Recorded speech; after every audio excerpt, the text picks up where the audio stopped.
Hello, everyone, and welcome back to the final round of the World Cup of the Women's. So, today it could be decided who takes a trophy home, and I am happy to be commentating this today again with the wonderful Jessie. So, yeah, happy to be back. It's so good to be back. Love the intro. Thank you so much, Katarina. And how are you doing today? I'm great. I'm super excited to be commentating the final again. Yes. Uh, Wait a second, I We hear. missed you while you were gone. What have you been up to? Yeah, I actually had my birthday, so that was something I did, and I also been traveling a little bit, so that's also something I did. Yeah, but now I'm back, ready for the final between Divya and Conero. And I mean, we talked about it on the first day when we were commentating. We were thinking like who might be in the final, and you said from the beginning it's gonna be an all Indian final. So Um, you knew what was gonna happen in the future. So that is impressive, I would say. yeah, honestly, I didn't want to give away the fact that I'm actually a fortune teller, but I'm I really knew. glad. Yeah, I'm really glad that everyone knows now. I'm so happy. uh, Yeah, I wanted to say something, but in German. oh, Yes. All right, are you ready? I'm so ready. Alles Gute zum Geburtstag. Oh, Yeah. thank you. Oh, wow. That is so cute. You Was learned it German correct? only for me. No, thank you so much. Yeah, no, it was a really nice day. So, but yeah, I didn't miss on watching your commentary with Neo that day. So you Okay. did a great job, and it was Oh, a great tiebreaker as well. So, that was really exciting. What yes. was your favorite game of the past few days? Because we do have like 2 more minutes, I guess, before the moves come in. Yeah. So you need to tell me which was your favorite one. Okay, so we can probably switch scenes in the process just so we can catch the initial moves, but that is a really good Awesome. question. Hmm. What was my favorite game out of the games that we took a look at? And honestly, I really like exciting moments where, you think something's going a certain way and then it really doesn't. But both games were played by Divya, the one against Tan Zhongyi, where she had Hmm. this amazing moment to take control of the open file and put Tan in a very tricky situation with the king in the center. You mean with And the Rook End game? it was maybe we can try to go back, but it wasn't. Was it a rook end Because game? I just the game that stick to my Yeah. head against Tang was where she like were was winning in between and then not and then winning and then she won over, like the game lasted over 100 moves, Yeah. and in the end she posted on her Instagram story, "I'm so sorry for my fans who I caused a heart attack with this game, because this was the game that made her come into the finals, get a GM norm, and qualify for the candidates." So I guess from the past days, this was probably my favorite game. Oh my gosh. Okay, maybe we're talking about the same game then, because Yeah, honestly, maybe. yeah, it was this moment where it was just heartache and pain through and through. I think the evaluation Hmm. was going crazy. It might have been exactly that. It was between that game, and I love the way you just described everything that was attached to it, like the emotions and all of that, but also the game yesterday between Humpy Canero and Divya Deshmukh, because there Oh was wow, yeah. a really crazy sacrifice in the opening where Divya decided to sacrifice the knight, and we were talking about how this could have been like a psychological battle, or at least warfare unspoken, because in a very critical moment, Humpy spent mere 2 minutes to play a move that was actually supposed to be losing. And maybe Hmm. Divya believed too much in her response and You mean decided, King F8, right? The move King yes, F8. Yeah. exactly, King F8 instead of King to D8. And I And think, I saw. yeah, Oh, sorry. go No, ahead. I saw. Yeah, Okay, we get the first move, but I want to say this last. I yes. saw a clip that like Divya was smiling when King F8 was played, and the commentators who saw the camera, they were thinking, "Oh my God, she saw the winning line. She's already smiling. Look at her." But then she played something else. I Yeah. mean, it was so hard to see, anyways. But yeah, it was really, really interesting to see all of this because King F8 looked like the natural move, but it was actually losing one. And in the interview later, uh, Kanaro Hampi said that she thought King F8 looked so much more natural than King D8, so she didn't see that King F8 was losing as well.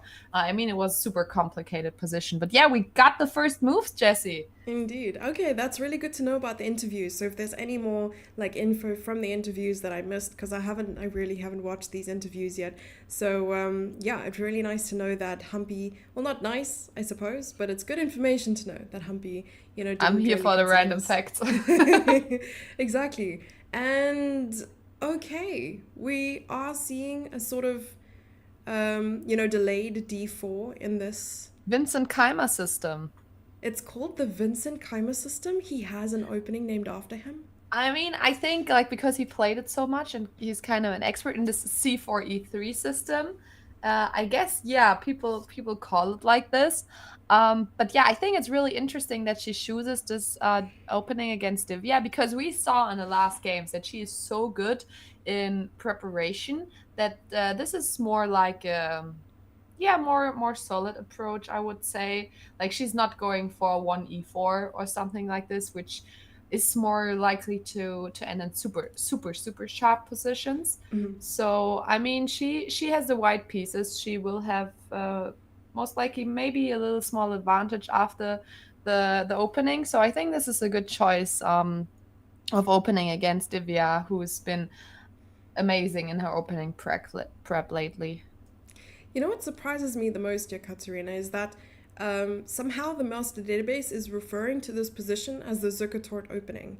Yet, Yeah, this yeah. is very far from any classical or like Zukertort opening or Kali that I've seen in my life, because you won't often see c4 being played that early. It's usually, d4, bishop d3, and then some idea that either playing with b3 or, sometimes even just trying to push Mhm. e4. So yeah, it's very, very surprising that it said Zukertort opening. Maybe it's just Yeah, another I mean, line. it is a completely different opening than when you play with d4. I mean, you can still transition with playing d4, but you don't have to. Yeah, I think Zukertort opening is a really funny name, but as I said, like it's also like known nowadays as the Keimer system because he played so much and he's probably the expert in those positions worldwide because he like did so many analysis about it. But yeah, I mean, I hope I'm not mixing it up, but I'm pretty sure that c4 and e3 and knight f3 is the like what he played so much. Yeah, I think they have to rename it. So Lichess, if you're watching this right Mhm. now, please log in to the back end and just change Zukertort to Keimer. Ooh, a6. And yeah, I'm looking at the master database at the moment. And this seems to be something that Humpy played a lot in her previous matchup Mhm. against Lei Tianji, where she often, Mm. I mean, in the tie breaks especially, she was playing moves like b3, d4, putting the bishop on b2, and regardless of the time format, she was sticking to the same setup. So I think she really Mm. is just trying to, maintain some consistency in her opening Mm. preparation rather Just than, super solid, just yeah. super solid with b3 and bishop b2. I mean, I like those solid setups, and then you just go like look where it goes from there. But here, I mean, Divya played a6, and I'm not sure. You said you have the Masters database open. Is a6 one of the main moves here, or what is the main move? I think. Wait, let me check as well here. Mm-hmm. I'm also open that. So I'm wondering now if Divya is actually, well, there's a very good chance here Divya's taken a look at this Oh, in a6 depth. was the major sideline. So, Mm. yeah, I mean, not major, but like bishop e7 or c5 or b6 or bishop d6 have been played more often. So, yeah, she's not going for the main line here. Um, I mean, it's also been played before, but not as much. So, yeah. Exactly. And what I'm thinking is maybe she's going into this line, the sideline, at least being a little bit more well versed than Humpy Mm. Kanero. And yeah, Humpy is now thinking. I think she spent a good 3 minutes after a6, probably trying to recollect this move order, at least what she needs to do. But it seems like her usual idea of playing b3, bishop e2 is a very natural continuation after this. Hmm. Yeah, I mean, you always have to consider, especially now that a6 was played, like if it's a threat that um, black will take on c4 and then play b5 quick. But right now, I mean, we can just take back with the bishop, so that should be no worries. But like maybe that's her idea, and maybe like bishop e2 would be a slight inaccuracy because then we would lose a tempo and then another tempo. So yeah, just to understand why a6 was played here, I guess when the time is right, like b5 makes sense. I agree. So And trying to gain that tempo, as you mentioned, with bishop mhm. e7. So, yeah, definitely a move order I don't see often. And I really need to do a deep dive into this like Kama system because I really like it for white. You know, keeping your Mm. opponent guessing at any point, you're not really committing to a pawn center at the moment. And, you know, white could play d3 or d4. Mm. Hmm. c5, played quickly. And you know, the Yeah, strategy of sort of, I honestly like chess psychology as a whole, like just tackling the whole, you know, you could be sitting at the board very well prepared, yet you are still intentionally taking some time to make those moves, even though you are well prepared. It's just that's to so give, true. yeah, to give your opponent this impression that maybe you can't Mm. remember the line or you don't know what's happening. Have you done this before? Maybe. Yeah, same here. Maybe, I yeah. mean, you don't want to blitz out the opening Yeah. when like you know that will make your opponent suspicious, especially if you had some like special lines. I also did that before. Yeah. But yeah, another really interesting fact that I thought about this morning is like who is probably in a psychological advantage today, and I think it's Humpy Conero because she had a losing position yesterday but managed to have a draw. So Divya maybe got into her head and was like, "Oh shit, I had it in the hand and then I didn't do it," you know. And Humpy is like, "Yeah, I managed to get a draw. Now I am white. I can play from the start. We have um even score." So yeah, I think psychologically, Humpy is in a better place right now. What do you think? I definitely agree with you. At first, I needed to think about it because I hadn't considered, you know, who might be a little bit psychologically stronger in the matchup for game two. But, Mm, you know, I was considering yesterday, okay, Divya knew she was in form. She was able to commit to the sacrifice without like a massive think, like going into the mm, think tank for a good 30 minutes before playing it. And maybe her follow up was a quick indication to Humpy Canary that perhaps she wasn't entirely, you know, confident in her calculation or perhaps just not trusting herself enough. So I like what you said there, you know, Humpy Canary going into game two, having had a slightly lost position yesterday. She's got the experience under her belt. that's for Yeah. sure. And And maybe we can have. Sorry, go ahead. no, I just wanted to say that the chat is also saying a lot right now. So Yeah. keep it up being so active. We're reading all of it. And yeah, I just wanted to point out that Constantina said, exciting day today. Will we have a winner? So that is also a big question, Jesse. What do you think? Will we have a winner after today already, or are we going into the tie breaks? Okay, I'm going to have a very brave prediction, right? Uh huh. I think after today, we're going to have a winner of a clear first and second. However, I think on board two, we're going to have a tiebreak for tomorrow between third and fourth. This is my impression. Wow. Yeah. But do you also want to say who you think will be the first after today, or will you leave that open for uh Open for interpretation according Yeah, to open for what we're interpretation. saying. Yeah. Yeah. Yeah, I think people will have to start reading between the lines here because as commentators, we have to be unbiased. Well, I was Mm. very heavily biased before this, but now, I mean, we're down to the final. We have to leave some room for We have to be mystery. unbiased now. Yes, exactly, exactly. But we also have a really brave bet here in the chat. Yep. So Snow Leopardo said my bet is on an Indian. That is a really brave bet there. Oh my gosh. I mean, what if one of the players were actually born with a different nationality? So maybe he knows Hmm. something that we don't know. Maybe he does. Yeah.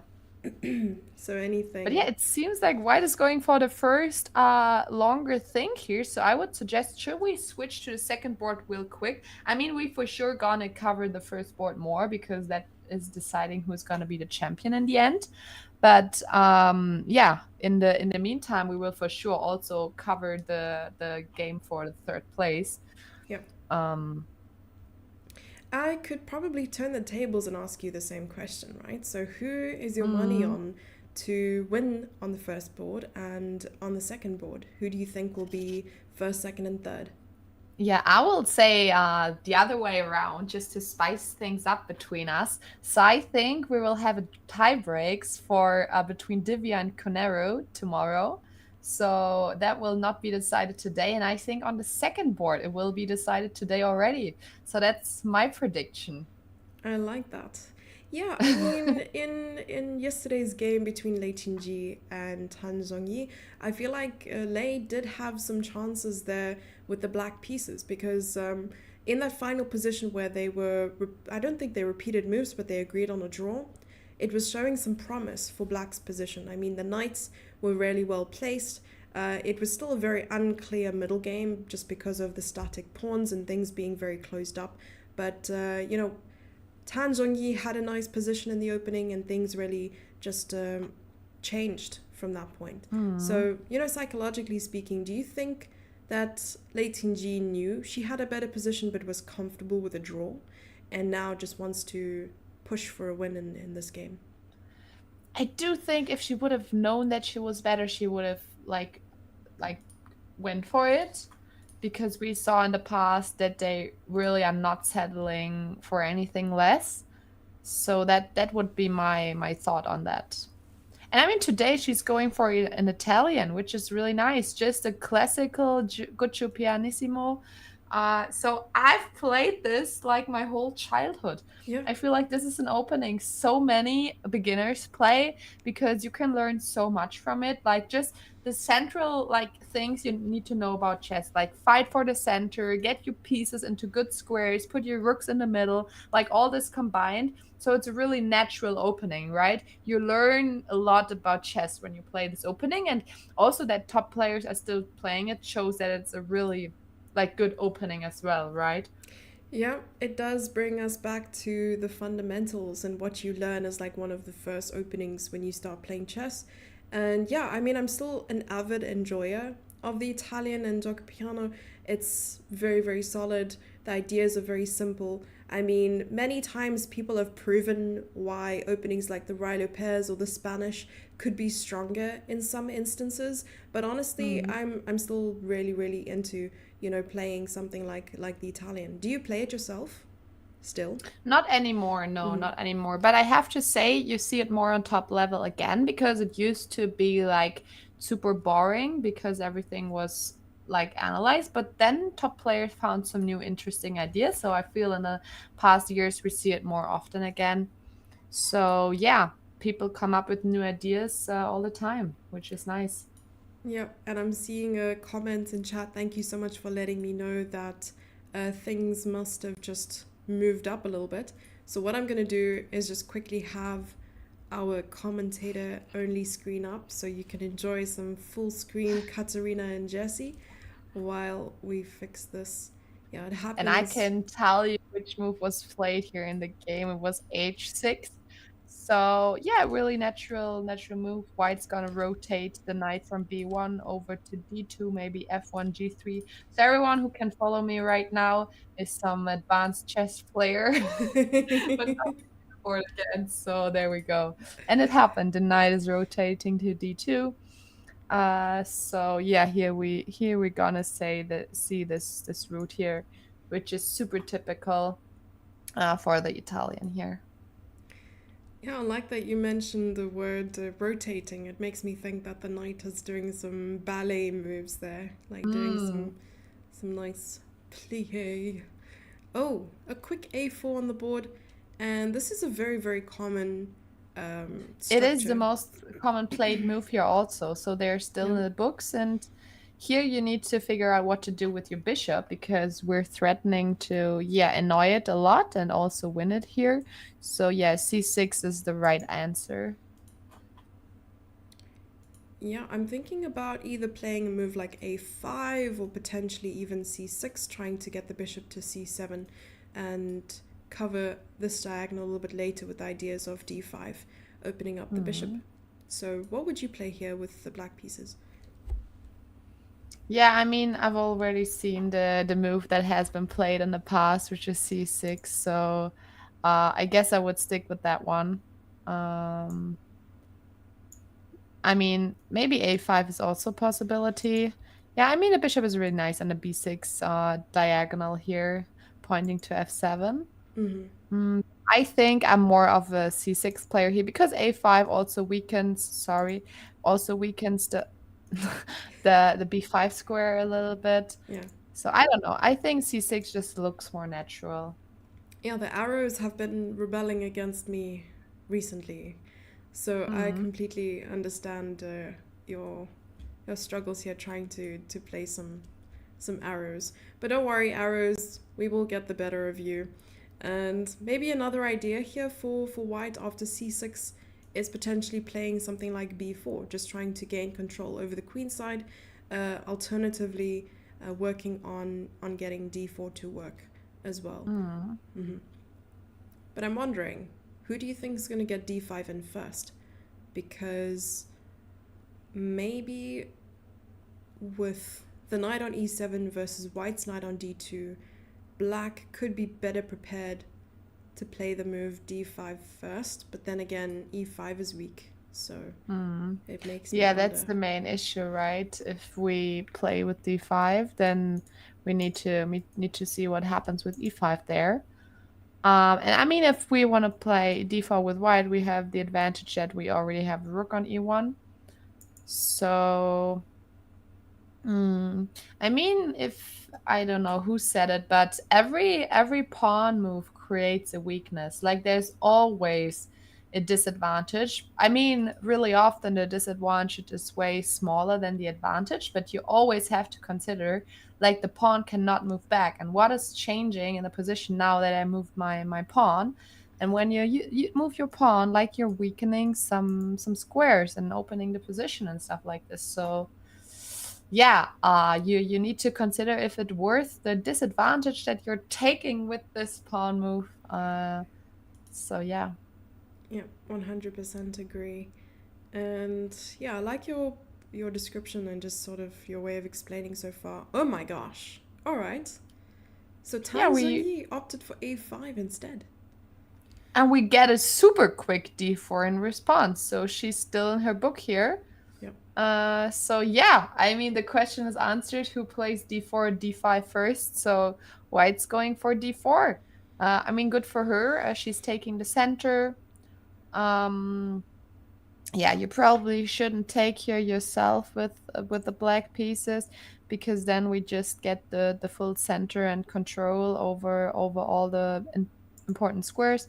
So it's probably better to just play knight c6 and yeah, also have some pressure against the center here because we're not gonna play c6 anymore because we already have this square for our bishop now. So now we can also move a piece here, I would say. Yeah, it just feels so counterintuitive to play the knight back to c6. I was wondering here, is knight g6 another?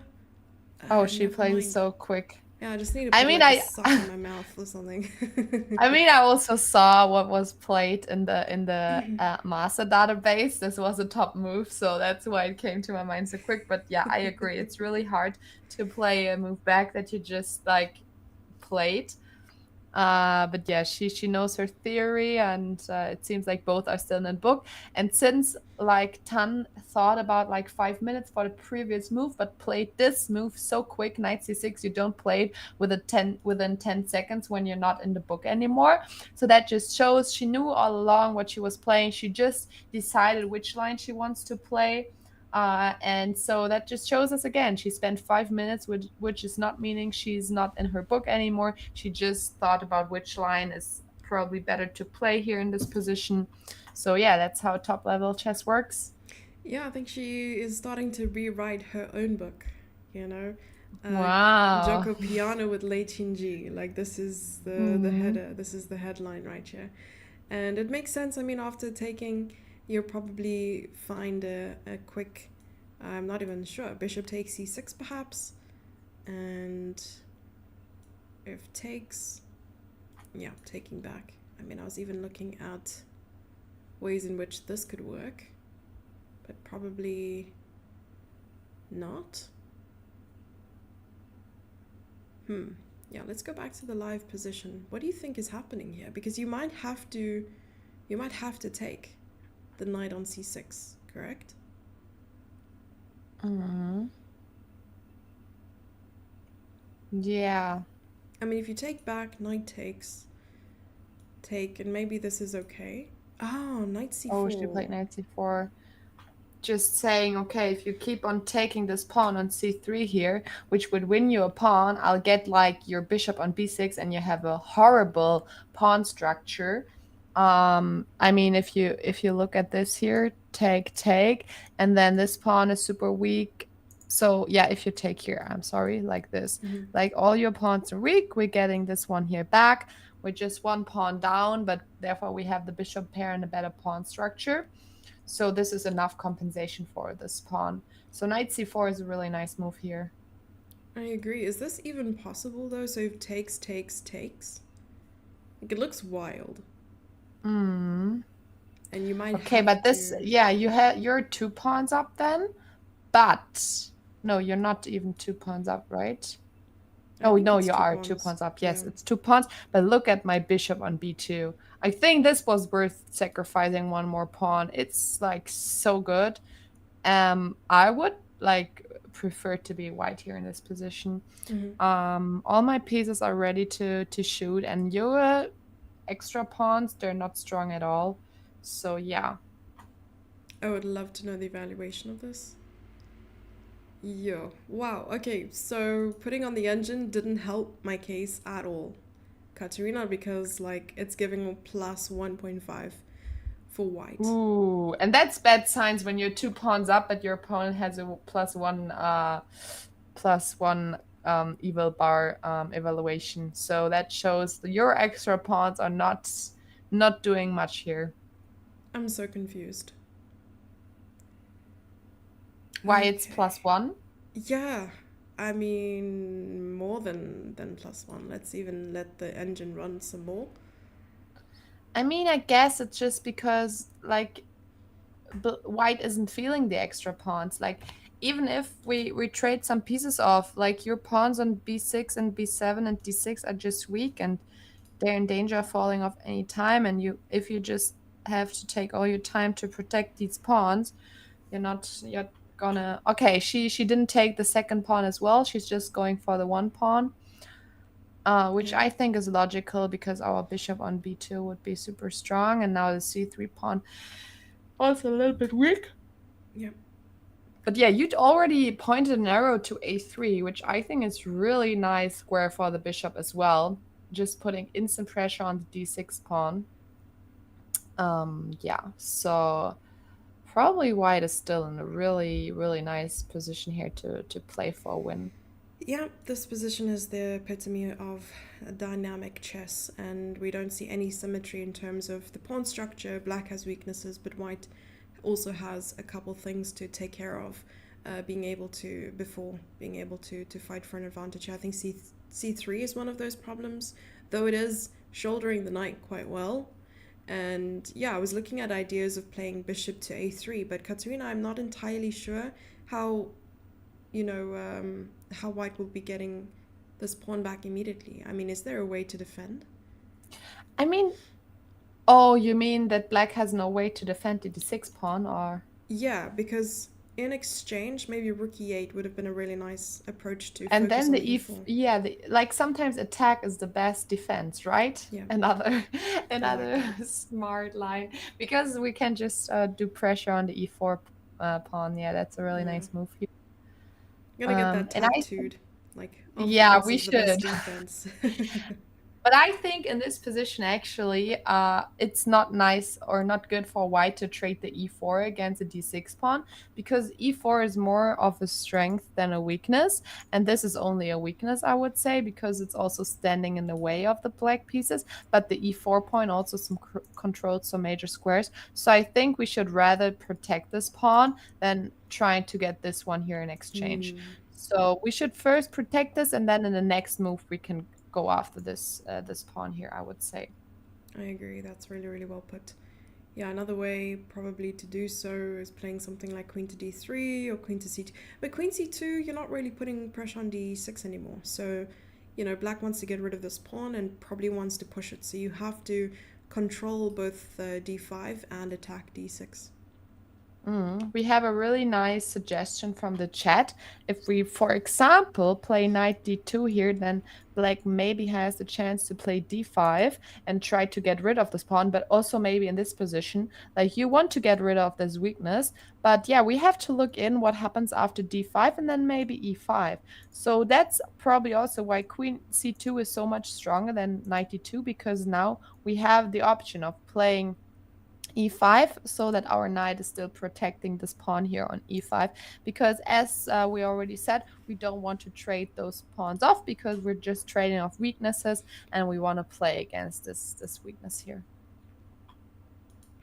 I like that. Uh, yeah, I'm not really sure. And, a nice comment from chat as well. Like, optically, this looks great for white. However, Mm. I'm not sure which color I would choose to play because who has the most pressure here? Black is the one attacking e4. Black is also the one who's a pawn up. So, if Tan Zhongyi is able to prove that this extra pawn um, is going to mean something a little bit later in this middle game, then I think I would actually choose black in this position. Mm. Well, then I would choose white. I think it's just easier to just play here with Yeah. white. I think black needs to be accurate, and yeah, I like the compensation white has. So I guess I would be I'm just saying the opposite of Opposite. you so that we're not seem too biased here. No, it's true. I love that. I really, really like that. Yeah. So I will fight for points with the black pieces. Though I'm not sure what would happen after bishop to a3, to be honest. Because bishop f4, at least you can meet it with a potential knight to e5. And that Mhm. way you're blockading this advanced, well, actually it's like an advanced outpost because, f4 is not really possible at the moment. You could also, I mean, you're blocking any attack on the d6 pawn, you're offering a trade of pieces, and that's what you want when you're up in material. So bishop f4, and I'm thinking knight e5 will be the response. Mhm. Should we switch again to the other game Yes. because I see that some moves here happened. Mm-hmm. So I'm curious what exactly happened. So we see that some trades here happened before in the game. The moves are flying in. So where did we stop covering it? I think. Yeah, we were sitting on knights, I think just before, like after c5. c5, move Mm. 5 was the last point that we looked at this position. Just turning off the engine so I don't see any valuation. But yeah, I mean, one way to go about this position is to play a move like b6 for black. And after white takes, you take back with a pawn and you're set with hanging pawns in the center. But it is very promising with the black pieces. On the other hand, by playing bishop to g4, you're allowing white to capture, and then black is left with an IQP. Yeah. That's true. But also, usually you don't want to take on c5 before the bishop moved from f8, because Mm. then they're not losing a tempo. You know what I mean? Mm-hmm. Yeah, waiting for the bishop to So move. yeah, that makes complete sense. And here, Wow. white is in the end with the bishop pair. No one has, like, both have this. I mean, it's not really an like you call it an isolated pawn when the opponent also doesn't have like a pawn in front. So yeah, those pawns are both not protected by any other pawns, but you cannot attack them through the open file because Yeah. both have these pawns. And which I think is also interesting. Yes, we do have the bishop pair, but the position is not completely open. Like those bishops are not like crazy dangerous. I would maybe also say like right now the knights have really nice squares to jump into the position. So yeah, maybe at one point we need to trade off the bishops against the knight, and I think yeah, even though you would think when you have two bishop against two knights, that's also already super good, but not in this position. The bishops are not doing crazy much. We don't have like a king attack or anything. Yeah. I feel like Divya went into this exchange of her dark squared bishop so quickly. And this bishop, I often feel like, could be proven an asset in a position like this where your pawn in the center is on a static square like d5, which gives the bishop more range. Yet, she didn't put even a little bit of thought into exchanging this bishop really quickly for the knight on c3. So perhaps strategically, she understands the structure. She understands, what the point is of a position like this with the both isolated pawns sitting on d5. They're sitting on an island together, so they're not alone. As you mentioned, I really liked your explanation, but gives a lot of power to these knights versus the bishops.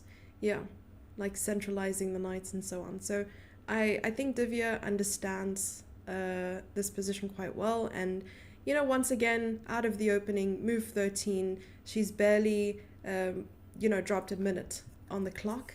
So she's still possibly in familiar territory in her preparation. And Humpy Canero is down to an hour and 12 minutes. Yeah, that's a really nice observation. And this just shows us again that Divya is so good in her opening preparation. Like always, she's always up on time after the opening. So that is just really, really, really impressive, I have to say.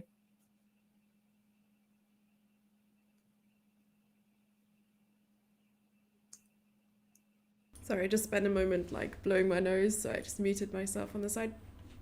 Yeah, the cold weather is not helping at all. But I'm back. Yeah, got my, you know what? It's like a Twitch streamer thing. Got my blankies and got my chess and my coffee and all these things. Yeah, that's all you need to be happy. Especially when the weather isn't great outside, you're just enjoying it so much more, right? To watch some good chess, to watch the best female players in the world to play chess even. And it's a really big day because if Divya wins today, she's also becoming a GM. So I read that again because we were not completely sure when we started commentating, but yeah, we saw that in different sources that the winner of the Women's World Cup is not only qualifying for the candidates, the winner is also getting the GM title, which is a huge thing. Yeah, we were having this debate yesterday. It was me and Ellen talking about the chances of Divya becoming a grandmaster, and I was still somehow convinced at the back of my mind that it's only woman grandmaster, but she's already an international master and woman grandmaster, so why? And there was an article that confirmed it for us. I think it was through Indian Express or something of the likes, and it said, yeah, Divya has this chance to become grandmaster if she wins. So, excuse me, I'm sorry. But you were right all along, Katarina. You can say I told you Yeah, so. I was in the first place. It was me. It was like the chat who knows everything. Mm, So shout out to the chat. I would say yeah. It's okay. Chat always knows everything. that's true. Chat is the smartest person in this chat. And then here, also Chat said Divya is within 25 elo of 2500 and earned a GM norm by making the final. That is true, but she already crossed the 2500 last year. I think it was in October. So, I mean, if she's not winning, she still needs two more GM norms because by qualifying to the final, she got a GM norm. But if she wins this, she gets a GM title, even though she has not all the norms. But yeah, if in case she's not winning, she already has one norm, had the 2500, so she only needs two more norms by now. Yeah. I like how active chat has been regarding this and as well as everything else. So, Keep it up, chat. We love to see the messages. Is there anything on YouTube that we've missed so far? Yeah, so YouTube is just really good in saying hi. So hi to everyone who said hi already. And then we also have greetings from Daniel and said hi, Jesse from South Africa. So that's really nice that Chad also is yeah, so well informed about the commentators, about you. So that is awesome. Greetings About our back origins. Yeah, it's an accent about our thing. origins. We can recognize Mm. South African accents from a mile, I'm sure. Yeah. And we have a question. Does she get GM even if she wins the tie breaks? Yes, yes, yes. So the criteria is if you win the World Cup, and it doesn't matter if you win it in the classical or if you beat your opponent in the tie breaks. So yeah, if she ends this tournament as a first place person, she'll get the GM title. That's a very good question. Like, what is your opinion on that? Do you think it's fair to give a title even though the norms are not achieved? And I mean, that's how I achieved my Women FIDE Master and then Women International Master titles. It was direct through like continental events, through zonal events and stuff like that. But what are your thoughts? I mean, you also have European zonals, don't you? Yeah, but I would say in European zonals it's much harder. Yeah, I I would just agree. say in general, a lot more people like you see via different continents. So in the European continent, much a lot more people are playing chess. Yeah. So I think it's a really nice thing to push chess in countries where it's not that popular right now. So I would really think that it motivated you to keep on playing chess, to have the chance to get those titles. Like for me, I also didn't even know for a long time that that was a thing in different like continents. But yeah, I think it's a nice thing. I think no European players I know got their norm or they titled really um, through Direct. the process. Yeah, but Yeah. no, I think it's a really good thing, 100%. Yeah, and there's something that they introduced at the Olympiad, the World Olympiad as well. You'll have a lot of countries who enter, and some of the players don't even have FIDE ratings. So it really is where chess is underdeveloped, giving these countries a chance to. For their players to achieve a title. I think it's something along the lines of woman a candidate master or candidate master with a minimum of, and maybe Chad can correct me if I'm wrong, minimum of 7 games where you score 50% and you get a women candidate master title. And for women FIDE master, it's a minimum of 9 games scoring 60%. So that's 6 out of 9, and you get a direct title. And I think they've waived, the rating requirement for that as well. So for World Olympiad, it's really nice. They used to have double norm opportunities. So in the past, I'm not sure they still do this, but in the past, if you scored a norm at the World Olympiad, it would double. It would be 2 norms, in Oh, fact. really? Yeah, Didn't know about that. That's crazy, but it's a good thing. it Support is. women chess in every way. Yeah, and yeah, but I mean, for both open and women's sections, this was the case. So you'll find that a lot of top international masters would be fighting for that grandmaster norm, so just so that it can double. Yeah. Wow, that's awesome.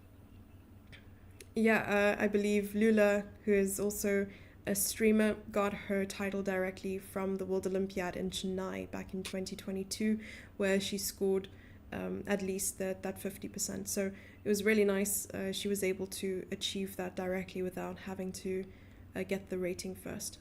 Yeah, That's nice. Also, getting back to the game here, sure. we see that Queen D3 happened, and yeah, so I guess she just wants to connect her rooks, getting ready to put those on the open files here somehow. Or maybe even, do you think it would be an option to start some kind of attack here? I'm just thinking of ways like what could white do? And also queen d3 is kind of preventing a knight e4 right now because Yeah, that's a square where the knight really wants to be, and right now it would just blunder a pawn. So maybe rook e8 would be an option. I agree. So yeah. It's definitely a multi-purpose move here for white, that it's both preventing knight to e4, allowing the rooks to connect, and a future rook to e1. And I think that maybe black might respond similarly, right? Black will also try to bring the queen out, connect the rooks.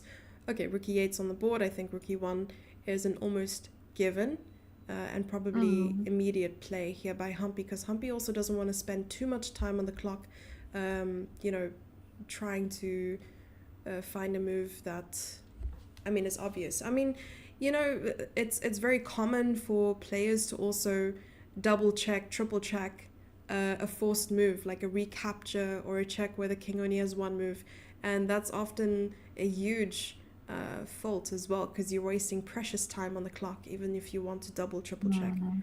Yeah.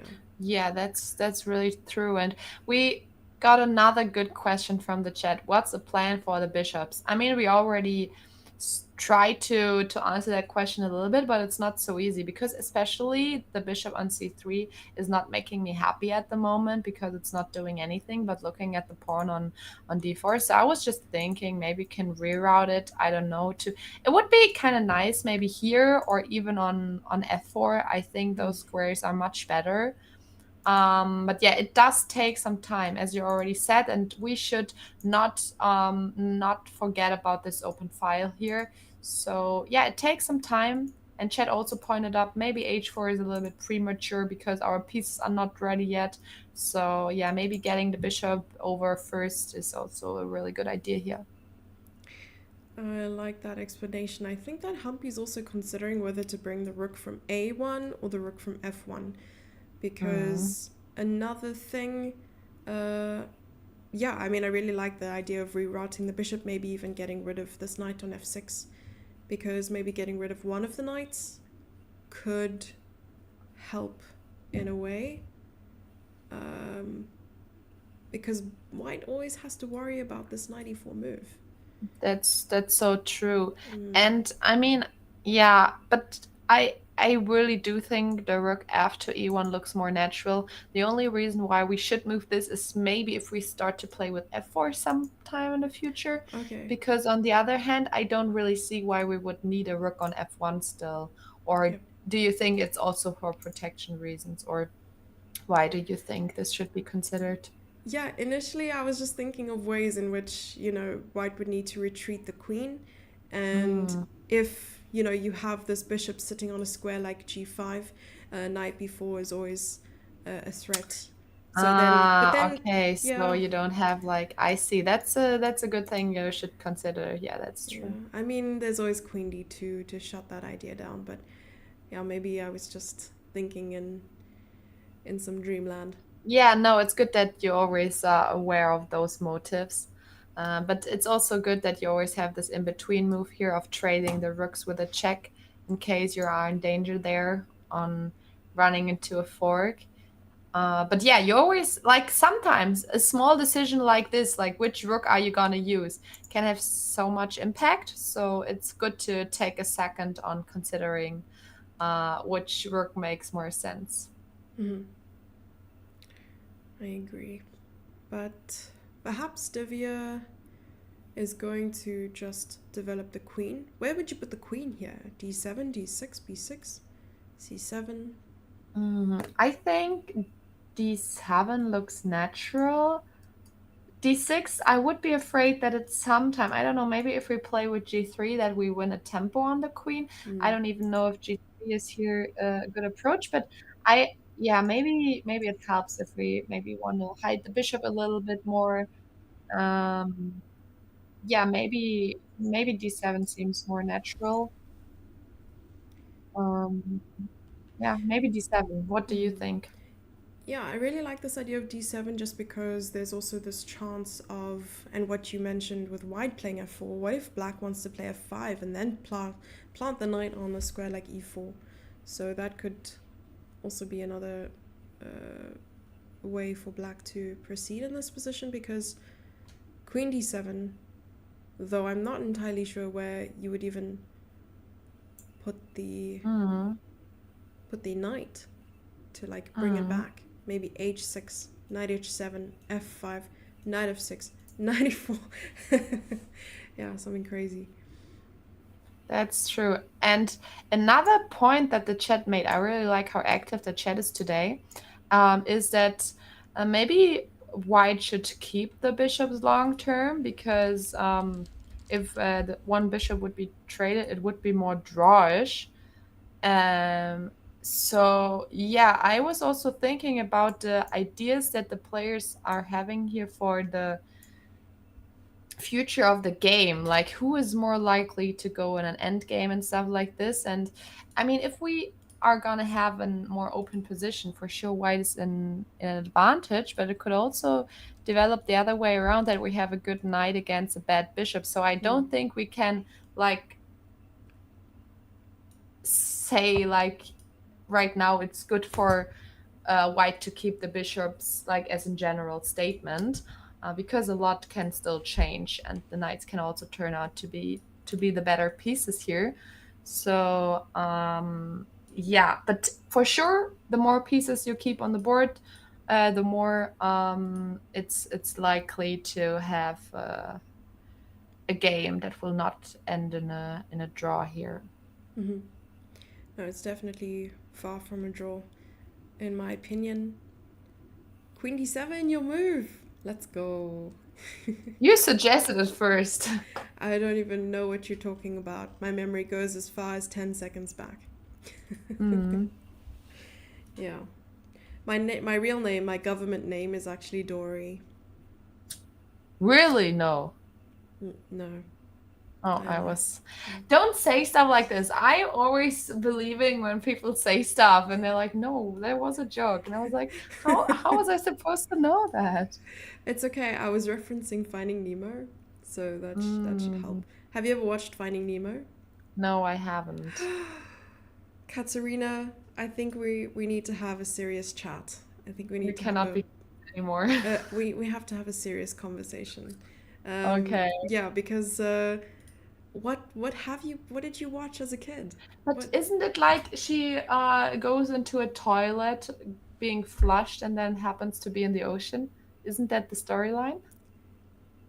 And then um her friend fish wants to look for her.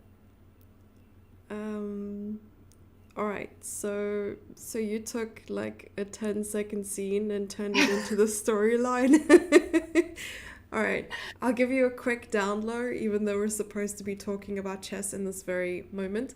But there are two movies. There's Finding Nemo and Finding Dory. All right. Finding Nemo. Nemo is the kid of a guy who's a clownfish named Marlin. And Mm. the start of the movie is very tragic, and it's something that DreamWorks loves to do. But is it DreamWorks? Oh my gosh, is Finding Nemo a Disney film or a DreamWorks film? Okay, I that is going to really leave a scar. But what I wanted to say is, in the beginning, Marlin loses his wife and like all of his children except one. So he raises Nemo on his own as a single dad. And Nemo gets lost, and that is like the whole title of the film, Finding Nemo. He like searches the entire world Okay, you for don't have Nemo. you are not allowed to spoil me too much when I still want Okay. to watch it. Oh, there's a lot of like there's a lot of Yeah. character development, and like the story really moves.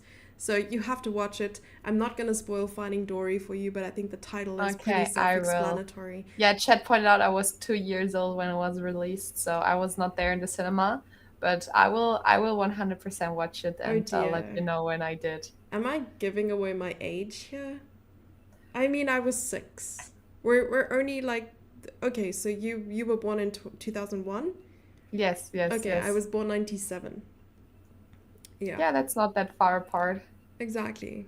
So you don't have to watch it in the cinema. I mean, we had a That's true. VHS tape. That's true.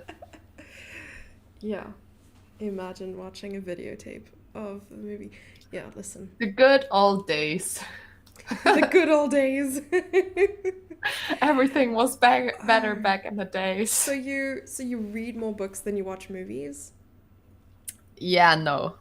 I wish, but that's not the case. No, I Okay. wish I was reading more chess books True. Okay. Okay. Okay. than I do. What But is yeah, maybe a book that you would really want to read? A chess book. a chess book. Ooh, I guess like that's something also top players are always saying that they prefer to read books of other top players who are describing their tournament games. So maybe if Divya brings out a book of telling us her thoughts about this tournament, that's something I would read. Yeah, Because then you understand like the chess so much more when you see all their thoughts. I mean, we are looking at everything like we can analyze it with the engine, but we don't know their thought process. And that just helps so much to see like what their thoughts were, why they were deciding to play this move. And that's also something top players always say, that that's something they really admire, that they can really understand the thought process of other top players. So yeah, maybe something like this. I like that. Divya Deshmukh, 60 memorable games. Coming to a cinema near you. I mean, a Barnes& and Noble near you. And I do see we have still one game that happened in this position here Yep. against Anna Yushanina was white here, and she played h3. She played Oh. h3 here in this position. I'm trying to figure out why h3. Is she thinking if she plays h3, maybe she can play something like bishop g4 at some point when the knight is moving? So, like, you have ideas and some variations to attack the queen. Maybe that's the idea of h3 here. Yeah, I'm surprised that there's still a game left in the database. Wow. Okay. Could we take a look quickly at this game? So h3 Yes, was yeah, played, sure. h6, bishop to d2. Right, exactly your idea. Rook e1, rook e1, rook e8. Okay, so rooks came off. Ah, bishop e3 to stop it. Okay. Knight e4. But why would you play bishop e3? If you don't want to like trade the rooks and have more more potential still on the board to win the game, I guess. Right. Rook But the c1. game ended in a draw, if I'm not mistaken. Yes, that's right. Oh no, it didn't. It didn't? No, it did. It did. Oh, sorry. It did end in a draw. Okay. Yeah. So, do you think both of those players are aware of this game here that happened in this position? More and more so now that h3 is on the Yeah. board. That's true. That's a really good point. Yeah, I think like it's so crazy how much knowledge they have about games that have been played in those lines before.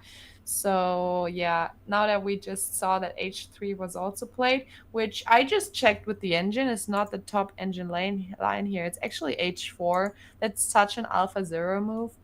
To just play H4 when you don't know what to do, just push the H pawn as far Yeah. as you can. It's Uh, giving to Alpha Zero.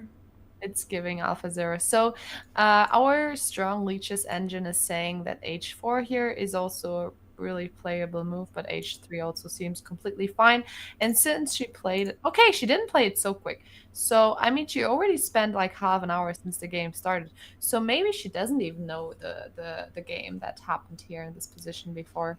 Maybe it was just a natural thought here that she thought, okay, I need to start to think about the future, maybe the end game, create a luft for my king. So, very natural move in a position like this. But I like what you mentioned there, trying to trade the bishop or at least just put pressure on the queen with a move like bishop Mhm. to g4. I hadn't considered it before you said it. So, yeah, maybe this is also something that you will think about. But I feel like if we want to trade a bishop, we would want to trade the bishop on c3 more rather than the bishop on f3, because like this is the color of the central pawn here, so this bishop is more limited. That would be my feeling. Like I think it would be an like what black would improve the position more if like he manages to trade this knight against this bishop is my feeling. Exactly, just a small concession in the pawn structure for the greater good of the position. Yeah, Hmm. I agree. Shall we go to Lei Tingji versus Tang Zhongyi? Yeah, sure. Let's look at that game again. And yeah, some move happened here as well. Yeah. So yeah, what happened since we last checked here? Let's go back. I was just promoting the variation. So the last move that was made very quickly here by Tang Zhongyi to just stop the attack on d6 was knight to e5. And like I said, the potential in this position, just because of how dynamic it is, the pawn structure not at all being symmetrical. I mean, okay, so giving the pawn back No, she's is just waiting one move, I think, and attacking and now she's taking it back, right? right, because knight g6 was attacking. Okay, got it, got it. Hmm. And now in this position, Yeah. what happened is that really what we were talking about, like uh, the e pawn traded against the d pawn, which I think is good for black. I But agree. also in the end, the black pieces are really discoordinated, and those pieces are really nicely placed. So yeah, black still has some problems she needs to figure out, but it seems like she's handling everything really well. Also, seeing how fast she played all of her moves there. Wow. H4 is such a huge commitment and played it within a minute, so I'm Mm. wondering if this is still all very familiar for her. And this is the current position right now after rook to d4. So, yeah, like you said, white's pieces are really well placed. Do you think black's piece coordination is a little bit better here? You think then 2 moves ago, or Compared to, yeah. yeah, yeah, I guess so. I mean, maybe she's also trying to play a little bit against the king side. I mean, the move h4 also weakened a little bit the king side here, and also, I mean, knights and queens are like harmonating really well, and I mean, not right now. We have no ideas here right now, I would say, because the bishop is also doing a really good job of defending. But it's something that we can keep in mind. Also, rook e2 can be something, Yeah. be a good move here in the future. So yeah, maybe black has some counterplay here on the king side. Yeah, I think this really feeds into this idea of what Chad suggested. Why not just knight c7? And I think knight c7 will just be met with rook e2. Like it's attacking the queen, it's getting out of this fork, and maybe white's knight won't be entirely happy on that square in the future. I mean, you wouldn't go to c7 unless you are attacking something and aiming to win it. So knight d6 might be a better approach, especially now you'll be attacking b7, you'll be attacking the rook. Yeah, maybe knight d6 would be a little bit better. What are your thoughts here? Do you think that white should try to stop rook e2 first? That would be my initial thought, yes, because that looks really dangerous to have a rook on the second rank here, like in general. I mean, what are moves that would prevent that, though? You also need to ask yourself that, because you cannot play rook e1 here, which is the most natural move to prevent something like this.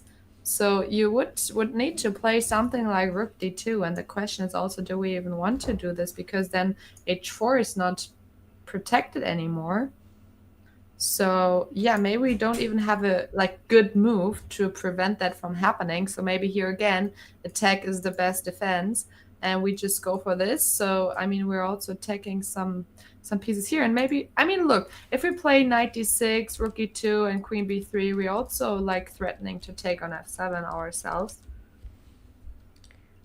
So yeah, maybe I mean, like my first thought would definitely be to try to prevent that, but maybe we just don't have a good move to prevent that. I mean, rook a2 also looks really not natural here. Yeah, even though that the king has an escape square on h2, rook e2 is just conceding the back rank, and we don't really want that Yeah. right now. I want my rook on the open file here much rather. So yeah. Okay, so I have a very wild thought, and maybe I Hmm. shouldn't even express this thought, and it may get a lot of backlash, but I was thinking about f3. Me and F3 were walking in the park and we just decided to. Okay, I'm sorry. I take it I back. I get a take it heart back. attack over that Yeah, move. we're gonna have to put you on life support for a second, but it covers the E2 square, renewing the threat of knight c7.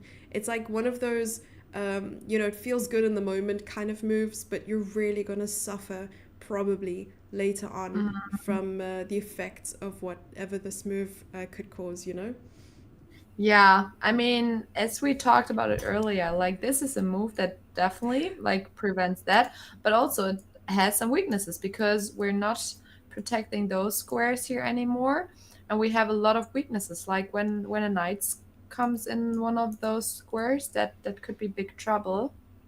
So a move like f3, I mean, there's this rule: never play f3 and f6. And I mean, for sure, there are always exceptions. So sometimes it is good, but Yeah. I have a hard time believe that f3 here is a good move. I have to say. So you always have to blindfold Ben Feingold before playing f3. Noted. Yeah, 100%. I am very curious to But see you what have the some engine. supporters in the chat. Robin is saying he likes f3. Shall we check with the engine if f3 is a playable move here? uh, yeah, I will check. I love the Oh, it French is a exchange. playable move. It You is. were right. All It is an right. equal So all the position. It's an haters in equal chat, position. Yeah, they but need knight to d6 also. So knight apologize. d6 and f3 are both equal positions here. But yeah, rook a2 is not a good move. So and rook d2 is also not a good move here. Also because of knight e4. So the best two moves are actually knight d6 or f3. So that is good to know, I guess.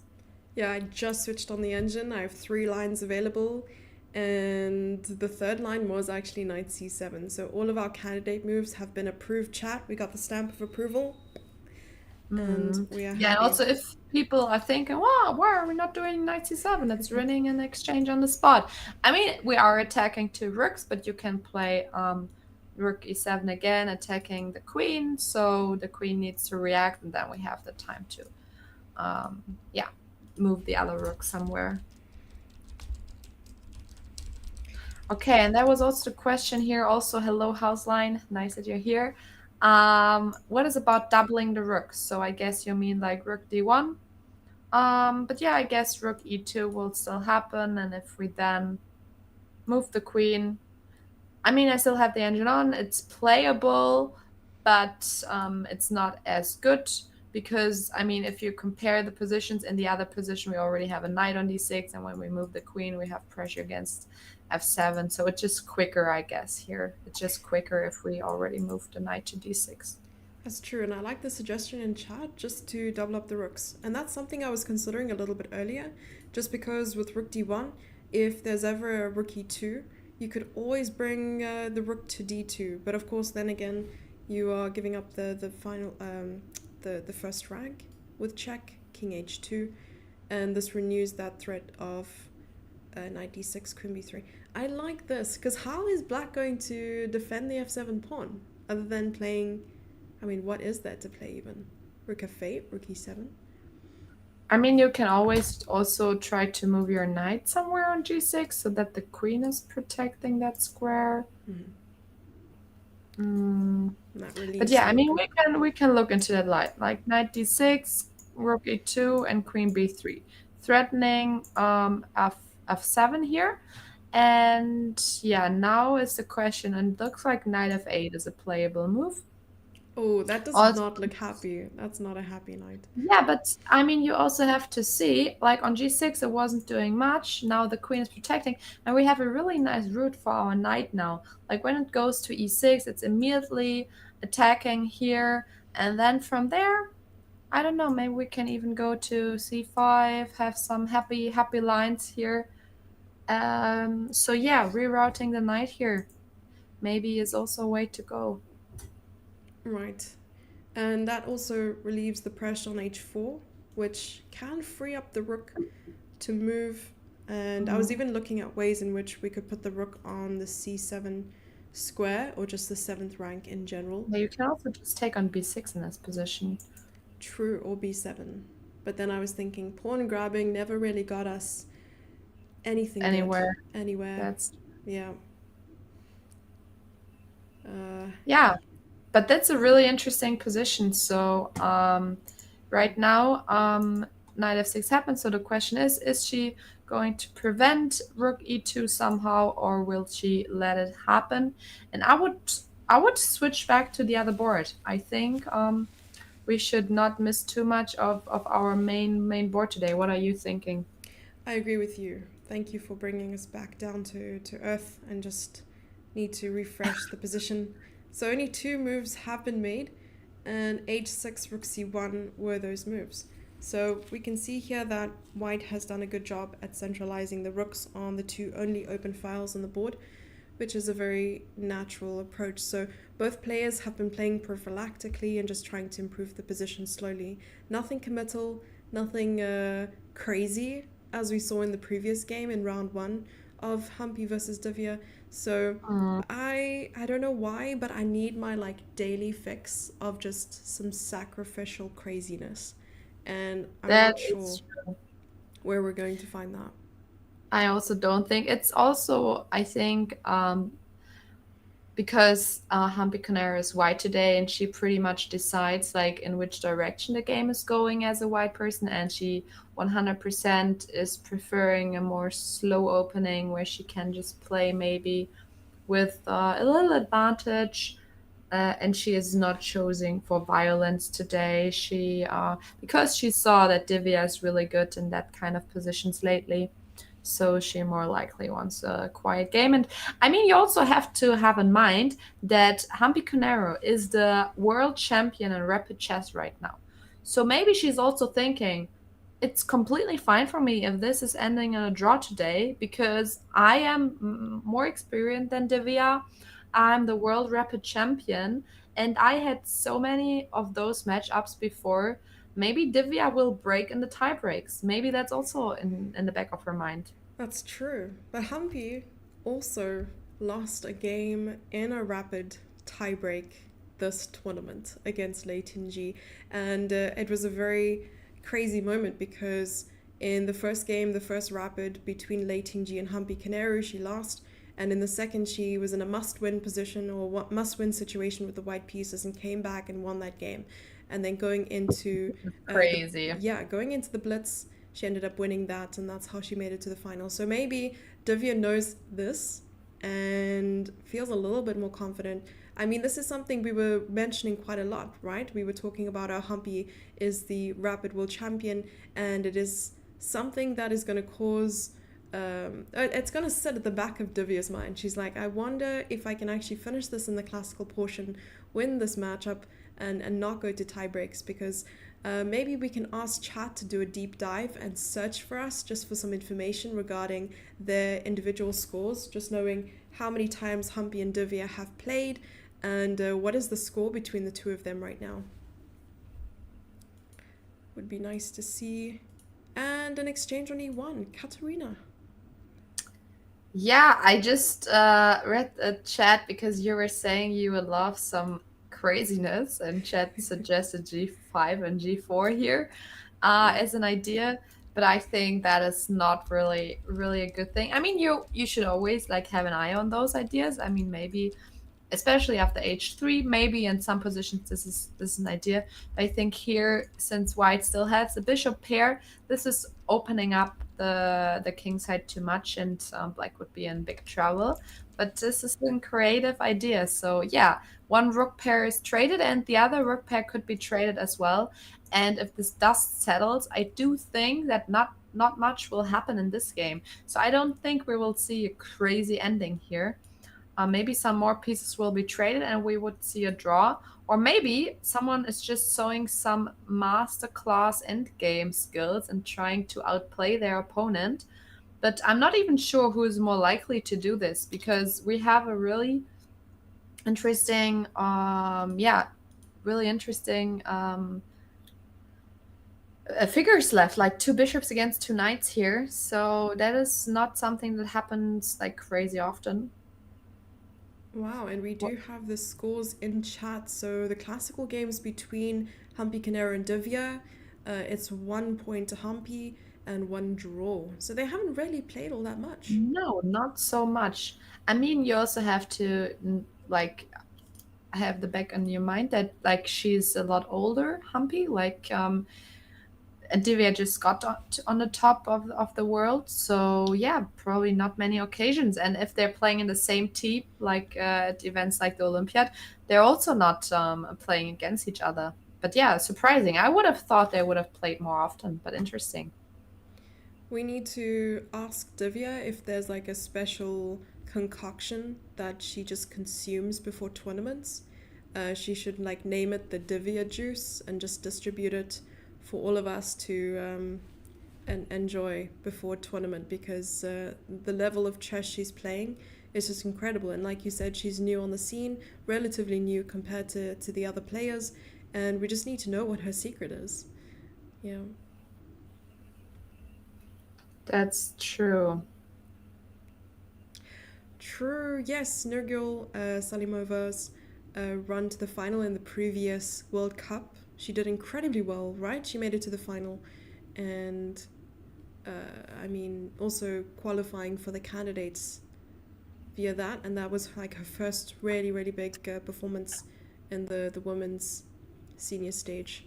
Well, I don't know Yeah, if she I've did ever a seen great her. job last year. Yeah, I don't think I've ever seen her in the Grand Prix series or anything like that, so it was nice. Hmm. And also going back to the game, like Rook E8 happened, so we really might see all the heavy pieces being traded off here. I mean, you could continue, right? After Rook takes, Queen takes, the Queen could also be traded off after Queen E2 or something.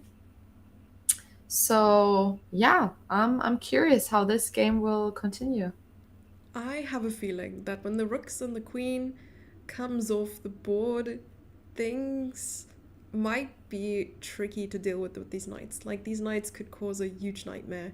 Like 94 could come in and because the thing is, let's just quickly run through some lines, right? Queen e2, queen takes, bishop takes, 94. It's unclear. Yeah, the bishop on c3 needs to move now, but it Yeah. should also still protect the pawn here on d4. So that's not a happy bishop. And maybe now we can play something like f5, Mm-hmm. and making sure that we can like this is a really healthy knight. And if you want to have this knight gone with something like f3, we can also jump into g3. Like there are Mm. some weaknesses here, and yeah, and then maybe also go to f4. I don't know if we have or try to get to a place where we can attack this pawn, because we have two knights that can protect this pawn, but you only can protect it attack this pawn, but you only can protect it with one piece. So you would also need your king, because this bishop can never protect this pawn, but our knight can change colors. So That's true. It can shapeshift. Yeah. mm, it can shapeshift. Yeah, 100%. Yeah, so maybe if we look at this endgame, even though, like you usually say when we play on two sides of the board, bishops are stronger, but not in this endgame. So I think trading queens is in a favor of black. So white will probably not want to trade queens, I would think. I agree with you. So maybe we'll see the queens come off, maybe we'll see them on, but I think that white will try to keep the queens on the board for as long as possible. Because even though the bishops Hmm. work really well together in an endgame, it's a very closed center. Let's go back to the live position, because now the rooks are off. Yes. So maybe, like we saw in the game reference, where Anna Oshanina was playing, let me just sync up the board because I don't think it was synced. Yeah, she tried to put the bishop on e3 just to cover up the open file. So after queen takes here, I think bishop d2, bishop e3 might be the next plan. Mhm. Yeah. And then just playing very solidly after that.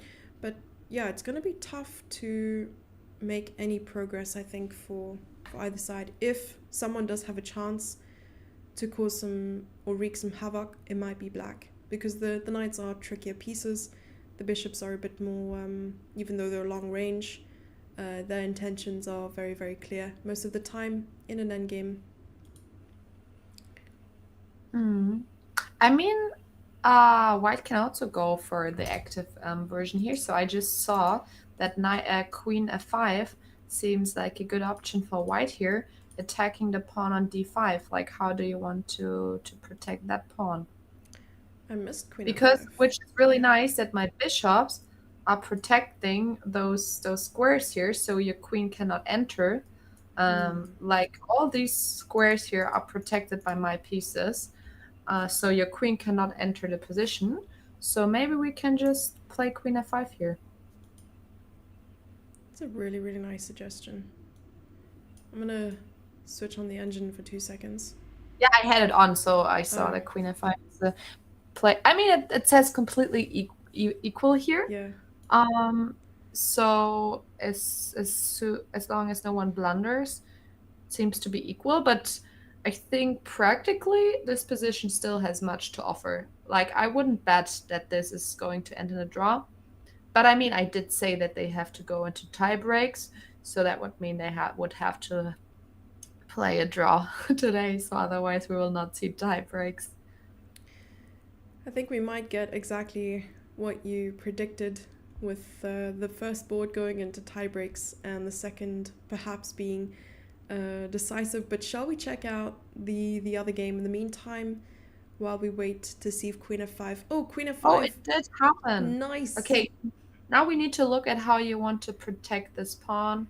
There are Yeah, not many moves chat suggests to. Queen e6 here. Just playing Queen e6, getting the queens Mm, off, and also just connecting the pawns. mm. Yeah, but I think this would be a weak pawn. Like to have a pawn here that we can maybe attack with some moves here in the future. I think that that would be good for white. Mm-hmm. I would think. Yeah, Queen e6.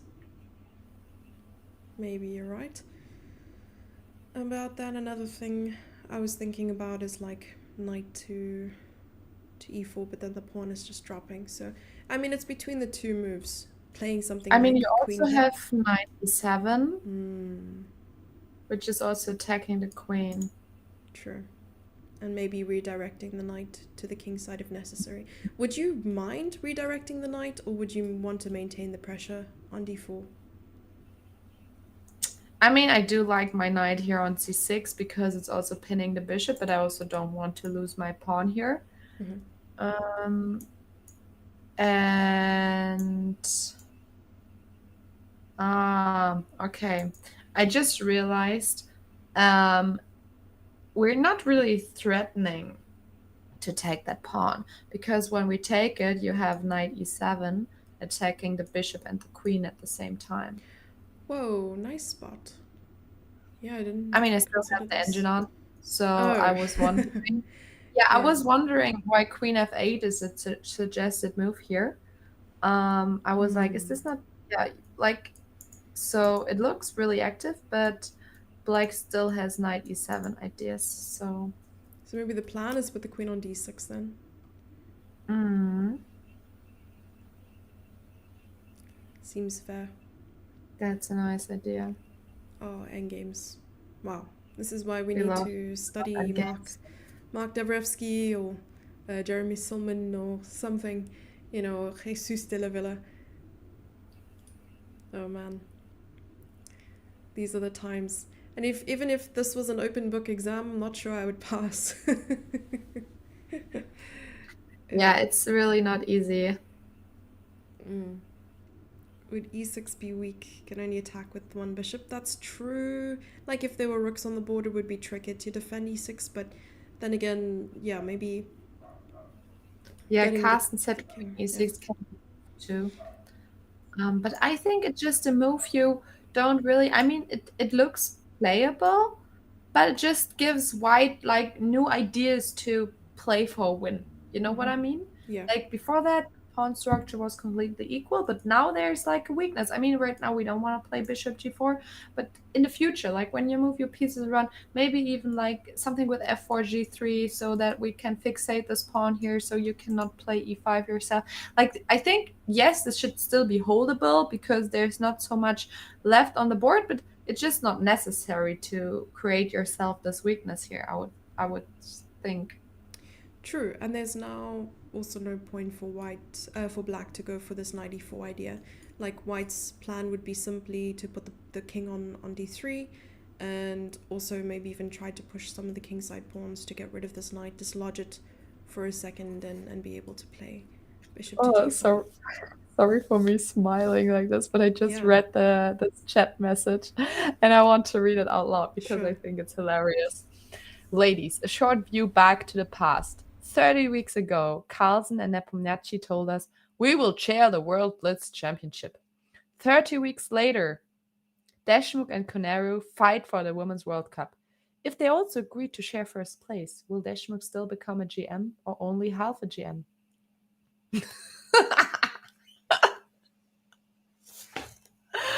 Oh, I love this so much. Screws has a very wild imagination, and his storytelling skills are just something else. I don't want to say out of this world because maybe it's in this world somewhere, but it's something. No, that was creative, I have to say. Oh my gosh. All right, so if there are any more I don't think that storytellings, this, like sharing a title will happen again because there was a lot of critic over it. Like complaint that this should not have happened. So I think Fila learned from this, and I don't think that this will happen again. yeah, that poses the question. If you were to cut the title in half, would she become a G or an M? Or like cut it like vertically, Oh so right. you're like, What would that even be? That's some like yeah, weird how do you, or maybe diagonally. diagonally. Okay, okay, Yeah. yeah. We're really getting creative here. And which part of the diagonal would you choose? Mm, that's a good Yeah. one. Yeah, probably like this, not like this. It should become a grammed blaster. What? Oh my goodness. Yeah, you can combine like international master and grandmaster somehow.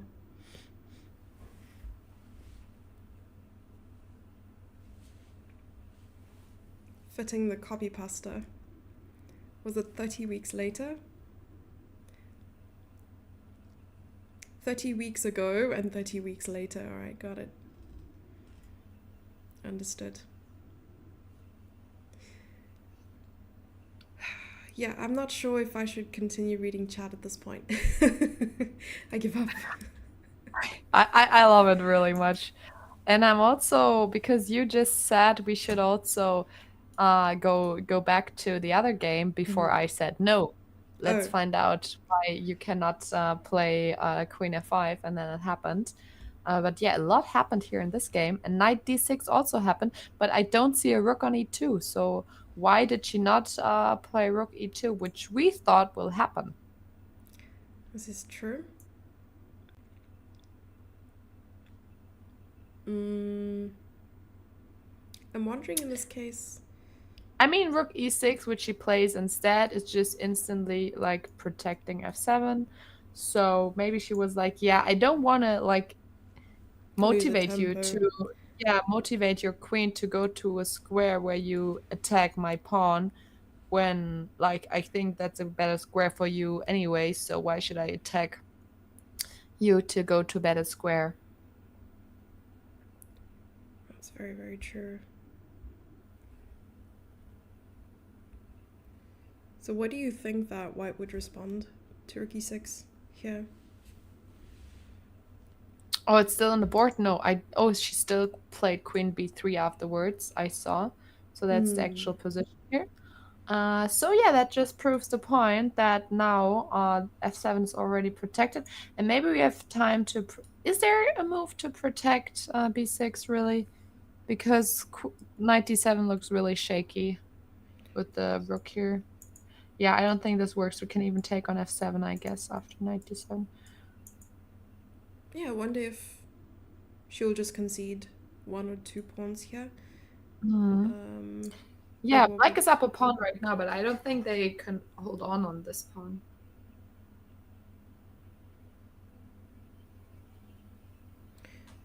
Because what are the inactive pieces here? We have rook on a8, but the rook on a8 maybe doesn't have any super squares to move to right now.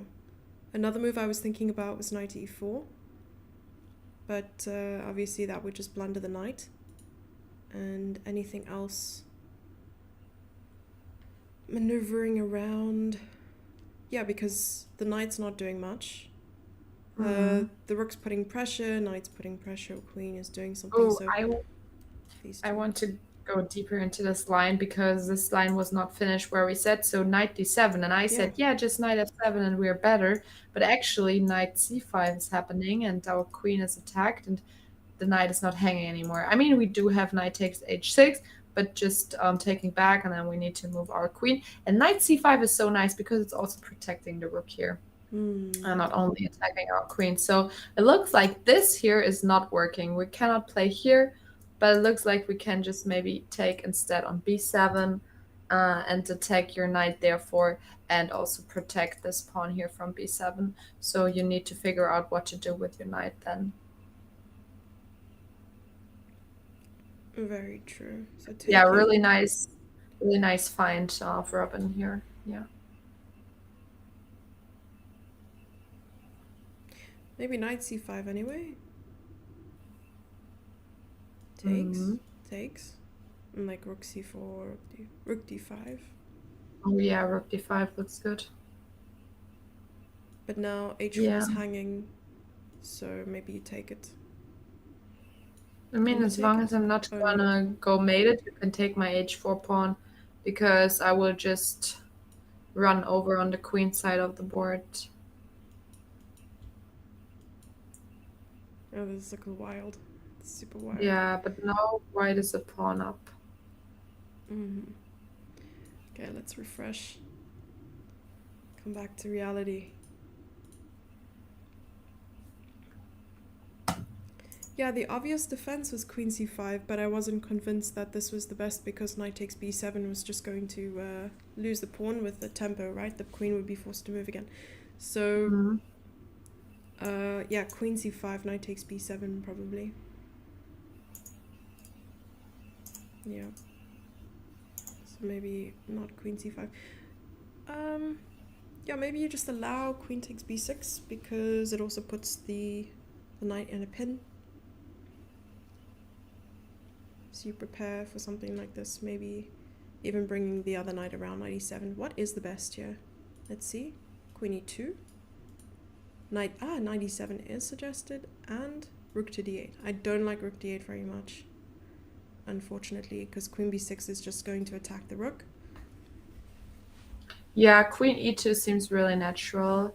Just being active yourself. Maybe creating some counterplay. Queen e2, queen b6, and maybe knight now? No, knight g. I was looking at knight g4, and maybe you can threaten checkmate on the back rank, but it's a Mm. little bit too remedial. So knight h5. Yeah, like knight h5. Threatening knight to hg3. Nom. Maybe I. Yeah. Okay, this looks a little bit too much. It just feels like all the lines that lead to equality just aren't natural, which So you think white is more likely to win this game? something is gonna happen. This is my prediction. Something is gonna happen where there'll be this like massive tactic or like an inaccuracy which will turn into a blunder, and then either the other player will find it, or Mm. there will be a missed win opportunity. My imagination is running wild at this point. Hmm. But okay, Tan has been thinking now for a good 5 minutes. So maybe, I mean, Tan Zhongyi really enjoys moving quite quickly and putting her opponent under pressure on the clock. So, She is still up on the clock, like good 20 minutes. mhm. They're move 26. So in general, their time management is good in this game. Like they're move 26, they still have a good amount of time. So that's something they're doing good in this game.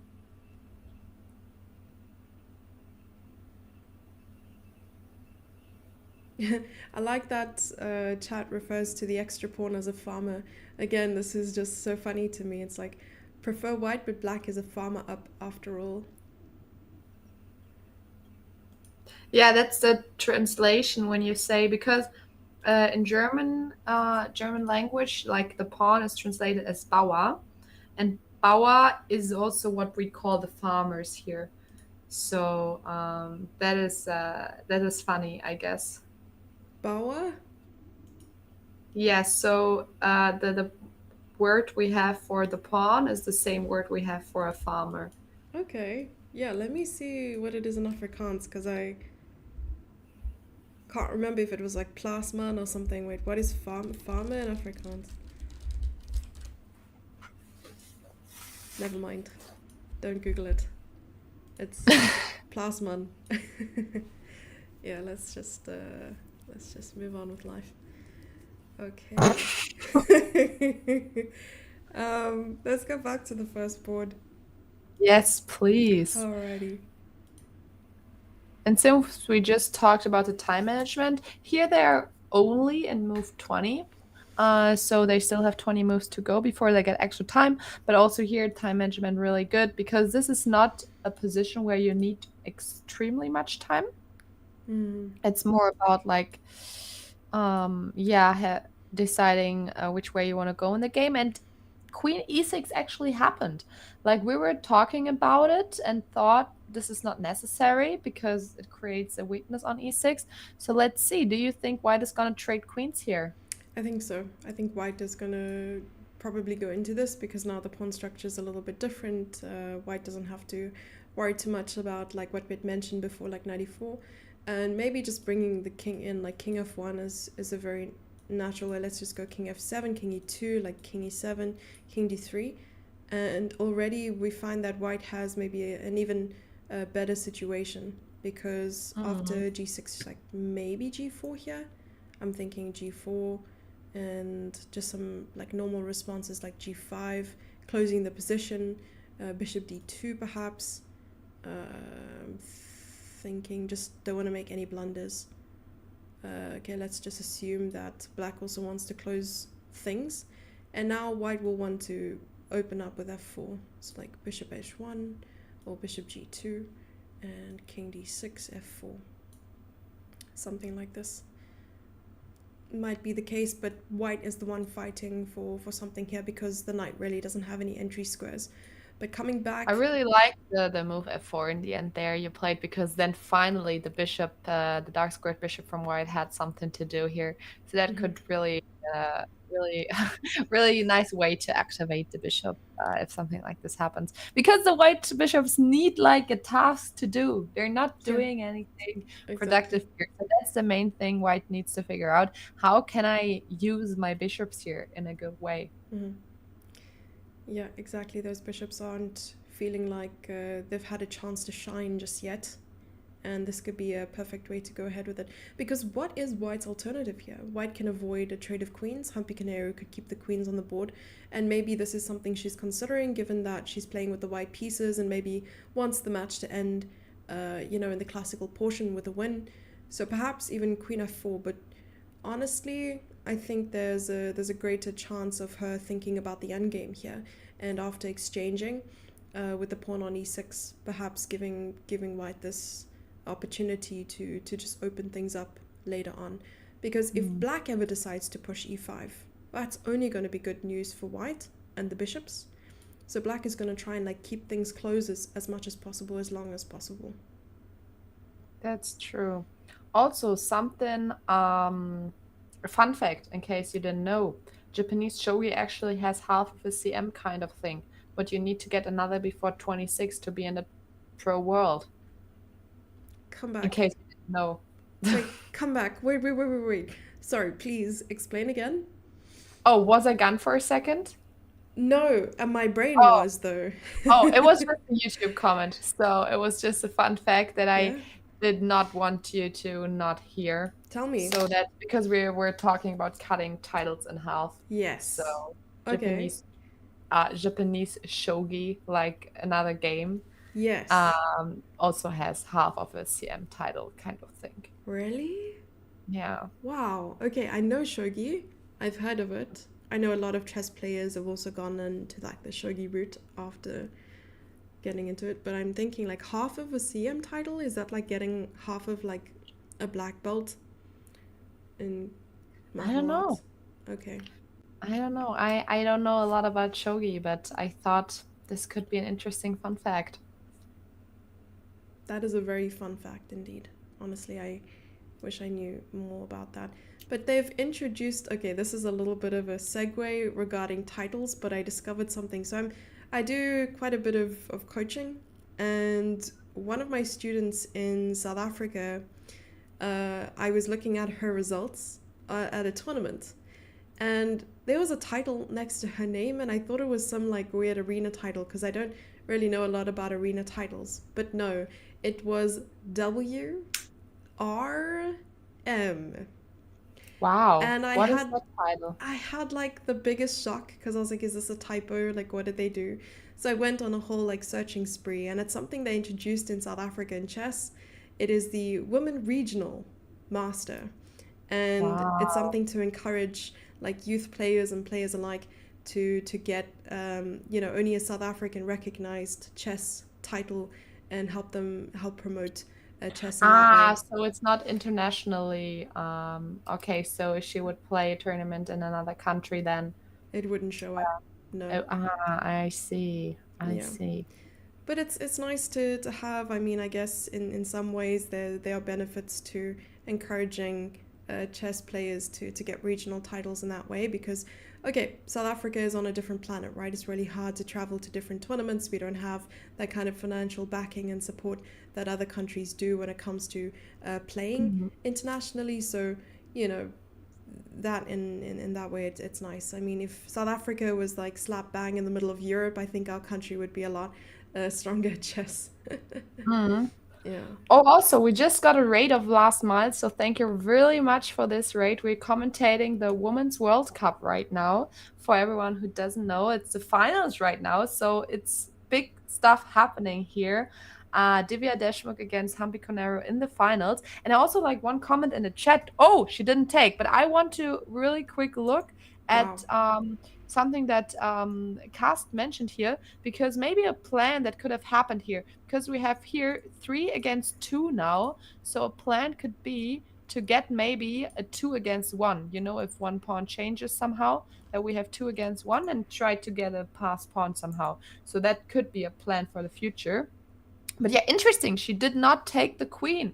Why do you Yeah. think that she not take the queen and went for queen f4 instead?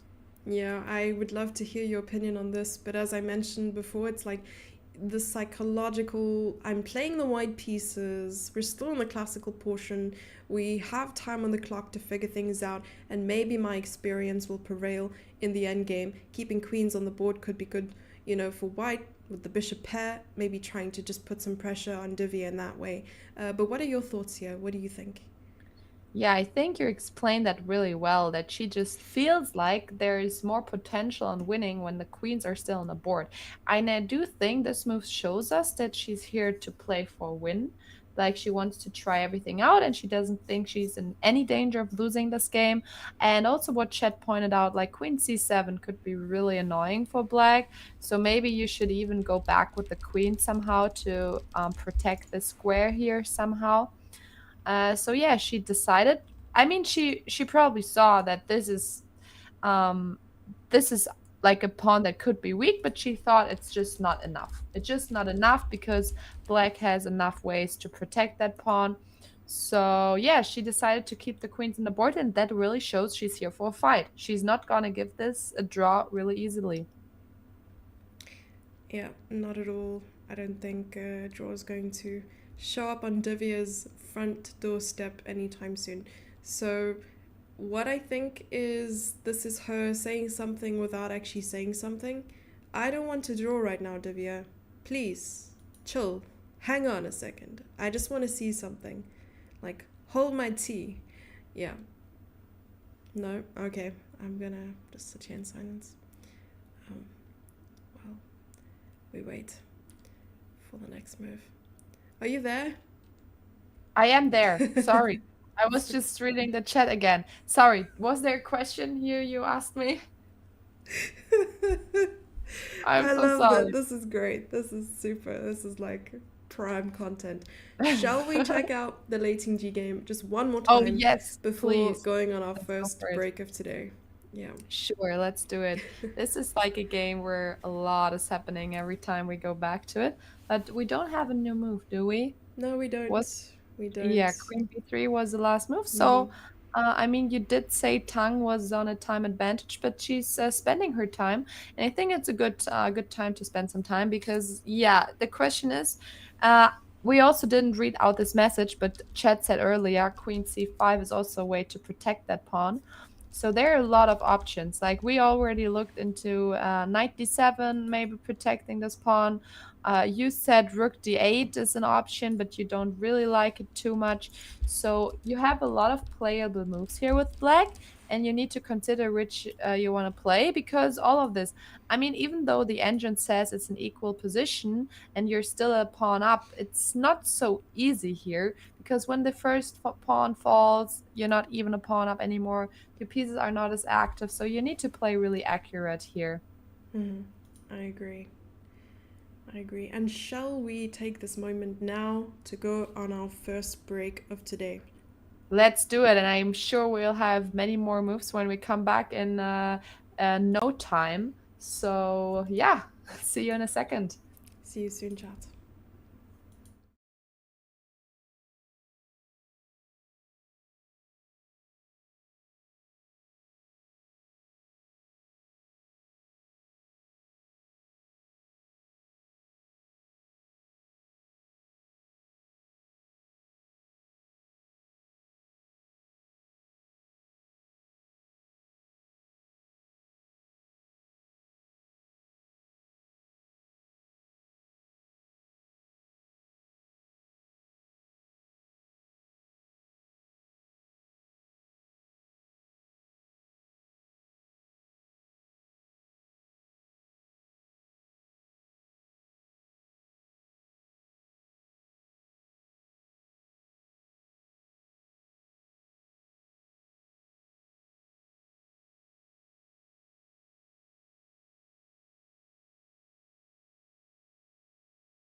And we are back after the break, and I'm seeing that a move just came in as we A move returned. just came in. So, I mean, I was already questioning why White did not go for the obvious best engine move, which we only saw because we're so into engines and trading the queens. Yeah, So we really think that White is tried to win for uh, tried to win here, tried to still play for a win, keep the queens on the board. And we were also questioning how is Black gonna prevent the queen to c7 move? And here again, attack is the best defense. She's not preventing us to go there with a move like queen d7. She's just playing knight e4 herself, attacking the bishop here. And if we do decide to take here, we can also think about taking back with a pawn and maybe try to create some, yeah, some counterplay, some active pieces there somehow. What are you thinking about knight e4? I was thinking the same, but instead of taking with the pawn with the queen, right? If Divya really wanted a draw in this position, maybe taking with the queen isn't all that bad, but maybe it is. What am I missing? I'm missing something? I'm Hmm. thinking like if the queens are off the board and we do have a pawn on d4, this could be a weak pawn also. Especially yes, now I think the move you just played is really crucial here because now this activates the bishop on c3. And where is our knight supposed to go? You cannot go to any active square because the bishop is protecting all of it. We have the domination position here again of the bishop over the knight. Like we are dominating all the squares. And yeah, going to e7 is also not a good idea because we're really quick in advancing the pawn here. That's very true. I'm wondering, like, does the pawn actually queen in this instance? What Yeah, it looks like because happens? after d7 we can also play bishop a5 next move. Yeah, Oh bishop my f5 now, gosh. Yeah, or bishop even a check a5. here. Both is Yeah, I possible. think this is just crazy, right? Oh, Bishop this e7 is is better. Yeah, coming. bishop b is so much Wow. better. I completely forgot that this was possible. Okay. Okay. White has some chances there, and black has to be careful. So, yeah, I think you're right with this d takes idea and then playing f5, maybe. So then in the line we just realized that the bishop, if it has like the space and the area, it is so much stronger than a knight in the end games. But it needs to be activated, which is not now.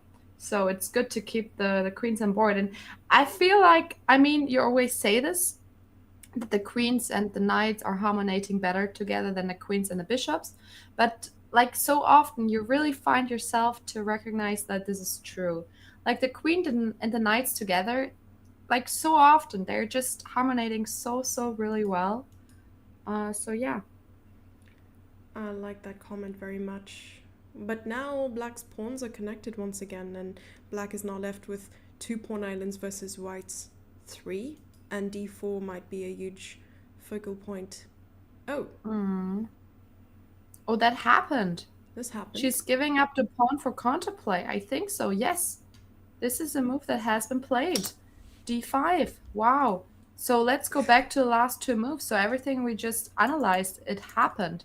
So white took with the bishop, black took back with the pawn, and now d5, giving up the pawn. So now if we take this pawn, she's just saying, okay, look, I need my bishop to be active, and I'm okay with giving a pawn away for that.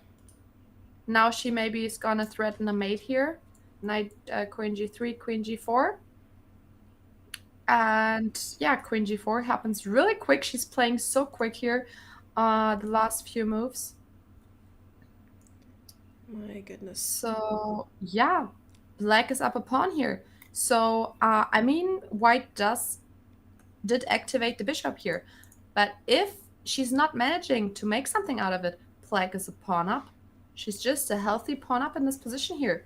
So It's maybe true. this just changed the whole dynamic of this game because black could also try to play for a win now. Yeah, I was thinking about ways in which, like, queen c8, but then knight d8 is not really possible because of a potential. Oh, that actually doesn't even work. Bishop a5 is not possible. Knight d8. Yeah, because trying to get this pawn back would be a definite idea. Yeah, So but I just, mean, mhm. I'm still, even if knight d8 works, it's not a move I really enjoy to play, I have to say. If that's the only way to keep all my pawns together, you already got some compensation. Yeah, what is the move? Maybe I knight mean, maybe d4, active again, like knight d4 here. queen g5. But all of these moves will give back the pawn, at least. That's it. But what is when we move the knight, for example, to e5 or to d4? Oh, that would lose a piece probably. I mean, if you play knight to e5, there's queen c8 check, and you're losing the knight. Oh, yeah, that's losing a piece. That's good. Okay, then knight d4 instead. Knight d4. I mean, maybe then you can also take and queen c8 check, and then you win Hmm. the b7 in the end. But uh, then we have equal pawns again, and I have a strong pawn on e4. So, yeah, maybe, Hmm. okay, maybe this is not even giving up a pawn because in all the lines we just saw, white is winning back the pawn immediately. Yeah, I'm looking at this line where maybe white could go for the pawn, but now there's Hmm. some checks. Like if black wants a draw, this could be. Yeah. I mean, I don't think g3 is a good consideration, even if it's possible.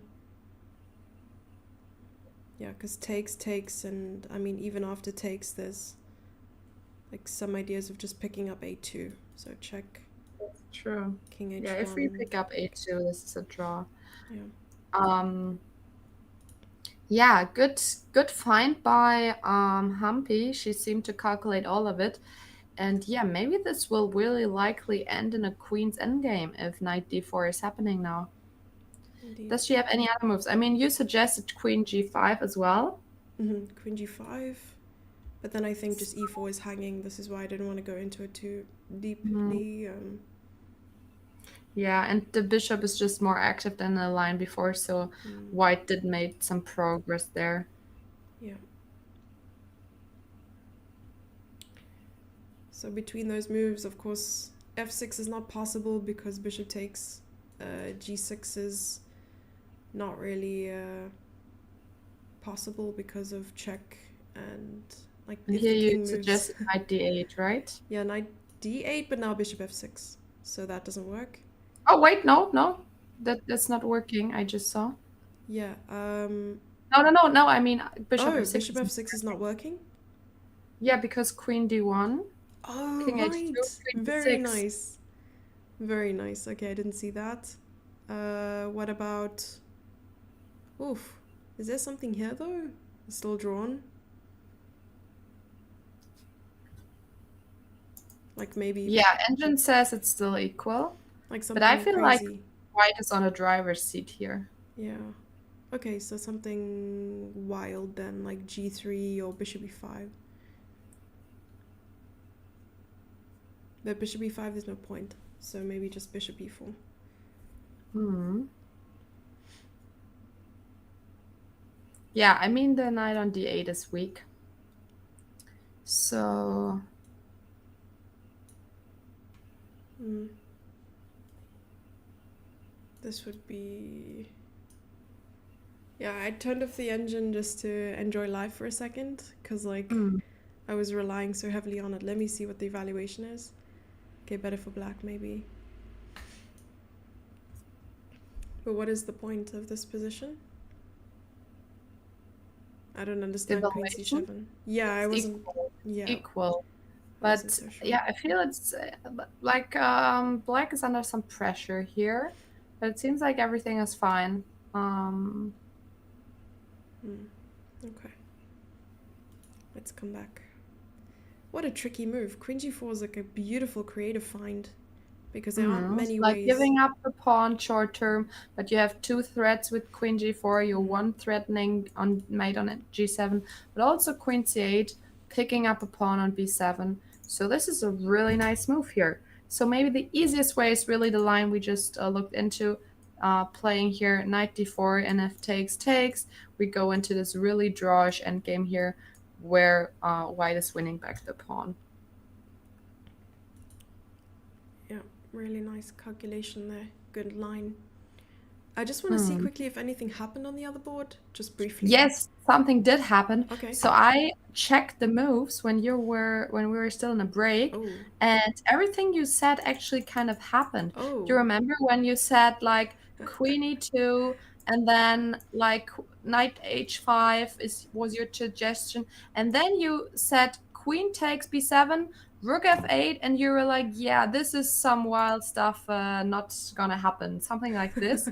But actually, all of this happened, and it's a completely equal position, which is crazy. So white Yeah. just picked up two pawns here, Yeah. just like two pawns. So suddenly white is a pawn up, but it seems like black, even though black had to play rook f8 to protect f7, black has enough counterplay because we're threatened to take here, bring our pieces in. And yeah, that's crazy for me to see that this position here is equal after white just took two pawns and threatening Yeah. to take on f7. It's so amazing that black just willingly went into this line. Like I'm just a little bit shook at the moment. I'm not entirely sure how to feel about this because it's now white to move after rook f8, and I mean black conceded a very active rook, well, not very active but potentially active rook, and now sitting on a square like f8. Maybe the Mhm. plan is simply to bring the pawn, right, like to push the pawn, and you don't have to Yeah, I take. mean, first we're Mm, gonna, yeah, want to take here on g3, so you need to see what you want to do against that one. mm. Because after a move like maybe knight to e4, if white wants to retreat, I mean, according to the engine, this is one of the good, uh, ideas. I'm thinking about f5, but that immediately gives white some sort of advantage straight away. Queen b3, and then this is a problem. Ah, the long diagonal is just Yeah. too weak. As soon as you move the f pawn, everything falls apart here. Hmm. I mean, there's a chance here for white to repeat if white wants to, or if black Mm, wants to. So yeah, that could happen actually, yeah. because if you want black to be able to take on g3, because even if you're a pawn up, if like black manages to take on g3, these are a lot of weaknesses here in the king side. So yeah, I think the repetition could really happen here. Yeah, another draw. Mm, Agreed on around move 30 because they're currently on move 28, so still 12 moves to go before time control. But honestly, they are managing their time quite well despite uh, the time deficit. I mean, Lei Tinji sitting on 30, just below 30 minutes, and Tan Zhongyi on 50 minutes.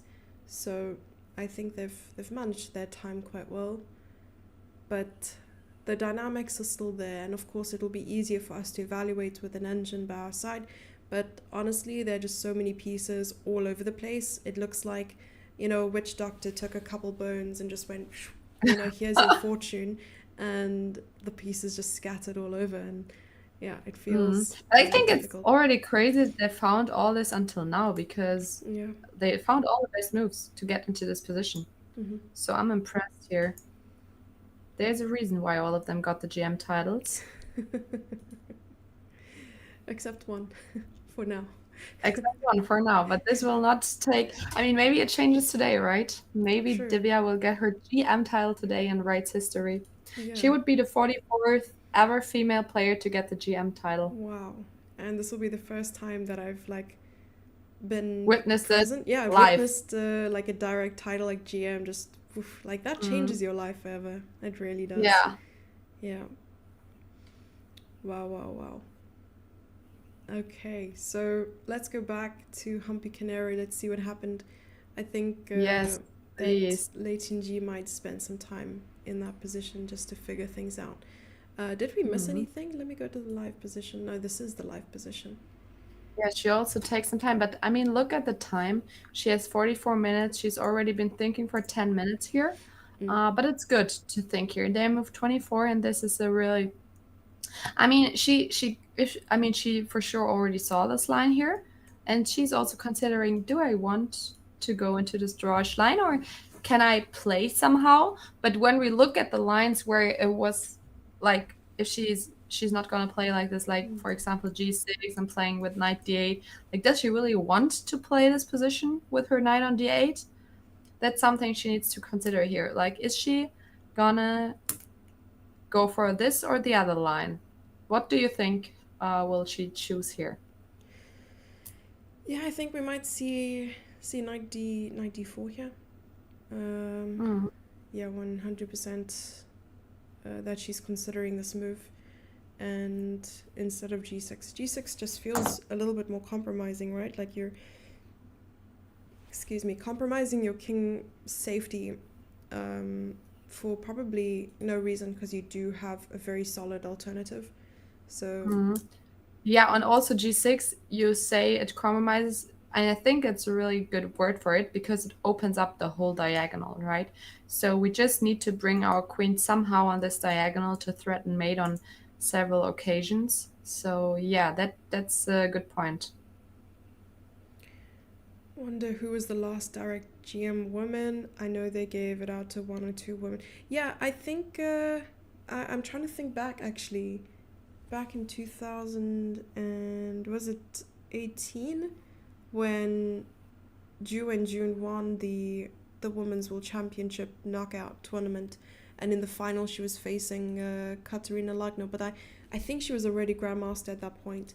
So that's a really really good point. Let me try to do some research, but I don't think I'll find a lot of info at the moment.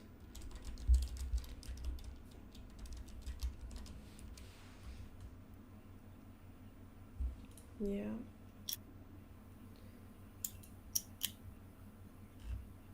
I mean, it'll probably take me to Wikipedia or something crazy. She defeated another Katarina in the final. It wasn't the Katarina, unfortunately, that I'm co-commentating with today. No. I mean, did you play in the Women's World Cup final against Ju and June?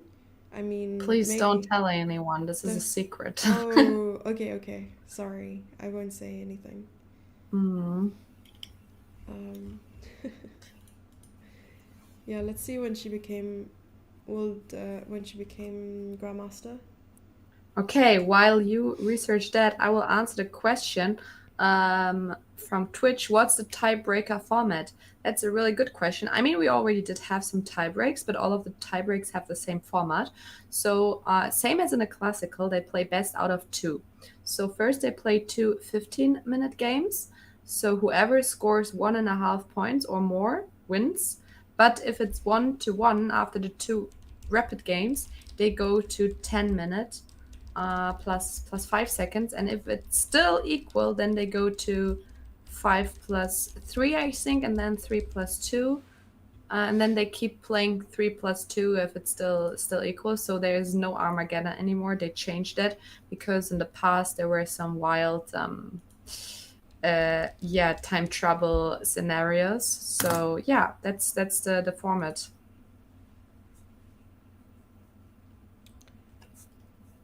That I is. hope that was all right Yeah. Alright. Yeah, perhaps it will take some time to to research. discover. Yeah, I think it would take too much time, in fact.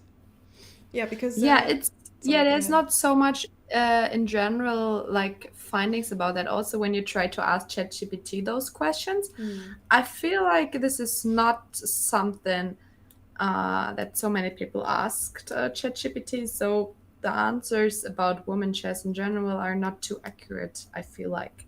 That's very true. So we either blame the AI model or the lack of information online. But we do have info of how Ju and June did qualify for her title. She had like a number of norms, I think 6 norms. So in 2021, you know, FIDE granted her this Grandmaster title because it always has to go through a commission. The commission has to approve your norms, Mhm. despite you like crossing over 2500 and all these other things. Like, there's a lot to consider. Mm, But if you have like 20 bajillion norms, then of course FIDE will be like, all that's true. right, shot. Also, here, Stamen just said, yeah, I mean, that's what I meant. When I say they play best out of two, it's 1-1, and then the next is also best out of two. But for sure, it could happen that you like win the second game of the rapid, and then in the blitz, you draw the first, and then you've 1.5. But yeah, you always have to see like from the format to the format. But yeah, I mean, now you know for sure how it's meant. Uh, but yeah, it's always like the two games counted, and then the next two games are counted. Yeah, they're supposed to understand. We have some like telepathy, connection with chat. They're supposed to let automatically Yeah, we should understand just. you. Choo! Exactly. No, Yeah. I mean, he knows. He just said that it's better to explain it that way. So yeah, you have to know Mm. also that it's always the two games that count together, and when it's 1-1, then it starts kind of all over again. Yeah. I agree with chat. Like, this will be a very interesting tiebreak if we go into tiebreaks tomorrow. But then I guarantee you and I promise you, I'm bringing an entire jug of coffee with me. And we can just do like refills during the stream because I think I'm going to need the energy to shout and scream when pieces fly. And pieces Oh, will and that's fly. what we want, right? Yeah. That's what we want. You want me to Yeah, shout I and scream? Okay. yeah, I want to shout and scream, and I would love to have both of them in the tie breaks. I mean, that's not what we thought. We thought only one of the games will go into tie breaks, but I would love to see both of them in tie breaks. Yes. Because that's a final, that's a showdown that we and all the fans want to see. Like fighting until the bitter end. So yeah. I agree. I would love to see both of them going into the tie breaks. Even though we've had our fixed prediction for today, I think it would be nice to jump back and forth between the two. Because even with Rapid, I mean, things could slow down in a game, and it would always be nice to have something to talk about, despite us already having so much to talk about off topic. It doesn't always have to do with the chess. But let's just quickly take a look at the other game because I'm seeing that there's a rook f1 on the board Mhm. between Lei Tingji and Tan Zhongyi. And that's That not the move we talked about. But I think that's such oh a wait, nice move thinking about what could happen in the future. Because if black is taking on g3, if black is taking here on g3, then we already have our rook ready on f. Oh, are you? I'm sorry, it keeps like switching for some reason. Like Oh, yeah, I okay, see. okay, we're back. Yeah, no, I was just saying this is a nice move to prepare Yeah. against black's plan. Like if you take, we can take back, and then our rook is ready to shoot from f1. So that's a really nice move, I feel like. Yeah, so I like rook f1, even though we have not considered this before, but it looks really logical. So just anticipating this exchange on g3, Mhm. playing rook f1, and also the rook wasn't really doing much on a1, I think. So yeah, That's a potential improvement of the pieces. So that's oh my gosh! Oh my gosh, what? Katharina. On the What? board between Divya and Humpy, G6 Yes. was played. Oh, she's not going for the drawish line. She's really she's really trying to play with the knight d8 line and trying to stick on her extra pawn. And that's some will to win. Wow. Divya impressed. Like, I mean, we've seen it in the past games. She's always playing until the bitter end. She does not want to take an early draw. But Yeah. yeah, she says, I'm a pawn up. I'm a play knight d8 next move. I'm a stick to my pawn. Yeah, you need to show me first what you want to do out of it. I like the spitting bars. I'm a pawn up. I don't want to draw this game. Yeah, we gotta write out an entire like single on this amazing I game love that's that. being played. Yeah, so Katarina, you're gonna be doing the rapping. I'll do the beatboxing. Is that cool? I have to do the rapping. Yeah, I mean we can What, share that and we what are can the both. lyrics? Oh, I'll we'll figure it out. But it's like we're gonna speak Okay. on behalf of Divya. Mm-hmm. I don't wanna draw. I wanna go into this line with G6 and win the game with the pawn up. Yeah, we're just gonna spit bars. It's like I paragraph love after that one. paragraph. Wow. Mm-hmm. That was beautiful. Yeah, wiki wick, and then I'll just be like. I don't want to be a pawn. That would have Down. been. Also, Oh. um, because Robin just mentioned, yeah, last time was a pawn up, and last time I checked, she was a pawn up. Yeah, sorry, the other way around. That's true. She was a pawn up. but white managed, like in the other game, to. I mean, you still see the board on the left side of the screen. Yep. White managed to win both of the b pawns, but the position seems to still be equal, even though now white is a pawn up. So really, really interesting game. So we have two really nice games today. But yeah, let's focus on this one because I feel like white is gonna play quick here. The next move. I feel like queen c8 looks really logical Yep. because yeah, and it did just happen. Oh no, you Oh, just sorry. played it. Yes, I'm I played sorry. it. No, no, no. Yeah, it's on me. Yeah, because like 98, I mean, it is protecting all the squares, but it also seems like a move that you don't really want to play. And something that just came to my mind, like, is it possible to play something like bishop b2 and queen c3 to start having this force here on the diagonal? Or am I losing a piece somewhere on the way? No, I think it's possible, right? Yeah, I think it's definitely possible. I mean, I was even looking at ways in which. Okay, was this played or this was you? No, it was me. Okay, bishop e2. And then your idea is to play like bishop a3, bishop e7. No, queen c3 was my idea. Oh, queen c3. I like that. Wow, what does. So black has to stop queen c3, maybe? Yeah, maybe queen d3. Yeah, queen d3, queen Because d2. queen d3 is also threatening queen b1. Check. True. So then, would then queen c3 be forced, maybe? King h. Queen d6, g3. G3 apparently is bad for many reasons that I'm about to tell you. Yes, queen d2. So king h1, and that could be like perpetual check. So, wow. Queen c8 is on the board, by the way. So this is the current position with check. And yeah, if queen d8, simply taking on b7 is much better for white. And if knight d8, well, exactly what we were talking about, and Katharina's idea of repositioning the bishop. And on the other hand, I think it's very self-explanatory as to why king h7 would be fatal. I see a mate. I see a mate. Yeah, bishop h8. Okay, coming Oh, back. Yeah, you cool. tricked me. Oh, yeah. Never let them know your next move, you know? This is the plan. Yeah, no, that is I love it. That she's just yeah, always going for the most exciting lines, Divya.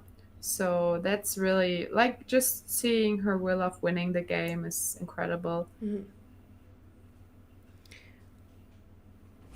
They're saying you're not an MC, Katarina. What do you have to say about that? What is an MC? Isn't it a master of ceremony? Or like when someone is spitting bars, you become an MC? What does MC stand Spitting for? bars. Spitting Yeah, I'm bars. sorry. Rapping. I'm not an MC. I apologize. I would love to be an MC, but never made it. So Did you try? I tried so hard. I Got some. tried so hard and got so far. But in the end, it didn't even matter. Oh, oh my gosh. You're my spirit animal, I think. This is. Yeah, same. I love it. So, yeah, we should really write a single about those two final games here. Yeah, Lichess, listen up. You need to hire us to spit some bars on your channel. All right. Queen b8 was like a very quick move here made by Humpy. I think she had Oh already wow, that's considered it. true. Yeah. That was not the move. Like, I mean, I only suggested bishop b2 here. Mm-hmm. But okay, what? Oh, I I see like her that. idea. Yeah. You know why? Because like after this line, the bishop Yeah. is not longer hanging here. Yeah. Very, You very see, smart. because we saw that. So queen b8 is just setting up this thread. And chat just said they're not sure if they like Divya's position. Yeah, I mean, she decided to go for it. I mean, the knight does look dangerous, but she's a pawn up, so she's trying to get through all of it, being a pawn up in the end, but she needs to yeah, find a solution for all of it, and it seems like maybe she can just get her king into the middle of the board, That is not easy to protect the find. knight again. That is not Yeah. easy to find. Yeah, I mean, Queen B8, it's really nice find by Humpy Canary, maintaining the pressure on the 8th rank. And, you know, as you mentioned, this just becomes a little overwhelming here for Black and has to play rather accurately. But it seems like there are a lot of moves available, right? I mean, I was even Hmm. looking at Queen G5 or Queen C1. Unfortunately, that idea of perpetual check or gaining the bishop is no longer possible. But you know what else is available here for Black? Let's see. Maybe, because what happens after Queen D1? Queen D1, King H2. Ah, and the same idea of King F8. So maybe this is on the docket, on her mind.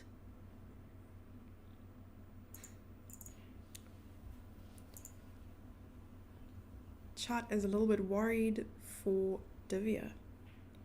No, I don't. Yeah, I can understand. But this is really a game playing for three results again.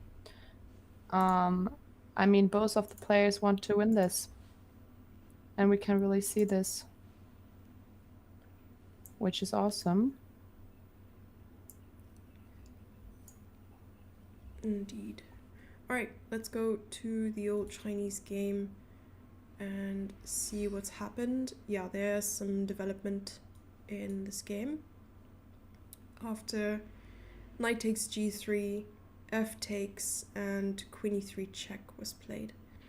King h2, and bringing in the knight. Wow. She does not want peace, she wants violence. So this move defends on f7, but it also attacks or renews this attack on c3 with the queen. But yeah, I mean, white's pawn structure is a little bit different to what we saw a little bit earlier. And I think that black doesn't really have anything to worry about in terms of being down a pawn right now, right? Yeah, because also the bishop is gone. The bishop on g3 was kind of a good piece here to hold everything together and have like a long range over the diagonal. But yeah, now, I mean, if our knight maybe sometimes in the future gets into g4, maybe h5 is even an idea. Like the white king is much worse than the black king, I would say.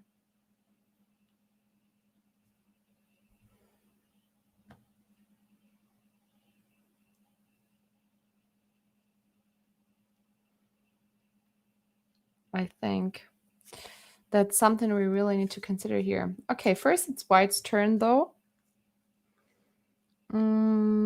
I mean, just in general, we could also think about playing knight g4 right now, because if you take the knight on d4 is hanging.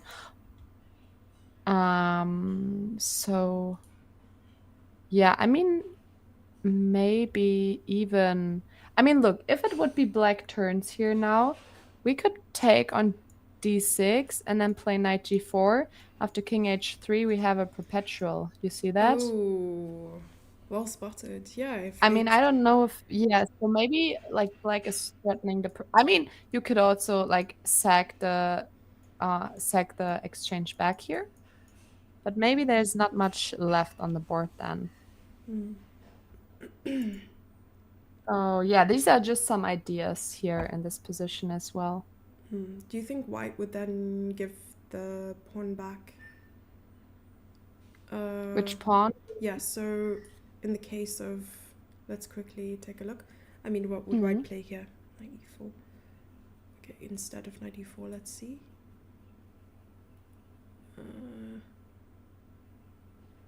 I'm looking at ways in which to, yeah, just play like a null move. Maybe something like queen c7. Then, okay, that doesn't work. Queen. Okay, queen b3. I'm gonna play queen b3. takes, and this king h3, knight Oh f2. yeah, giving back the Yeah, exchange, and just now you're like giving pawn it up. back. Yeah, and something like this, like giving Okay, it I mean, back. but it is an idea that we can consider. And I just saw that after, for example, queen b3, h5 is the best move. Oh. So, like, still preparing g4, Mm. and just not giving up the exchange for it, just preparing it like this. Hmm. I'm wondering what the chances are of us seeing this move, knight f5. Hmm, But then you're giving up your attack on f7 and it doesn't seem very natural. that's true. Okay, so what was the actual position again? I think this is the life. Knight e5, yes, so that's the position here. Yeah. What is with knight f5? Like just attacking the queen? Yeah, knight f5 attacking the queen. I mean, you might also have knight e7 if that means much later. Oh, but now we're getting the c3 pawn back and c3. we're equal again. Yeah, there's not much left here, I Mm. think. Yeah, very, very Could true. end in a draw as well. Is the idea in the main board bishop e5 or bishop c7? Oh, okay. Yeah, should we switch it up again? Sure, yes, because that's the board where it's gonna be decided what happens. And we got a new Queen move, g5. right? Yes, queen g5. Queen g5 happened. So the So, question was, is the idea in the main board bishop e5, bishop c7? No, I think it was actually just directly bishop f6, right? Like this is the plan mm, now, and there's no check and coming back with the queen to win the bishop. So queen g5 is, yeah, stopping bishop f6. mm. That's true. And I mean, you also suggested queen g5 with the reason that we're threatening queen c1, and the bishop would fall off the board. So yeah, I guess now maybe like bishop e5, bishop c7 is now an idea. It Mm. wasn't earlier, but yeah, now you just want to get your bishop onto this diagonal somehow to attack the knight again. So yeah, now it's a time to get your last piece, which can defend the knight in action, which is the king. Yeah, it feels so So, unnatural. Wow. Because what I was also considering, and it's probably worth noting here, is if white wants that pawn back so badly, like king f8, bishop b6, king e8, take the knight, takes queen takes and then b7. b7. Yeah, but Yes. then you have this like check on d1 for black. Mm. So you think after all it's gonna end in a draw still? I I think it's only not gonna end in a draw if someone wants to ban win really, really bad and decides to play a not so good move instead. I think that's the only way where it's not gonna end in a draw. yeah, yeah, I don't think that would be a very conscious decision, but yeah, this is Mm. a very good point. I mean, beyond it being a really long tournament, it's also been quite, um, a long couple days thing for the players Mm. because, I mean, yesterday, I can't remember how long their game was. I think it was around about 4 hours that they were playing.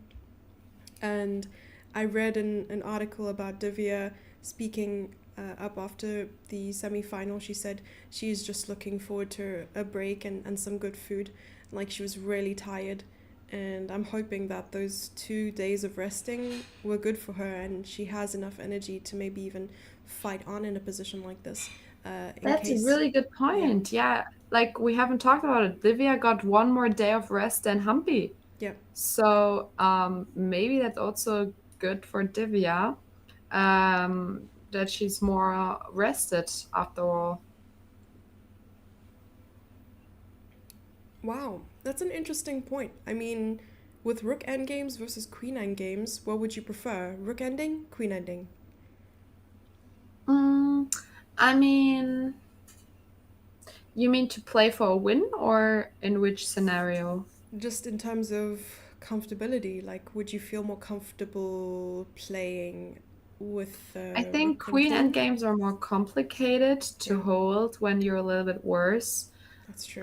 because you have to play really, really accurate. I mean, for sure, not if it's an obvious like bad king and you can just repeat the position really easily and give perpetual checks. But if you like have a strong pawn somewhere in a queen endgame, even though the engine says it's a draw, you can play this on for a while to play for a win.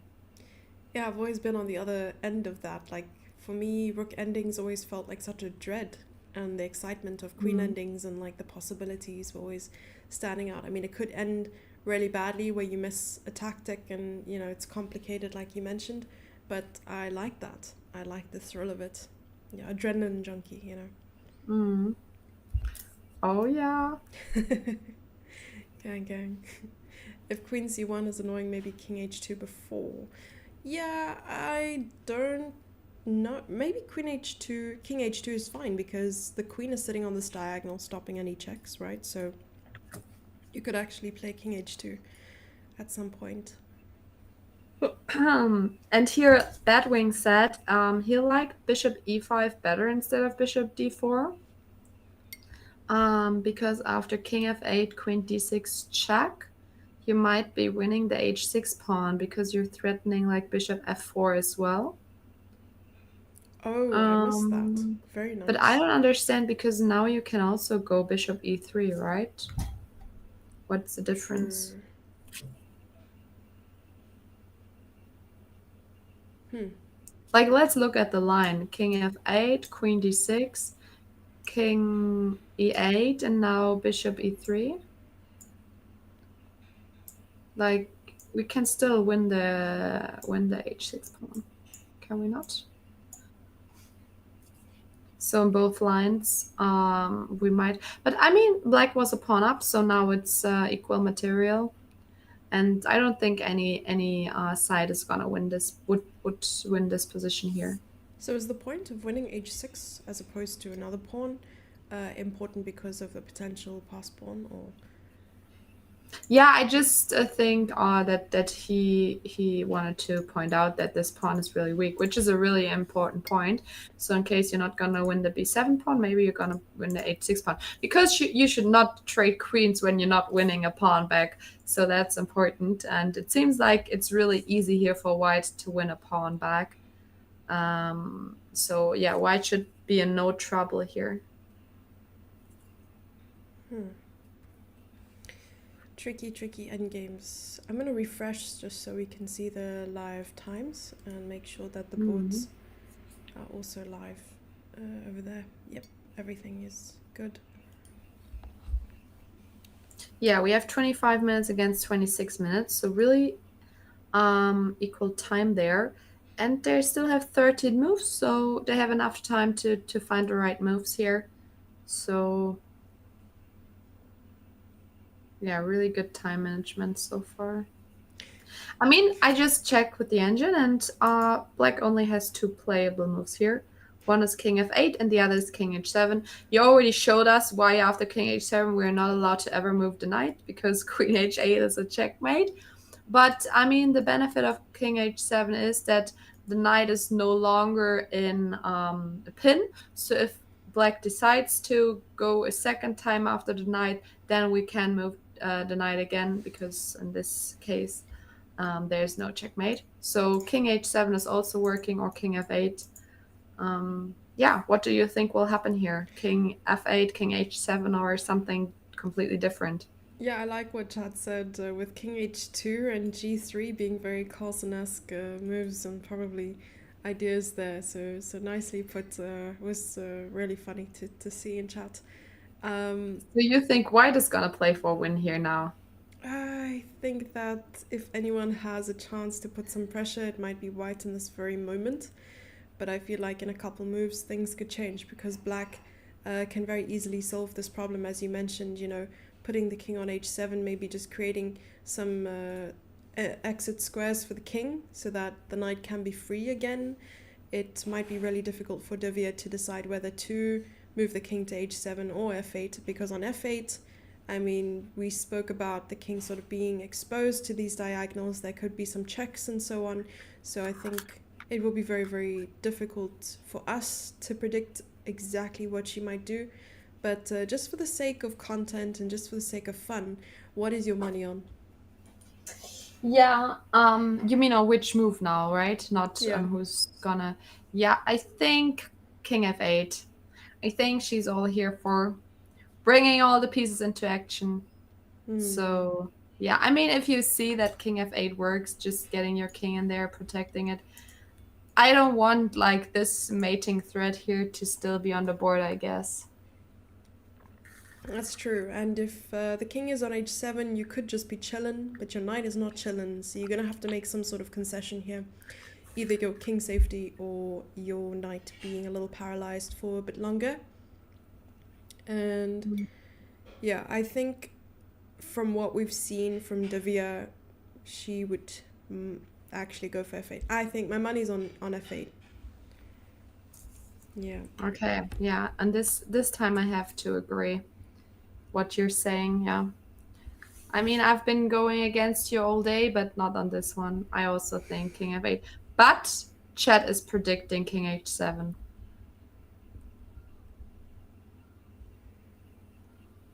Yeah, I mean, H8 mate is a threat, but King F8 has also all the checks to deal with. That's a really good point. Yeah. I think b7 and a6 look very vulnerable there. That's Yes, true. exactly. But black is also a pawn up. So black can black can black can lose a pawn again and still be fine here.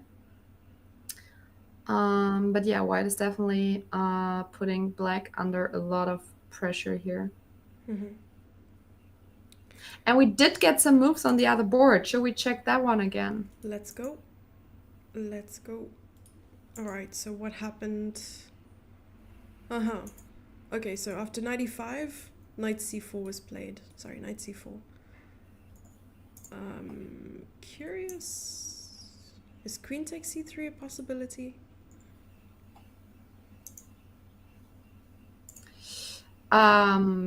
Queen takes c4.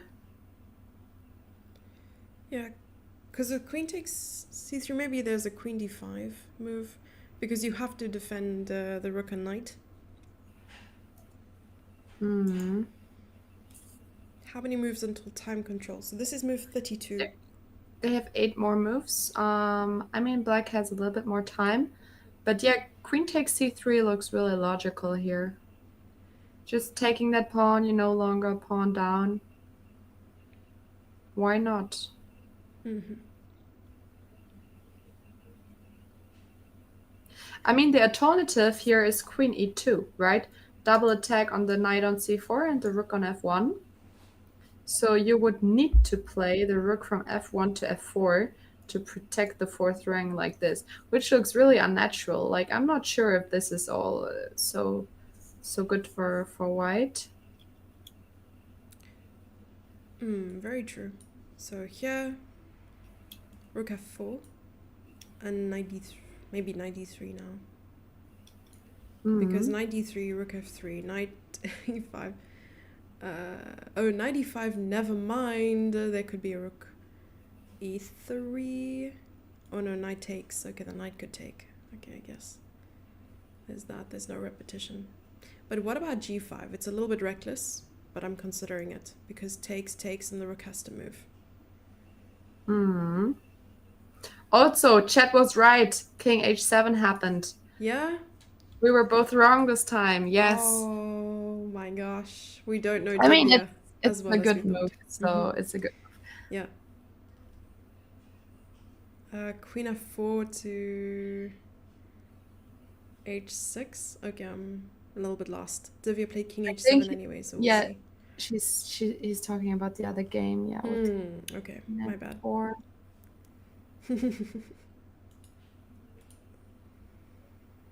Thinking of bishop takes c3 a million moves ago. Bishop takes c3. Oh. I do feel Divya is in trouble of her own making. You think she did this to herself? No, I don't think it's too bad for her holding on to the pawn as long as she can.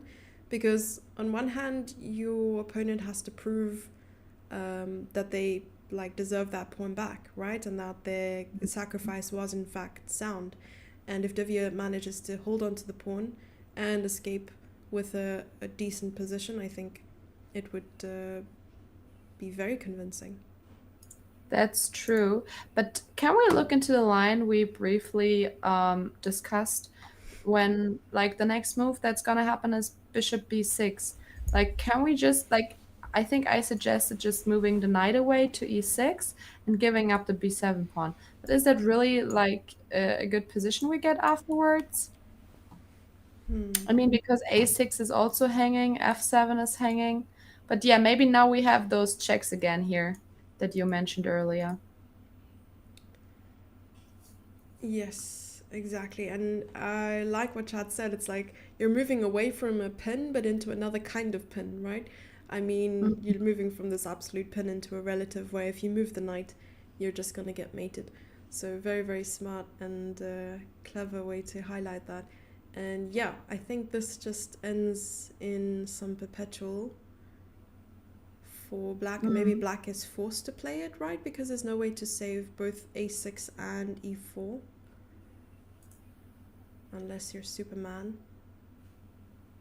But what about like queen c1, king h2, queen f4, and g3? Because f2 is Hmm. protected by the bishop on b6. I missed. I missed that. Oh yeah, Chet also saying that. F2 is protected.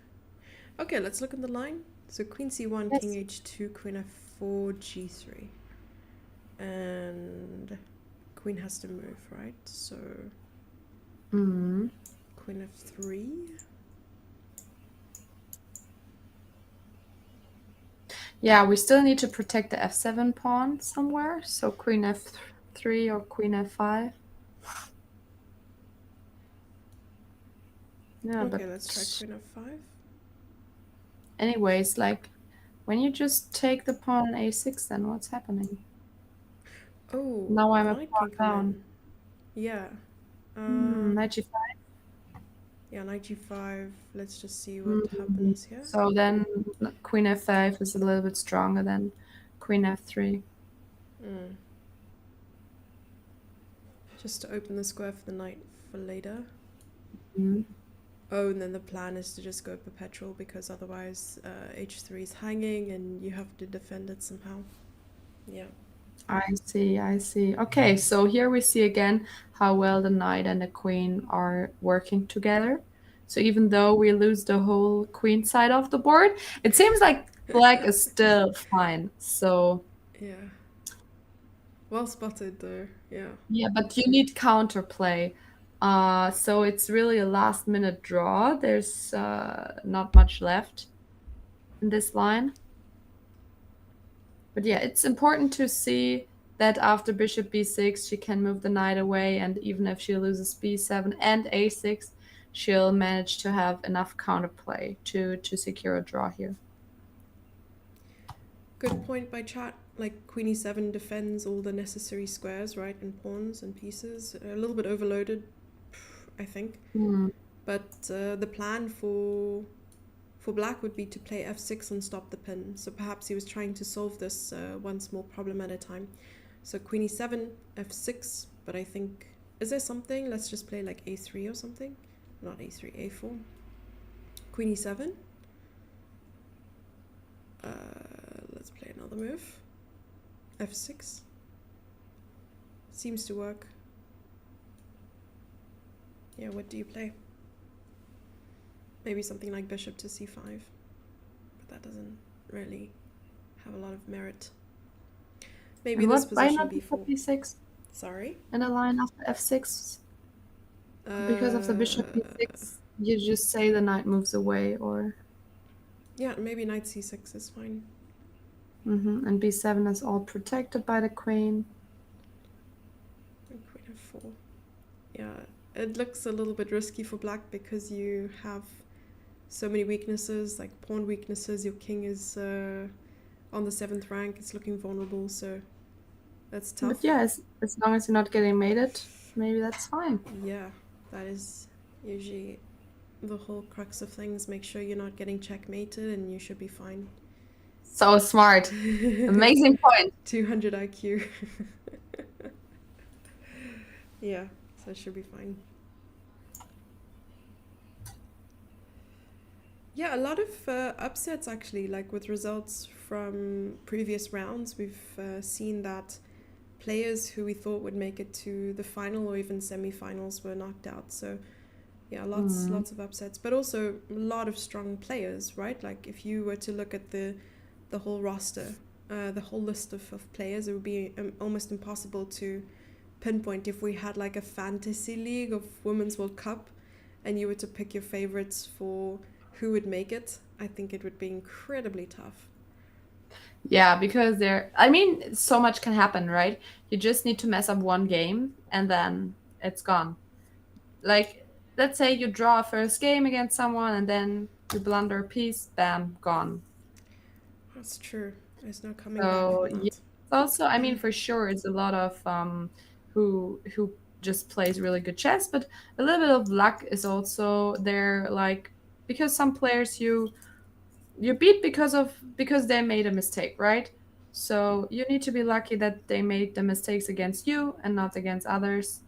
Um, but yeah, for sure, everyone who is still in here, like making it to the finals and semifinals, 100% deserved it.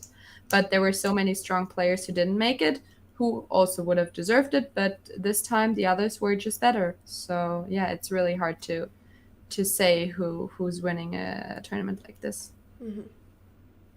Yeah, really, really well put. And anyway, if you were to change something about the World Cup, like tournament structure and format, what would you do? Mhm. I mean, I think I really enjoy watching like the tie breaks. So if there's some kind of possibility to change the format that we see even more of that, I think that would be super cool. I don't know. That would change the whole tournament for sure, but that's what I just think is so exciting. Uh, when I mean there are just more blunders happening and faster time controls, so I guess it's more exciting to watch. Um, but yeah, so that would be a complete change of the tournament system. That'd be interesting. Maybe like a rapid, but first to five, or Mm. um, you have rapid and classical as the tiebreak. Oh yeah, that will be wild. Let's just do it the other way around, Yeah, going from a quick to slower time controls. That would be something. yeah, indeed. I think it would decide a lot as well. Double Mm. elimination format is best. They use it in other esports.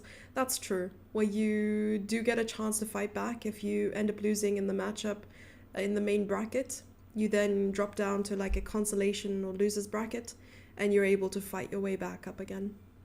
I do like that idea, but it would take a lot longer, I think. Also interesting, we did not see bishop b6 here. We saw queen c7 instead. Attacking the pawn on f7. So, yeah, how do you want to protect that pawn? I mean, there's not many ways, right? Because if you try to protect it with your queen, you still have to protect your knight as well. So there's only the d5 square. And the other option to protect this pawn would be with the king. But this is apparently losing because of queen d7. And Mm. Yeah, Queen like E8 is coming. Queen E8 is coming. Yeah. That's rough. That is rough.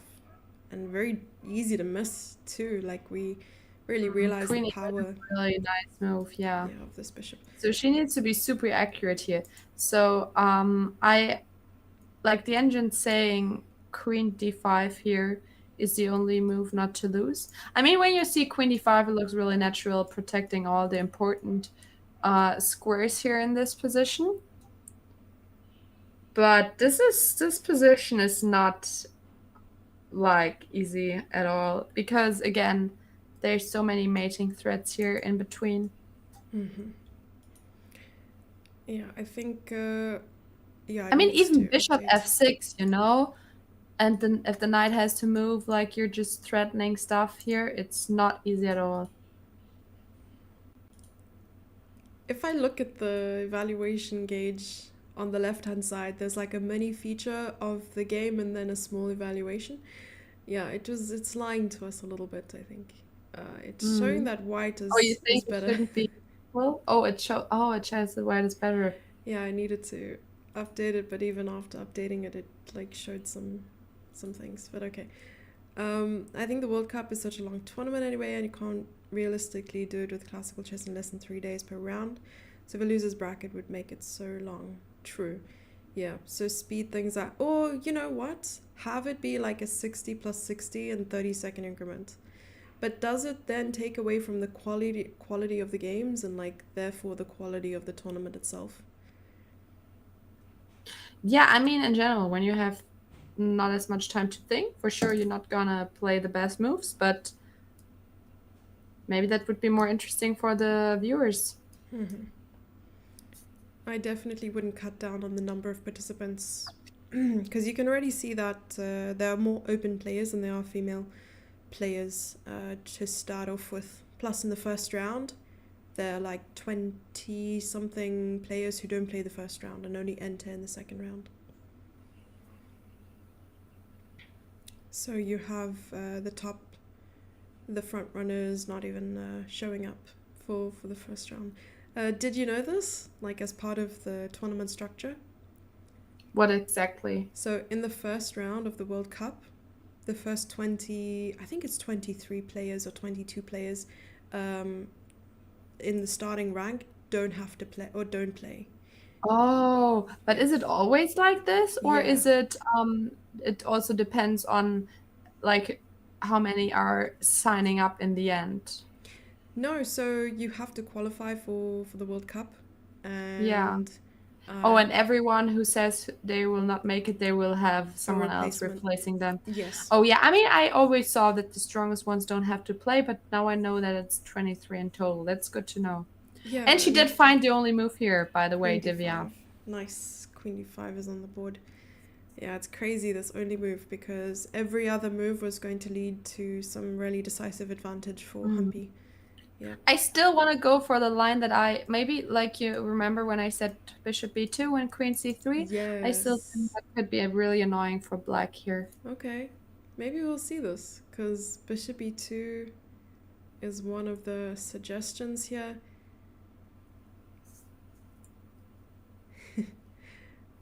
Can you feel like it? Yeah, as one of the big attractions. Thanks. Yeah, they only added me to the list for content and humor purposes, of course.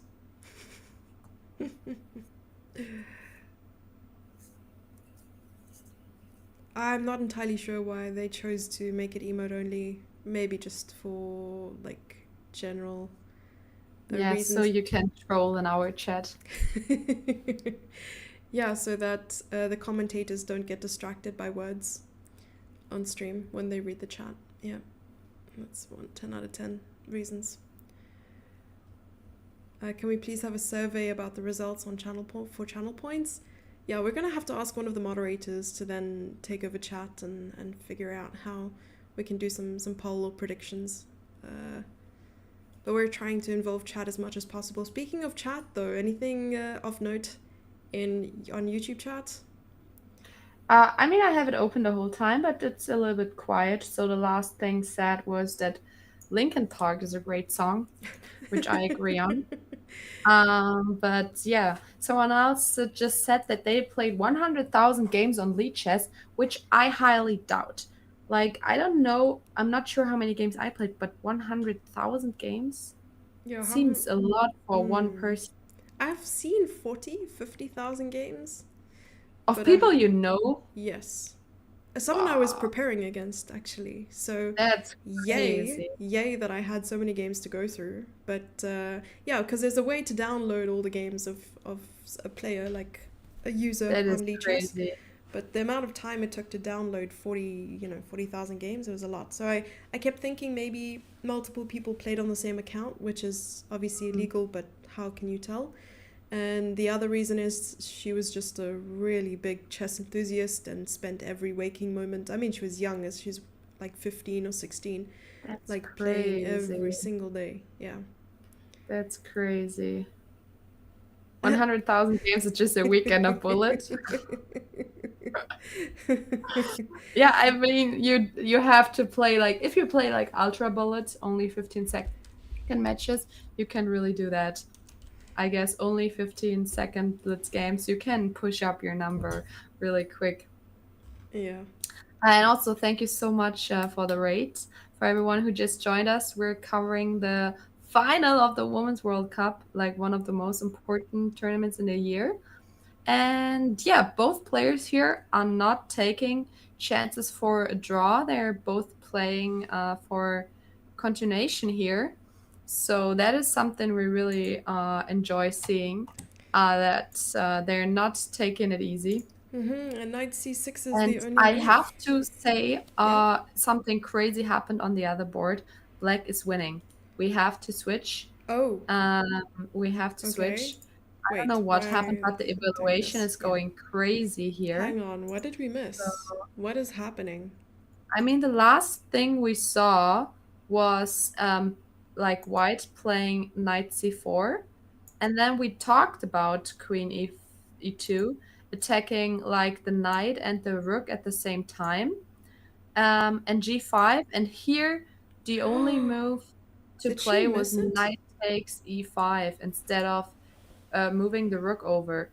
Like it was still fine after g5, but after g5, you're not allowed to play rook e4. If you go one move back, you can play instead of this move. Yeah, Like let's don't, quickly check. yeah, Sorry. Yeah. yeah. This position after g5, you can play knight takes e5 here, and if you take the rook on f4, then yeah, we're taking back. We're in exchange down, but have a really good knight there on e5, and this position is completely fine here because we also have two pawns for the exchange. So that was the only way white could have played here. But instead, she played rook e4. And now I need to find out why this is losing. Oh, and I think knight f3. Yeah, knight Knight f3 wins the exchange. But I think even in that line that we showed, it was like giving the exchange. But But how is it winning the exchange? Because after knight f3, king h3, we cannot take because our queen is hanging, but probably we can take on e4 first, right? is Or there a how is it mate? winning? Or maybe there's like a g4 first that you have to play. Or Mm, hang on, I'm trying to yes, figure it yes, out. yes. Oh, knight g1. Knight g. Wait, I don't get it. Knight g1. Oh no, that's just a check. Let's quickly Queen see. f1 is the winning line. Queen f1. Oh, and maybe you have to. I mean, when the Hmm. king like appears on g4, that's really bad news. Probably.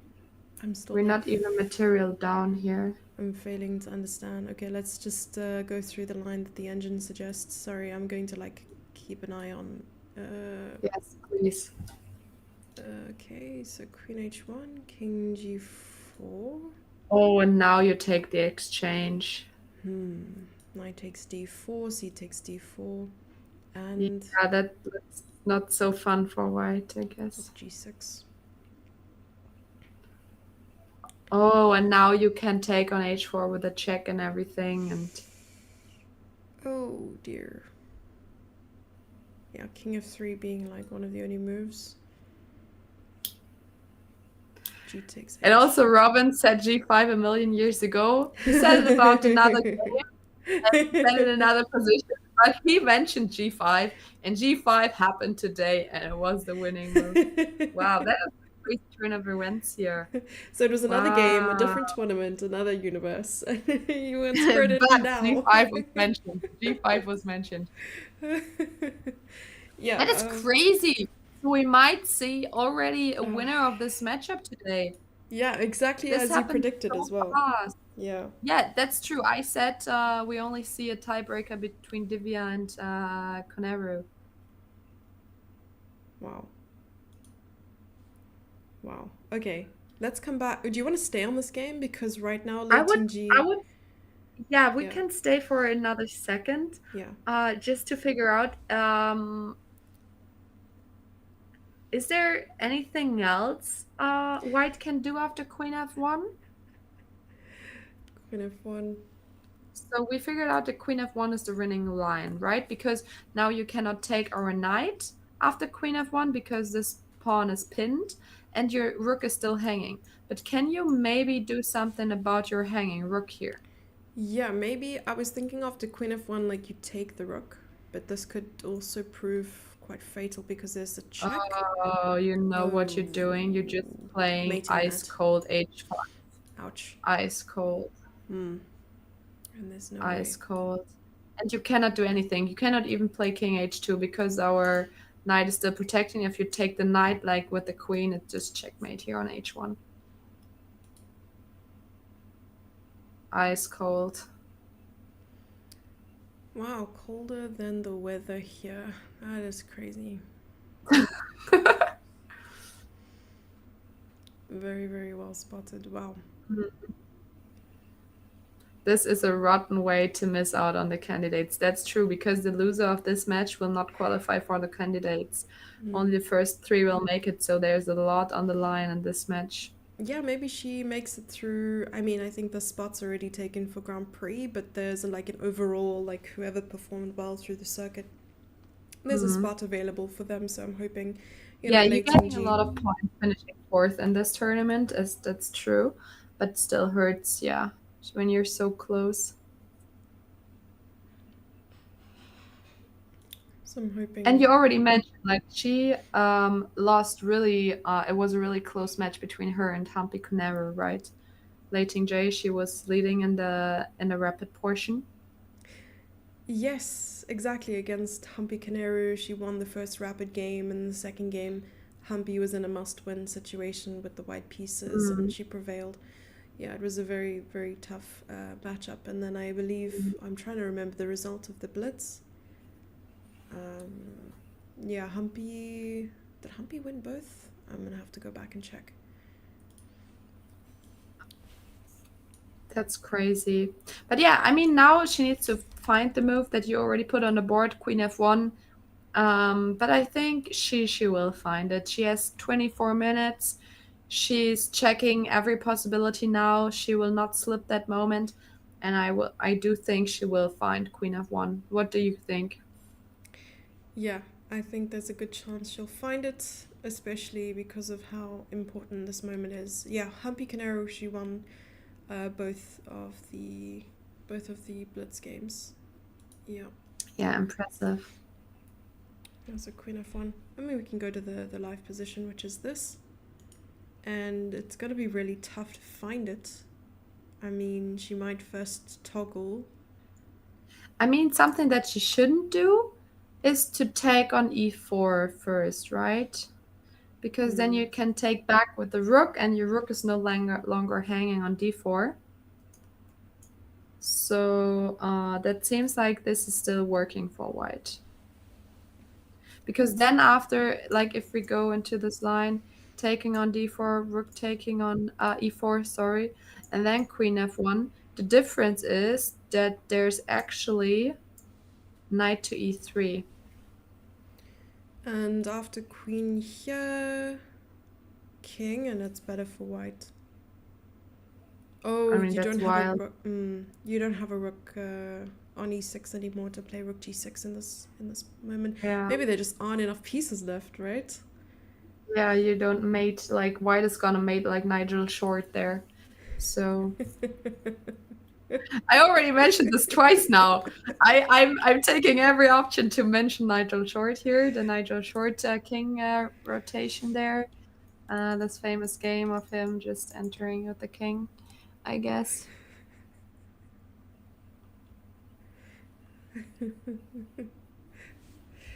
Yeah, but going back to the rating spot, so it seems like there's no rating spot this year in the women's No. for the women's candidate, but um, there is a rating spot for the open section. So I think Hikaru complained about that. There's a rating spot, that they're just keeping it so Magnus can come back if he wants to.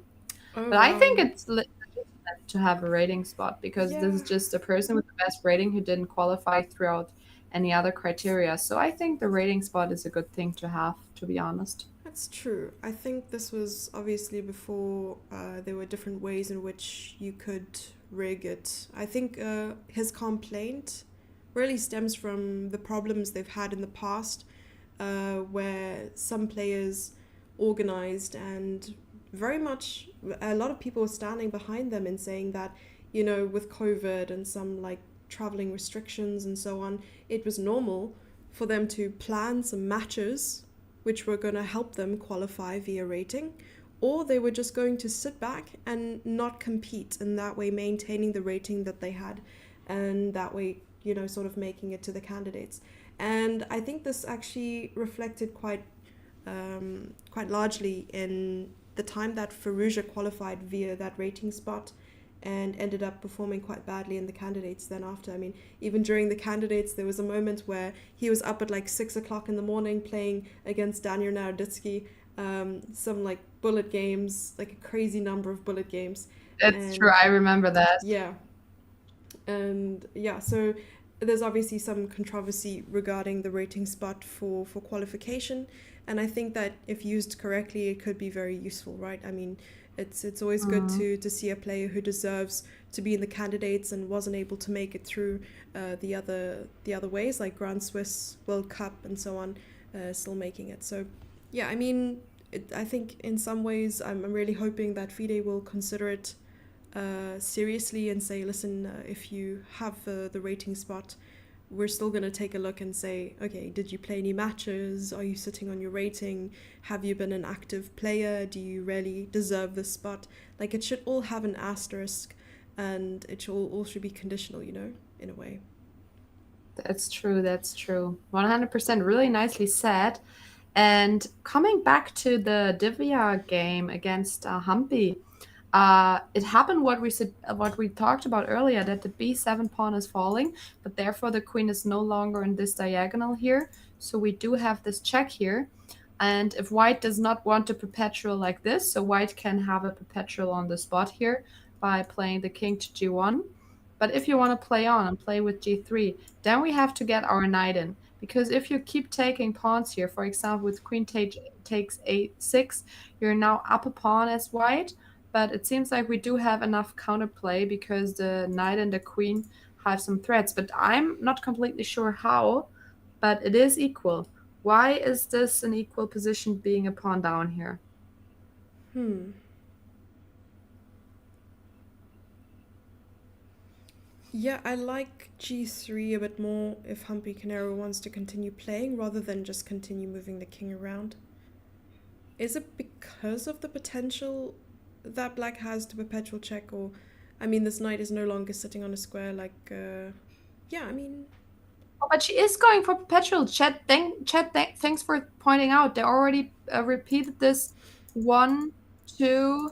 So oh, I think now she can claim a draw as black, can she not? well Queen spotted, yeah, d1. exactly, Repeat exactly. a third time. So now, okay, Divya is in the, like, she can pause the clock right now, Yeah, call an arbiter and say, I'm gonna play queen d1. It's important that you do it the right way. yeah. She needs to pause the clock, write down her move, call an arbiter and say, the next move I'm gonna play is queen d1, and then it would be threefold repetition. A lot of good players don't do it correctly, but also amateur players, really often they do the move and then say threefold, but you need to stop the clock before you make the move. That's So true. that means tie breaks. Oh my God. And I'm all here for it. Yeah, I love your excitement. This is great. And I opened up the main broadcast just to see what's happening on the cam. I think it's also a very important moment here. Perhaps, I mean, Humpy's sitting back with her arms crossed at the chair. Devia's like shifted her body language quite a lot in the past minute and gone from like hand through the hair to hand on your face, really trying to think.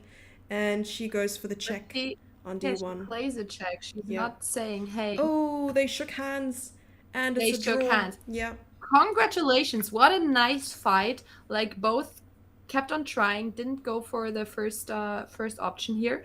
But we do have tie breaks. That's Yes. great news. So you guys gonna see for sure us again tomorrow. Yeah. But it's not decided yet if this is gonna be the only tie break because Yeah. we still have another game going on. We do. But congrats to the players for making it to the tiebreak. Congrats. Yeah. And I can see that. Yeah, I'll probably take down the main broadcast right now. But wow, what a moment! What a moment! Well done, Divya. Yeah, for maintaining that equality with the black pieces against Humpy Canero. Mhm. Oh, I'm excited for tomorrow, really, I'm so Katarina. excited for tomorrow. Yeah, Yeah, I mean, the last time Divya, like the last time we were commentating a tiebreak together, that was Divya against Harika, yeah, and there, like Divya played crazy good. Really impressed me.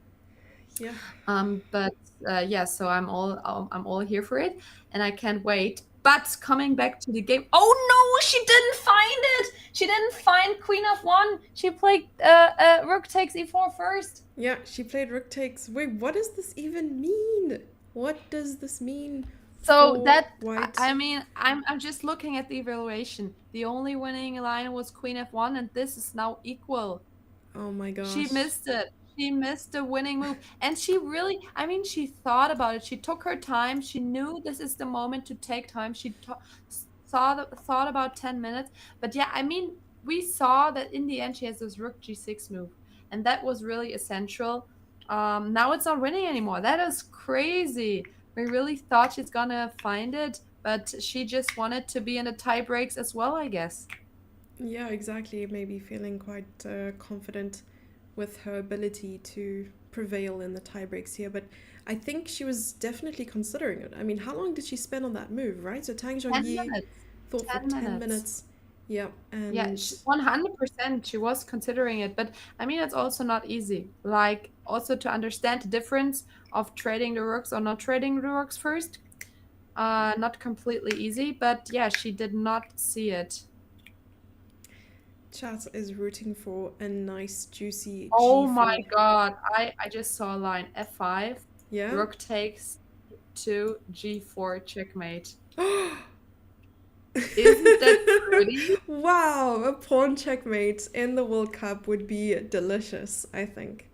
I wouldn't But even need to prepare myself for dinner because that in itself would just fill me up. Wow. What a move. oh, What a move. I mean, right, it of course doesn't work, right? But what happens? Queen yeah, after d5 check. F5, you're Can. just not allowed to take the queen. Alright, just taking a. Okay, okay. And it's somehow, yeah, it's still a draw with check, check, check, and so on. Not easy at all, Yeah. but yeah. Wow, the game is still going. I mean, it doesn't mean that just because she didn't see the winning sequence doesn't mean that this game will automatically end in a draw, right? There is still so much happening. People, I mean, they still have more moves to go before they get into time control.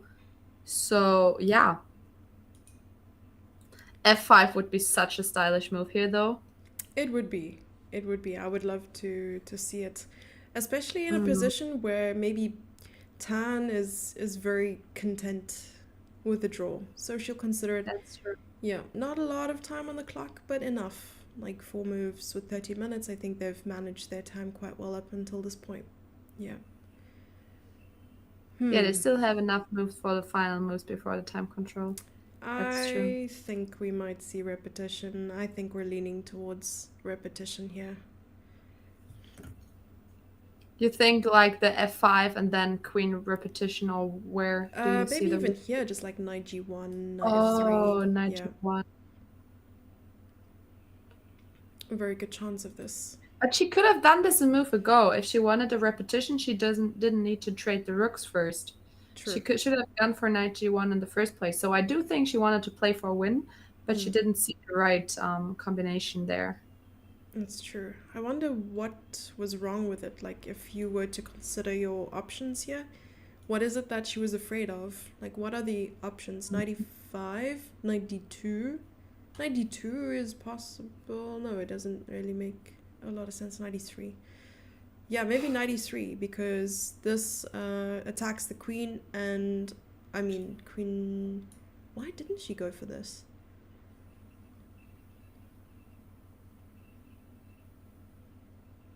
Hmm. Yeah, I'm okay. Maybe just being afraid or a little bit afraid here of what happens if the queen is just out of action after this. Yeah, makes Mm. sense. Yeah. It's so much easier to find combinations in puzzles because you know what you're looking for and when. And this is, yeah, real life is a little bit different. It's not like you are presented with two different doors and you have to pick one. It's like, yeah, all the doors are open all the time. If I. 100%. But this is really our firework you asked for today. Mm, it I mean, you is. wanted to see a firework, and here it is. I ordered it only for you. Just for me, Katerina. Just for A you. I woman know what after you my own like. heart. Oh, yeah. Oh my gosh. I'm gonna start whipping out in song and just start singing Taylor Swift or something. Yeah. But I do hope that someone wins in this game because then my prediction was right that we only get a Yes. tiebreaker between Divya and Koneru. Very So true. I want to be right. You want to be right. And I want, if it ends in a draw, then we're both right. We're both winners today. yeah, no, we both wrong. Just I mean, we're half right, and our we're half two right, halves like the together. diagonally cutted GM title. You're funny. Just to bring that one up again. I like the full circle, honestly. Yeah, Mm. Lichess, I hope you're realizing the gold that has been produced today. Chat leave. We can't be third wheeling right now. Yeah, too much love. All right. No, but really, I think maybe she's realizing now, but because she's thinking again. Hmm. So it's never a good time when you think, and then the opponent makes the obvious move, and then you think again, right? Hmm. Because you knew before you move that she's gonna take back with the rook. Like normally, if like you know the obvious move is happening, then you already think in advance what is Yeah. gonna be my next move. You know what I mean? Yeah. But it seems like she wasn't sure in the first place to trade off the rooks because she's thinking again. Or maybe now she's realizing what she initially thought is not working anymore because it's not winning. Like now we can also have a look at Queen F1 now. And we already set 93 and we don't have enough pieces to mate the king. Like the king is going to G4. And the big difference is that in the other position, we still had the rook to be a part of the attack. So, I mean, there's just a rule that is so often true that you need minimum 3 pieces to attack. And here, black only has 2 pieces left. So Yeah. Very keen against observation. this rule, yeah. Yeah, I like what you mentioned there about that big pause that Tan Zhongyi has taken now. I mean, she probably just missed something in her calculation. I mean, after the Hmm. first move, yeah, in this Yeah. line. Yeah, maybe. Yeah, she is probably. Yeah, she's 100% calculating if there's more than a draw because she can just easily go for the draw. She saw that already. But the question is, why did she take here first? Because if Mm. she only wanted a draw, she could have gotten this in this position as well. Like knight g1, knight f3 is also a draw in this position. So if she is calculating if there's more than a draw, she should have found out in this position and not take here first. Yeah, maybe she was also thinking queen takes. Queen takes e4 is an option. Oh, but then it's probably just It's clear not cut. working because the really Yeah, nice move knight takes d4 is also protecting the queen, and then we're just really just an exchange up here as black. yeah. But Lei for sure is using this time now to also just double check the lines, only having 6 minutes on the clock. Let me just refresh so we're on the same Mhm. page. Do Yeah. you think she will go for the draw here and repeat the position? Uh, I think she's heavily considering her chances in the tiebreak. Like, you Mhm. probably have that in your mind while you're playing this game. It's like, is a draw okay? Am I do I have any chance, like really good chances of beating her in the tiebreak with the rapid? Is there any stops I could pull beforehand? But yeah, I think she's considering. I mean, the ball's in her court right now. She can either try to push, play True. on, and this is what Humpy did as well in a drawn position. She tried to push a little bit, see what happened. It's like poke poke. I have nothing to lose. Do something. Let's see what happens. Mm. Exactly. I think Chat and I have exactly the same idea there. Uh, Tan might be just calculating, but not a lot of time to calculate. She's now joining late in G with less than 7 minutes on the clock, with 4 moves to go. Is everything okay there? Yeah, it was just my pen was falling on the floor. Oh, and Katarina's taking some notes for tiebreaks tomorrow. Oh yes, I Yeah, am. she's writing some awesome jokes for Uh, our entertainment. YouTube chat suggested pawn to g4. I mean, maybe we can have a look at that line Hmm? again.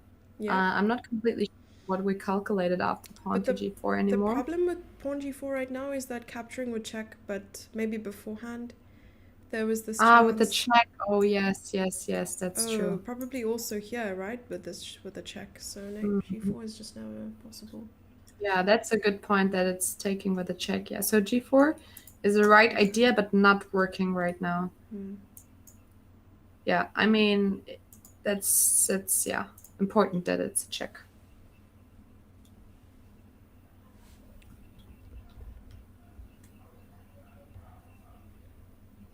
Okay, now it's a matter of time. Let me refresh again just for Five the sake. minutes left for her.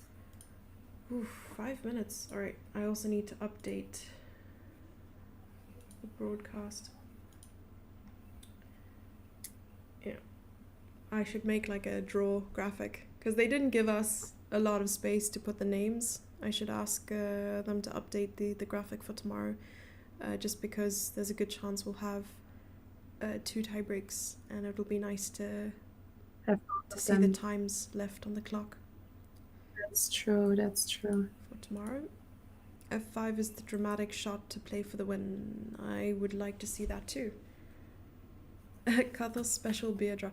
Oh, are you a beer fan? Okay, that's like asking, okay. You're from I mean, Germany, I I'm from understand. Germany. Yeah? Yeah, yeah, yeah. Yeah, no, I mean it's good. I mean, in the beginning, I also was not like I was not a beer fan at all. I quite enjoyed like a white wine and something very chill. I know we're not supposed to be talking about these things on stream, but anyway, then I started acquiring a good taste, and I realized it's probably in my blood. Good taste for beer. Probably, Yeah, probably. You're yeah, half German, right? yes, yes. Indeed, Germans start drinking beer 12. It's good for the immune system, right? So, mm, 100%, it's yeah. good for strong teeth and bones. Or is that calcium? I can't remember. Yeah, we're just gonna claim it and ship it. And there's a whole emote for it as well. Lots of minerals. Yes, vitamins and minerals. Down to 3 minutes, Katarina. Yeah, do Wow. you think she'll play on? Oh no, she's going for. I mean, she can also repeat the Oh, position twice and yeah, then think again. that's But true. I do think because she thought over 20 minutes and didn't find anything, so I do think she's going for the draw now. Good chance of it. Also, can she play twice and then make it to move 40? Or I think she'll be one Yeah, move that was shy. I was thinking. I think she's too short. She will not make that one. That's yeah, not working quite. Yeah. She's one move short or 2 moves Yeah, short. Because if she plays it one more yeah. time, that's move 39. And. Oh, yeah, you're right. 2 moves. First draw out of I mean, two. doesn't matter because now it's like not winning anymore anyways. So yeah. I wonder if she knows this herself.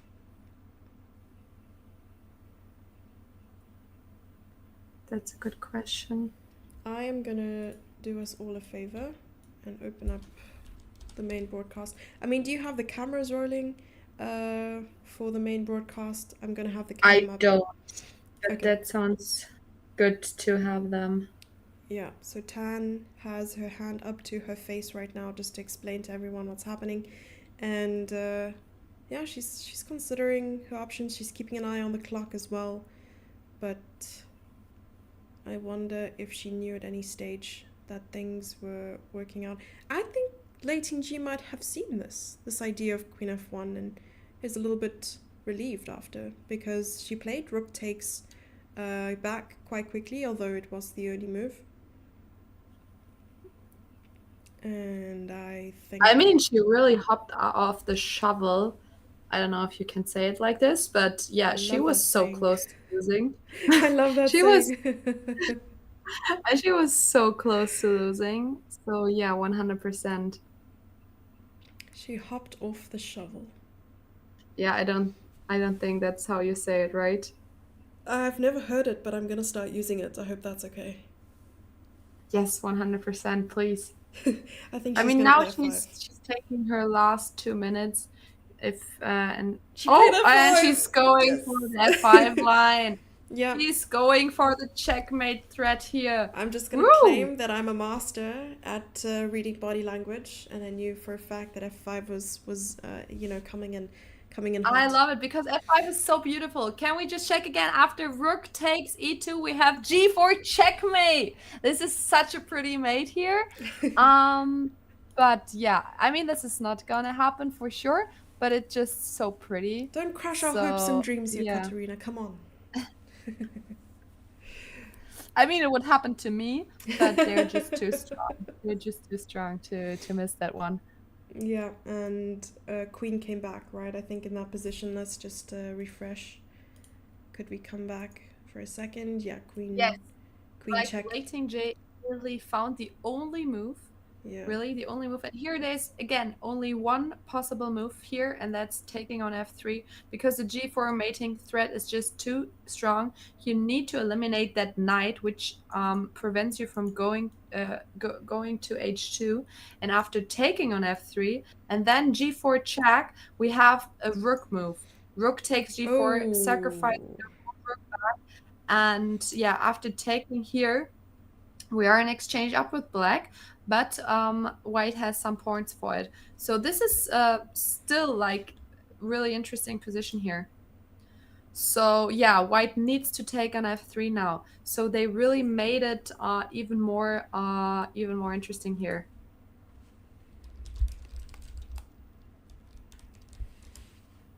They really want to play, and we love to see that. Yeah, I'm enjoying this so much. And Lei needs to keep in mind here, very, very importantly, that it's not yet move 40. So I hope that she knows this. It's still move 39. She has to make one more move in order to get that extra 30 minutes on the clock. But she does have 6 minutes to consider her options. And yeah, I am so surprised that there's only one move to survive this position. And if she Mhm. plays any other Yeah, move, like it's G4 is over. just too strong. Yeah, Yeah. G4. And the nice thing about taking on f3 is that your pawn also is controlling the G4 square. Hmm. But yeah, it's crazy because your rook is hanging. Yeah. Yeah, it's just wild. Yeah, and you don't have a check. I mean, this knight like hanging, just hanging there, but doing so much. Okay, she found the only move here.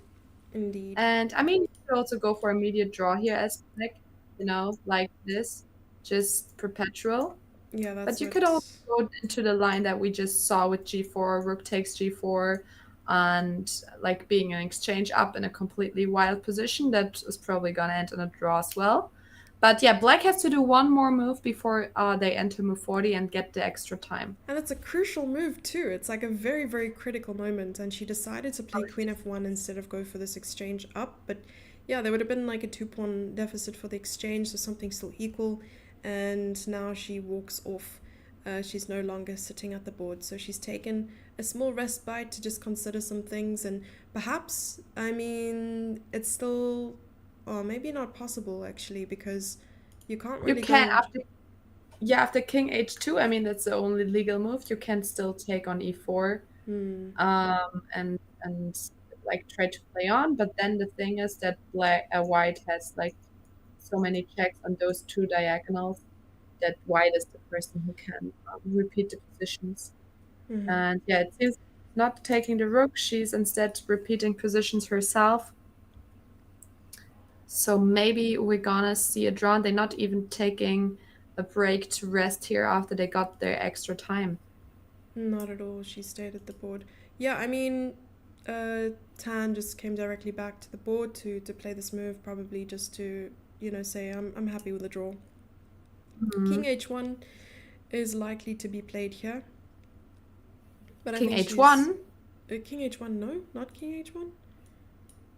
Ah, it's losing.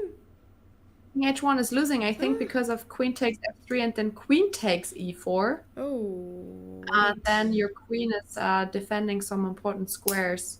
So you don't have a check you're right. when our queen is on e4. I completely missed this. That means that g4 is still possible going for Yes, this. g4 is still possible. Hmm. Yeah, I was just testing to see if you're still awake, and I'm really glad that you are.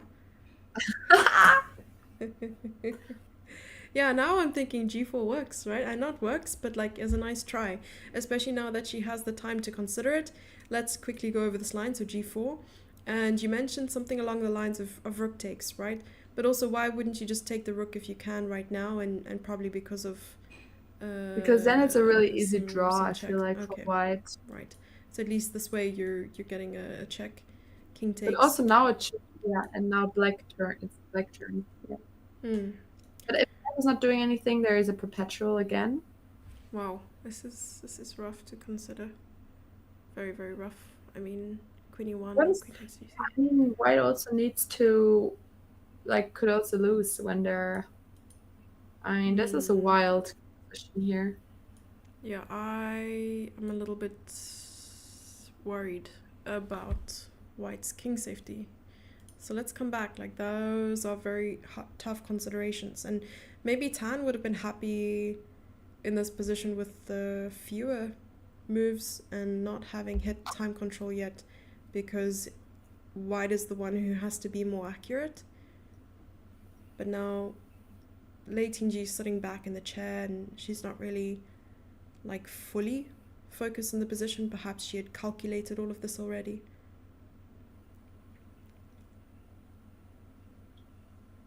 Yeah, this is intense right now. Yeah, we also just chat super active again. I mean, if you suggest any lines, we always read them and talk about this. So we're happy if you have any content. So yeah, we're reading the chat constantly. Yes, please do ask some questions. We do encourage them. I do need to take a quick break to run to the restroom if that's okay. I know it's a very important Sure. Should moment. I just stay here for a second in case they shake hands so we're not Yeah. missing that? Would that be okay? I will be really quick. 100%, Okay, yes. I'll be right back.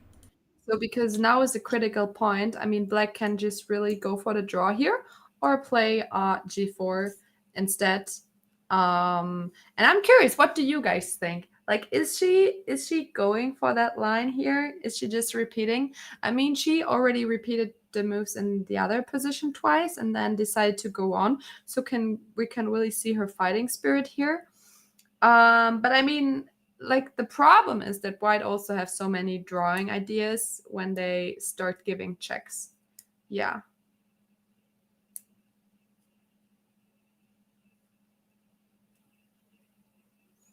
she has draw in pocket. That's true. I mean, but again, if she, I mean, we saw the line with the king on h5 that Jesse just showed us. I mean, it could also be that sometimes you're in danger as black, right? If the knight comes in and you have some checks, I don't know. I mean, now they're getting the extra time here. Did she repeat just to get some time on her clock?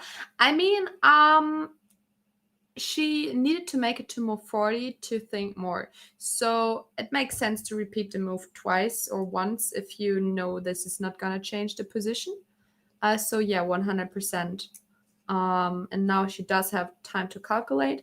but unfortunately, it's not winning for her anymore. It was winning before she took the repetition, before she traded the rooks. But she's going for the line. She's going for the line. G4 happened, and now it's really important that white is going to take with the rook. You're not allowed to take with the pawn because then we go queen f1 check, and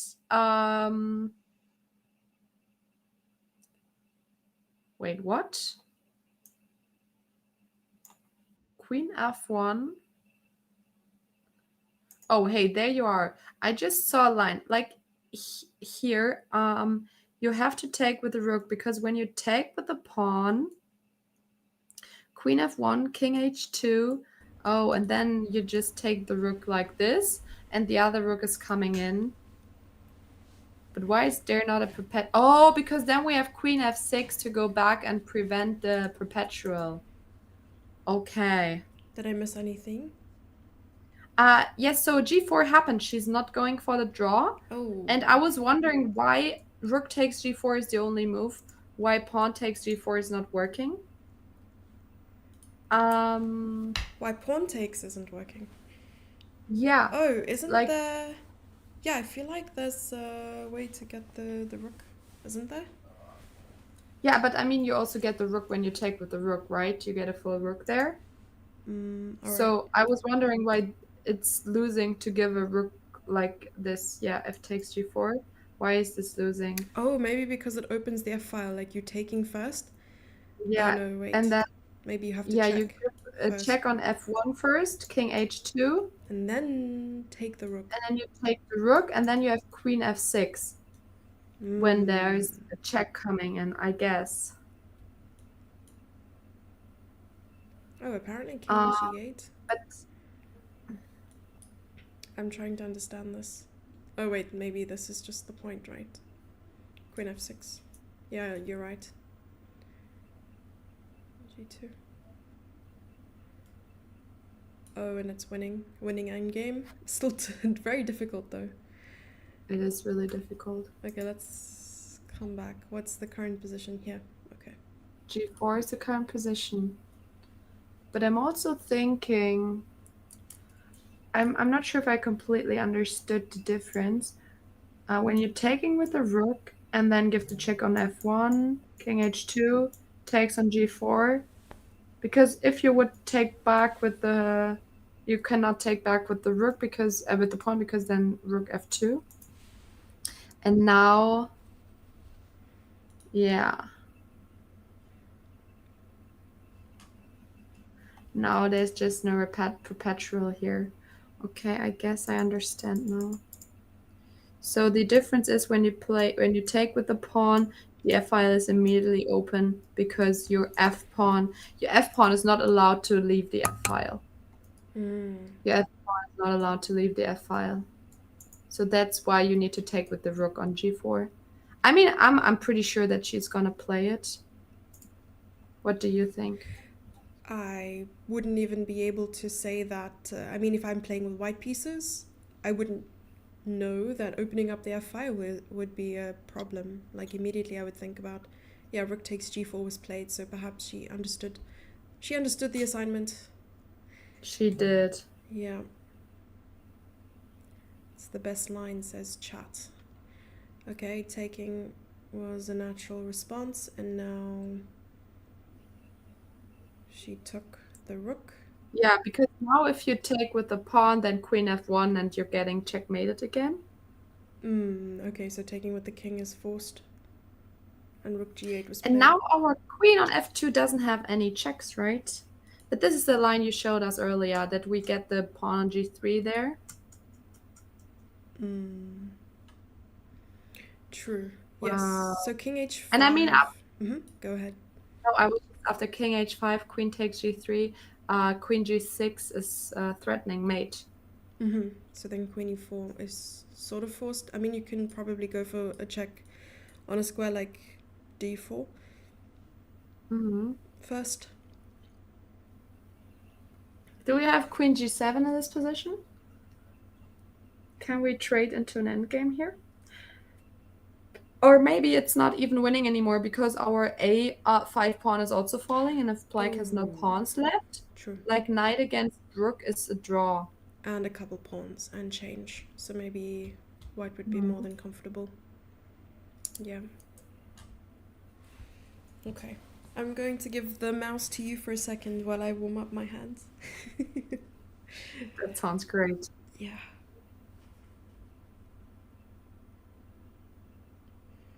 Do you want to guess the temperature that I'm saying it's so cold? I think someone in the chat earlier said it's 12 degrees.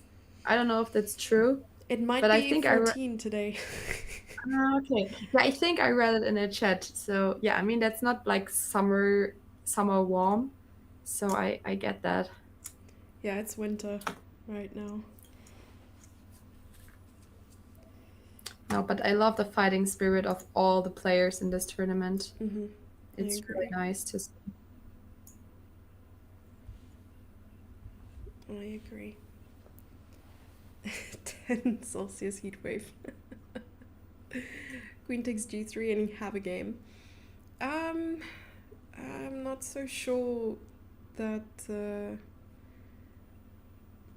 Yeah, these pawns are just falling so quickly, is the problem.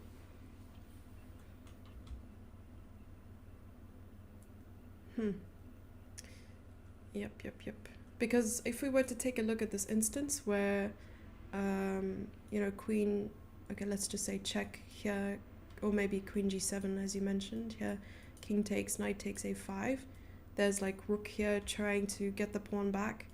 Knight will move, maybe takes, knight will move again somewhere, and black is holding off some things. There's probably a check, maybe another check. Yeah, like in a position like this, I wouldn't even be sure. You still have to be accurate. Hmm. Check. I'm not so certain. You mean not so certain that white is gonna draw? Like, do you think black still has winning chances? I think even white has winning chances. Like it's, I No, don't I don't know. think white has winning chances in this No? position. Okay. I maybe, but no, I feel like we can get one pawn after the other. Mm-hmm. But yeah, maybe I'm wrong. Maybe I'm just wrong. No, No, I don't believe say in that. you. Also interesting that white is thinking now after rook g8. Like you have how many legal moves do you have? You have king h5, king h3, king f5, and king f4. I mean, you also have queen takes g8 and queen g5, but those are not really good moves. So True. It's good to consider all of them. Okay, so we can discard maybe moves that lead to check immediately. So these would be off, yeah, off the king radar. h3 looks really bad because then we have queen takes g3 checkmate. Hmm. Yeah. So Yeah, something like I would this not play maybe that. is still fine somehow. But my question is, okay, trading queens this way. Okay. You have queen c2, but queen e4. King f4. Mm. Okay, queen here. Takes. Okay, also another ridiculous line.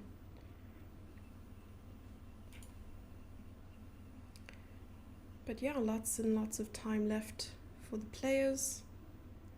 Now 28 minutes for Lei Ting Ji and 30 minutes for Tan.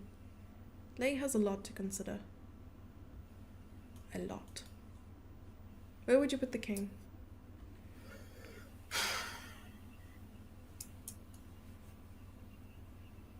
I mean, f4 looks bad because then we take on g3 with a check.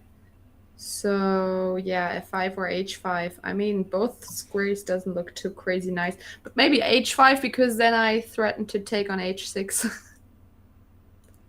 True, with the king. That is ambition right there.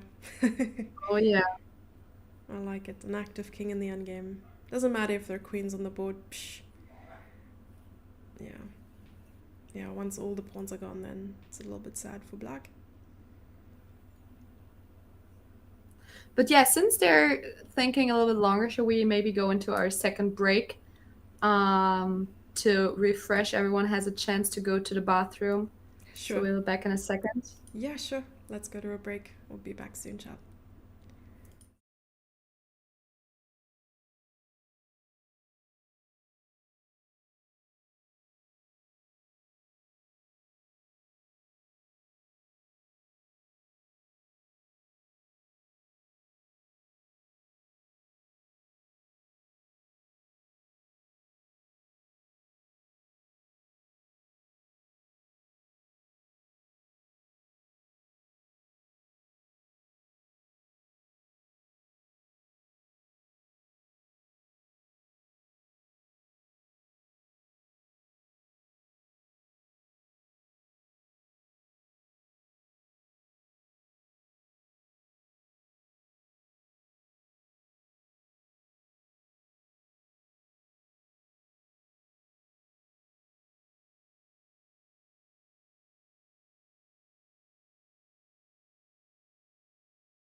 And we are back. I'm not sure if we missed anything, but you mentioned you were checking out this variation with queen to f5 as opposed to the queen Yes. e4 that we were taking a look at.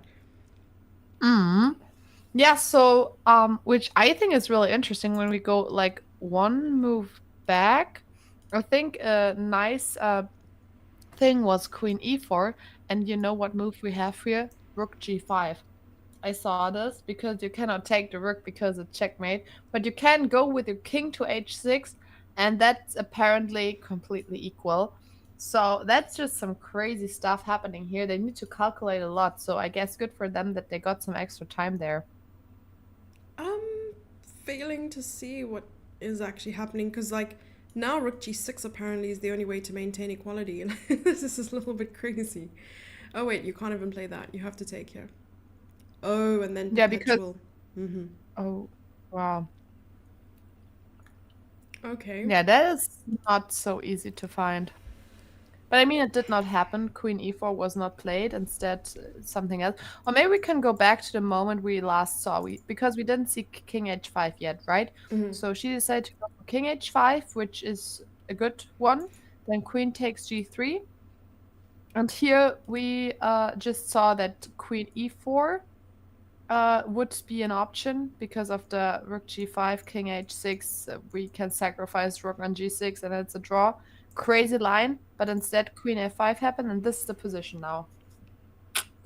And in our break, I just told you that I have the engine on, and I just saw that rook e8 is the best move. And I don't completely understand why, and I feel like rook e8 is a wild move to find because like the rook looks so good on a g file, like we have some threads along and everything. Like why rook e8? I think I mean we're not even threatening rook e5 because the knight is protecting. So yeah, can you help me with that? I am struggling. I think I just broke broke a brain cell, sprained a brain cell thinking about it. Because after rook e8, I mean we can take a look at options for white. I'm thinking like a check. I guess in some ways, yeah, I can't even finish that sentence. I was like thinking you would be quite confident just exchanging queens, but we get to a very similar situation as before when we saw the queens coming off the board, and maybe now, I mean, what's the difference, right? What is the difference? Why is it giving us a valuation that's like better for black for some reason? And I hit the evaluation bar from chat, but maybe in this very instance I could show it over here. Oh, maybe a little bit less. I mean, white is probably gonna take the pawn on. Oh no! Oh, because now you cannot take the pawn on a5 because we have rook e5 check. Oh, so the whole point was keeping this pawn. You Yeah, can't do this because of check. yeah, and if we can Mm-hmm. manage to hold this pawn, then we will just try to get all the other pawns in the meantime, and then we still have two pawns left, and that should be enough to win the game. Because if we trade too many pawns, it's a draw. If white managed to get the last two pawns, it's a draw because knight against rook, if nothing else on the board, is a draw. But yeah, that should be the point here. Wow, that's really, really well spotted. I mean, she has enough Yeah. time to figure it out. Well, now we know why rook e8. It stops knight takes a5. Mm-hmm. We're so good at this. We're like grandmasters on the other side of the board. Well, really well said. Honestly, you shouldn't take anything, that I say to heart. Hmm. So, Ricky 8's idea, Ricky 5 after all. Yeah, I mean, we can live in hope and many other things. Trying to imagine a scenario where King H6 is possible, but probably not just because of this. So that's not even worth talking about. Another thing is trying to trade queens this way, but now both of these pawns are still hanging. Well, I guess. Oh no, you can't take because king takes instead of pawn takes, and then one of the pawns will be hanging. Something else that black can consider. I mean, if Something you I take can't with consider. the king back, then h6 is not hanging. True, actually.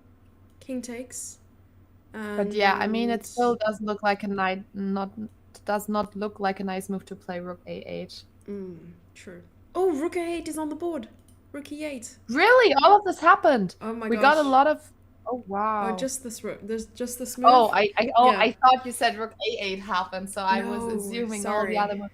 No, no, Okay, no. so she found the best move here. Yes, rook She saw all e8. of this. She saw all of it. Wow. That after, yeah, so wow. So what were you saying after queen g4 takes king g4? Or maybe after queen g4 we just move our queen away? Yeah, there's this chance of playing something like queen to c7. Oh, and Hmm. protecting that a5 pawn like this. Yeah, I'm not a huge fan of it. Because what's possible here is queen to d4. But possibly then Hmm. again queen g7, right? So Hmm. there's always a way to cover with the queen and go into this line. So lots of chances for black. She might be back in the game. She might be back in the game. So strange that the engine doesn't allow us, the full depth of this position. So maybe we should run it through like a proper chess engine outside of a web engine.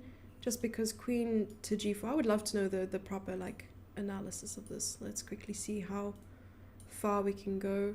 Multiple lines. I'm going to increase the threads and maybe the memory as well. The stream might suffer, but at least we'll get an accurate evaluation of the position. Search time we can increase as well. I mean, what's... By the way, YouTube chat thinks that black's gonna win this game. Yeah, Hmm. okay. YouTube chat. And what does Twitch chat think? I mean, can we do like a YouTube versus Twitch war? No, that already exists outside of the chess world. Tan is listening to the commentary. Yeah, confirmed. Confirmed. Yeah, even up to depth 38 using Stockfish Wow. 17.1. I see that there's like minus 0.2 for black, but yeah, this is obviously there's more to it than just this evaluation. Whoa, Twitch is much better for smaller streamers. I think tipping point is around 10k simultaneous viewers. Oh really? Why would you say that? That's They had a interesting. whole discussion about that earlier in the Oh, chat. I missed it. They're just saying like Minus 0.2. Why doesn't Lei just resign? yeah, that's a good point. She's like, oh no, she's minus 0.2 an advantage. No, but this is a typical position, like when she really manages to trade off the queens, like she can play this on as black for a while, and it's not so easy to find all the right moves with white. Chat says time to exchange down. Yeah, not easy. Both kings are very, very like they're on thin ice. Like this ice could break at any point, and if queen f6, well, we spoke about it already. I mean, queen f6, I was thinking about this for a moment. Like, what happens if takes? Takes. Like, why is this good? Like, I don't understand. It goes like minus 2.4 and then minus 0.7. Rook e6 check. Yeah. Nothing makes sense anymore. Rook c6, and then if takes, then you have this. No, you take the knight. Oh, I knew that, obviously. I was, again, making sure that you have strong teeth and bones. Oh, yeah. The engine's being super silly, yeah. It's messing with us. Maybe it's April Fool's again. Scalarius is saying we should just turn off the engine and trust our calculation again. Oh, turn off the engine, okay.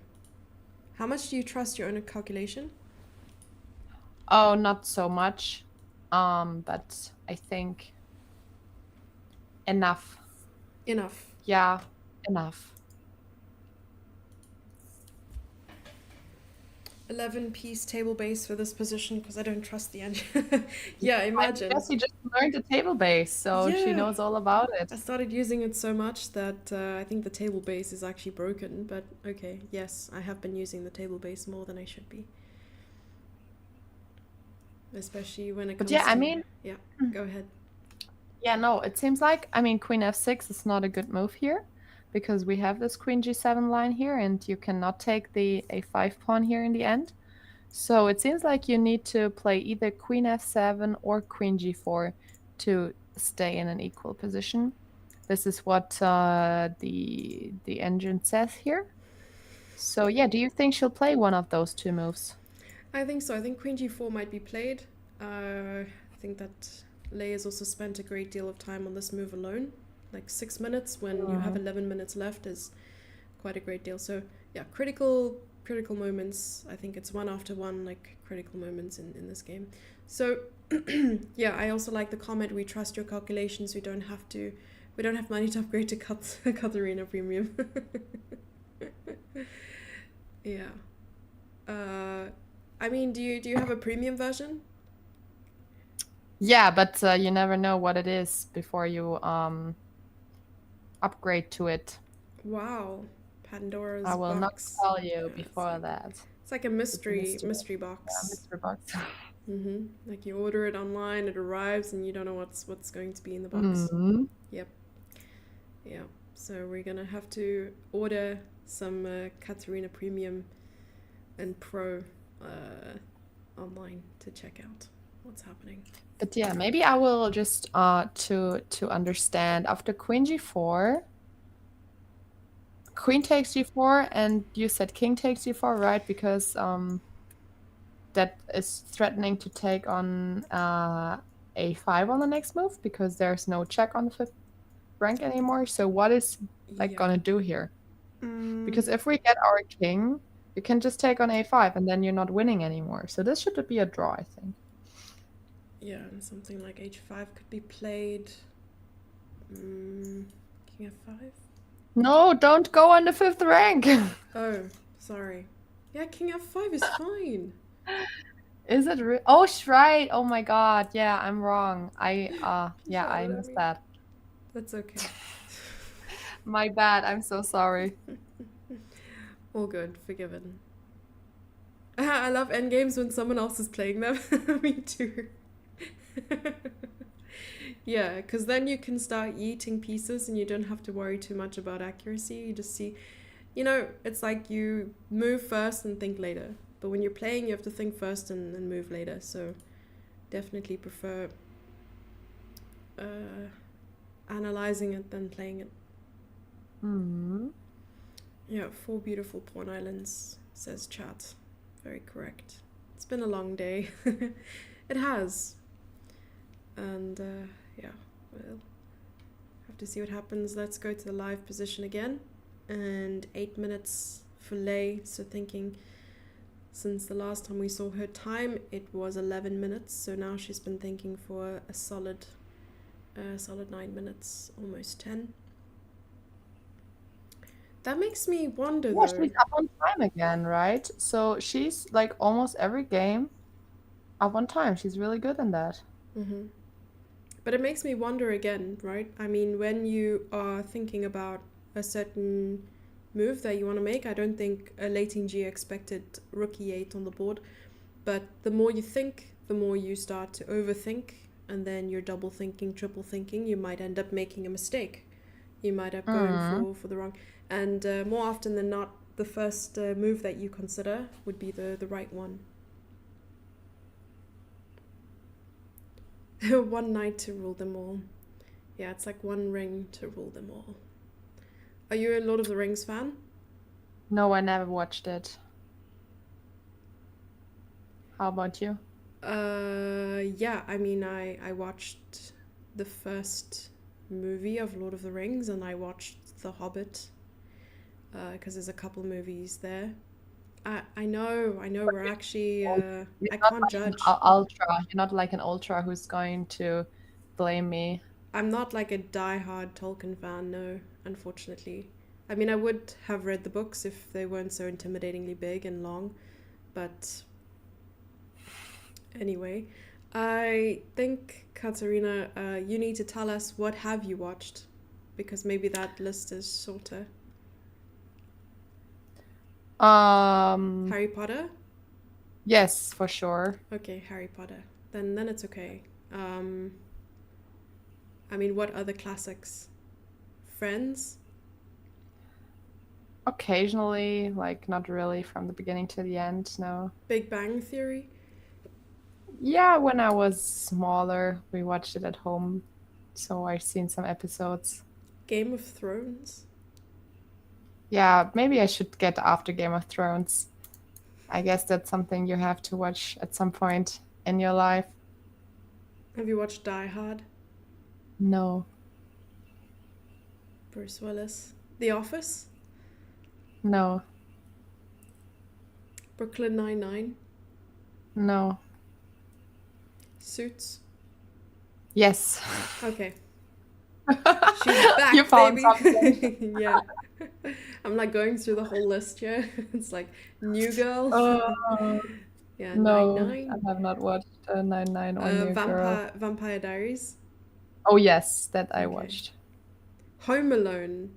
Yeah, that's got to Is be a it must. Kevin Home Alone or what is Home Alone? Home Alone's a movie, but they made it into Mm. like a whole franchise thing. But you don't mean Kevin is Home Alone, right? Kevin is Home Alone? No. Like the Oh, original Macaulay Culkin, like original Home Alone.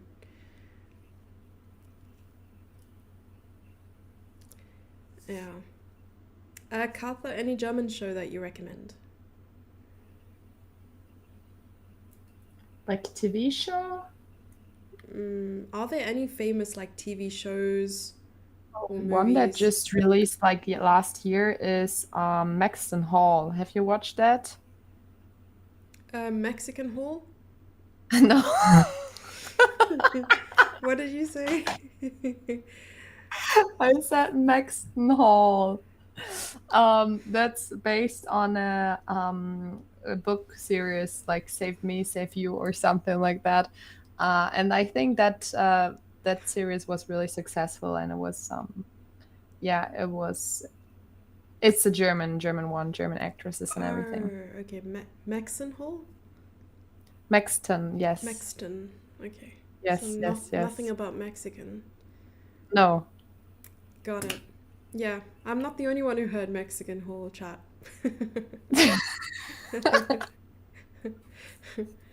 Yeah. Oh, Dark. I've Uh, seen Dark. Yeah. Maxton Hall, okay. Cleo was German. Okay. Yeah. I've seen okay, are there any like chess movies you've watched? I mean, I watched Queen's Gambit. All right. I You're on the mean, right that's, I track. guess, about it. Did you know that some scenes were made in Germany for Maxton Hall, and the hand double of Beth Harmon? She's a German WGM. Oh, Phyllis Osman is the nice. woman who played the hand in the time travel games. Because as a not chess player, you don't know how to move the pieces that it looks like you're a chess player, right? True. Actually, So I hadn't thought yeah, about this at all.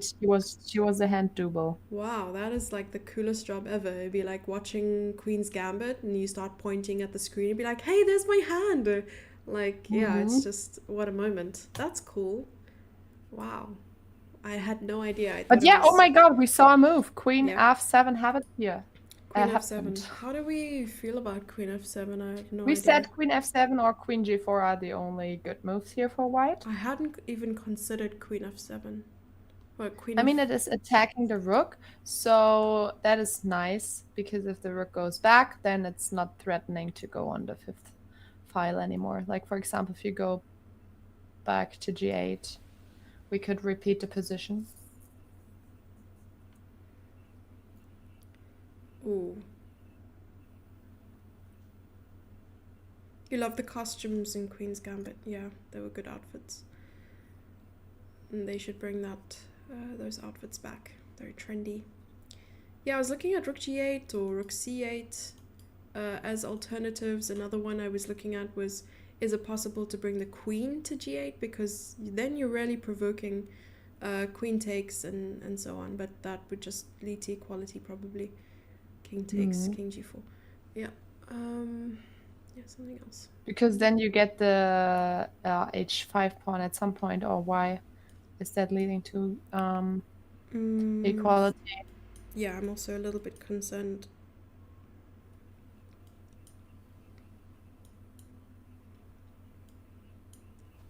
Who won the World Cup? That's still not decided. That will be decided tomorrow. So Divya Deshmukh and Hampi Konero, who are still in the race for the first place, drew both of their games in the final, so they're gonna go into tie breaks tomorrow. Mm-hmm. Indeed. Yeah, queen g8 looked logical. Queen's Gambit games were real games, not just pieces thrown. That's true. I mean, even the final game against Borgov became something that people were talking about. But yeah, she also, Lei Ting-Jie, she has 4 minutes left, so she's really getting into territory where there's not much time left for her. Mm-hmm. She did have a lot to consider as well, and she's used her time. I mean, the last move, she took 13 minutes to decide what to do. You think she has it all figured out now? You mean if she's gonna play Queen G8, or you mean White has figured it out? With Lei spending so much time on Queen f7, perhaps she had to calculate many lines and... Yeah, I mean, I think she knows this should be a draw, but she just wants to make sure that she's not choosing the wrong line. And I mean, in the other line we saw when she would have played the check, for instance, like Queen f6, then there was Queen g7, right? And if like Black manages to play Queen g7 and protect the h6 pawn, that's a really good like place to be for the queen, because it also keeps the king on the edge of the board. So we can also threaten mate in some positions. But here Queen g7 is not working because the rook is hanging. So this makes a lot of sense here to just attack the rook. The rook needs to react, and yeah, the h6 pawn might be hanging in some variations. I do think that she knows that this should be an equal position, but it's still not over. I think that's what she's thinking. Chat is also saying, hurry up, I want to watch the Euros final. That's true. Tonight is the Euros final. Who are you rooting for? Is that a cycling competition? Oh no, it's soccer. I mean, it's fine that you don't know because it's European, right? I just forgot. Oh, it's football. Sorry for is it Tour de France? No, it's football. Oh, it's football. Soccer. Sorry. Yeah, it's Spain against England. Spain versus England. That's cool. I didn't know. Yeah, I knew that. Who's the favorite? I mean, Spain is the world champion right now. Right, because they won the Euro. Oh yeah, I was actually in Spain when they won the Euros last year. Did you say because they won the Euros? They're world champion because they won the Euros? I mean, no, they're Euros champions too, no? Like, Spain is the world champion, sure, but they also won Euros last year.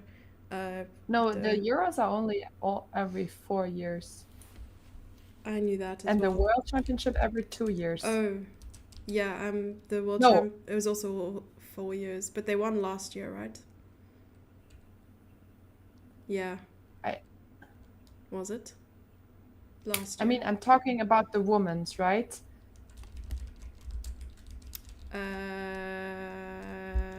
I think we are in different pages of different books at the moment. I think so too. I mean, I'm not a big football expert, so we should just change the topic again. Well, Argentinians speak Spanish. So I think technically we were right, and I was also digging myself a We hole. were Let's go back to chess because we are chess experts talking about a chess game, and I'm really excited that Spain is playing England in the Euros finals. But yeah, this is the important moment. the women's Euros finals are tonight. So, Okay, um, it's the women's. All in case anyone wants an after show after this match is done. right. Yeah. Uh, yeah, Katarina will be doing some skilling for us just to see how the ball moves, and just as a pre-show entertainment. Also interesting here, I have the evil bar open again, and there's only one move for white that keeps this position equal. Do you want to guess which move this is? I do. I don't have the evil bar visible. So you're asking me what white should play? Hmm. I'm gonna take a guess, and I'm gonna Please. say that Chat saying Queen F6. I don't like Queen F6.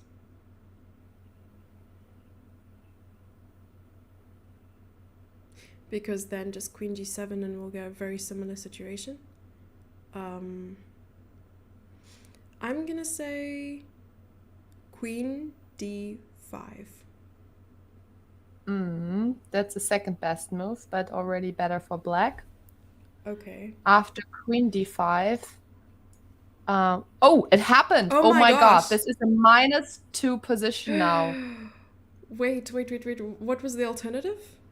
It was Queen F5 attacking the rook, and you cannot play Rook F8 because apparently now Rook F8 is the best move. I guess also attacking the F3 pawn, so we can maybe take here with a check, I guess, Oh, but not right. completely sure. Right. Because this is just a draw, right? I mean, regardless, it's a draw. You Yeah. have like some checks, and if the king ever moves, then you have this. So Hmm. now I'm trying to figure out. Can you tell us why this is winning for black? I mean, Rook F8 is the good move. Ah, rook f8. Okay. Um, yeah, I mean, I didn't see everything, but I guess the F3 pawn might also fall with a check in some lines, Hmm. which is important. So we need to look at the lines where white is giving some checks here. And here it seems like, again, we have Queen G7. And we again have the line where you cannot take because we have this move here. And if you move, yeah, it seems like here we again play this endgame. And should be a little bit better because yeah, you're not going to promote your pawns and we're just going to activate our pieces slowly. Wow. Yeah, but this is not That. easy to reveal or anything. But Engine is heavily saying that black is better now. And Tan, in addition to that, also has 16 minutes to figure things out, as opposed to late in That's G's true. 3 minutes. I So, mean, but in the end, still, we saw the position. That's still a lot of work, right? If you get to the position there, yeah, that doesn't mean that you're gonna win the game if you have this end game there with the exchange up. precisely. Wow. Okay.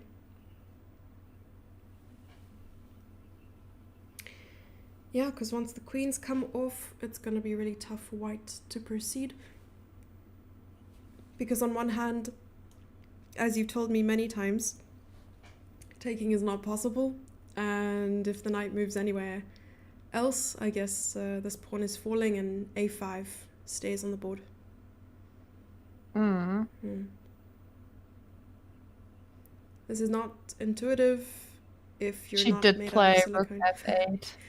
She played the best move here. Rook f8. Wow.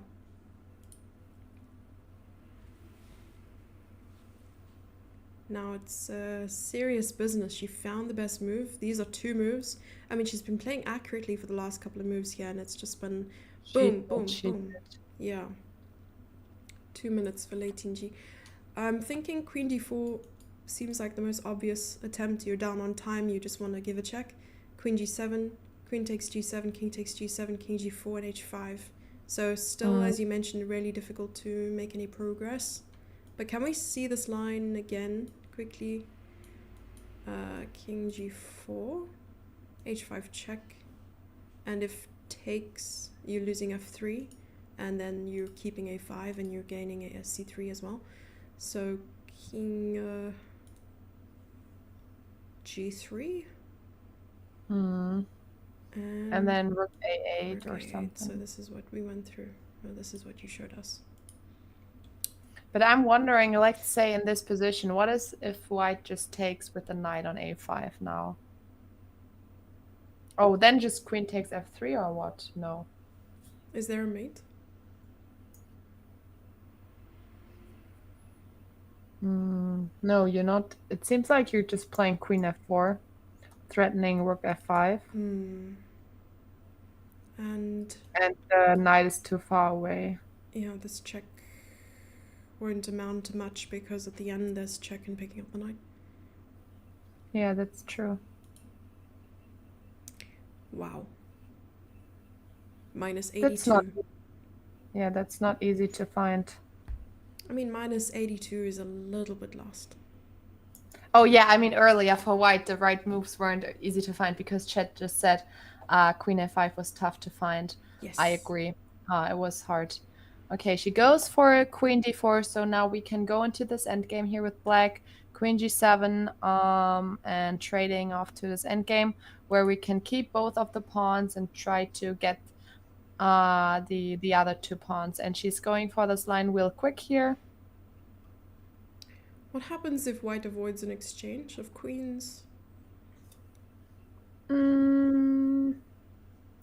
Okay, it seems like we're gonna go on the f file and play queen f6, and then give some checks somewhere when the time is right. But yeah, not trivial. Okay, but queens are traded now. So the important thing is really that you're not gonna lose like the a pawn, because when the a pawn is gone, it's really hard for black to win this position here. And now it's also important that you play h5. And as you said, like when you take on h5, I really liked here the explanation you gave us. Oh, you can also play rook c8 there. Oh, nice. True. Because now you can also not take, yeah. You have your pick of... If the knight moves, then you get the c3 pawn as well. I mean, you just need the one pawn to promote in the end. That's enough. One pawn is all it takes. One pawn is all it takes. That's true. Wow. Okay. So, oh, h5 was played. Oh, nice. She did play h5. Wow, the accuracy is uncanny. Aww. Brilliant. Brilliant, brilliant. I'm wondering why is it not good after king g3 to play rook f5 to protect the pawns via the 5th rank? I also want to know this. Let's see if it's possible.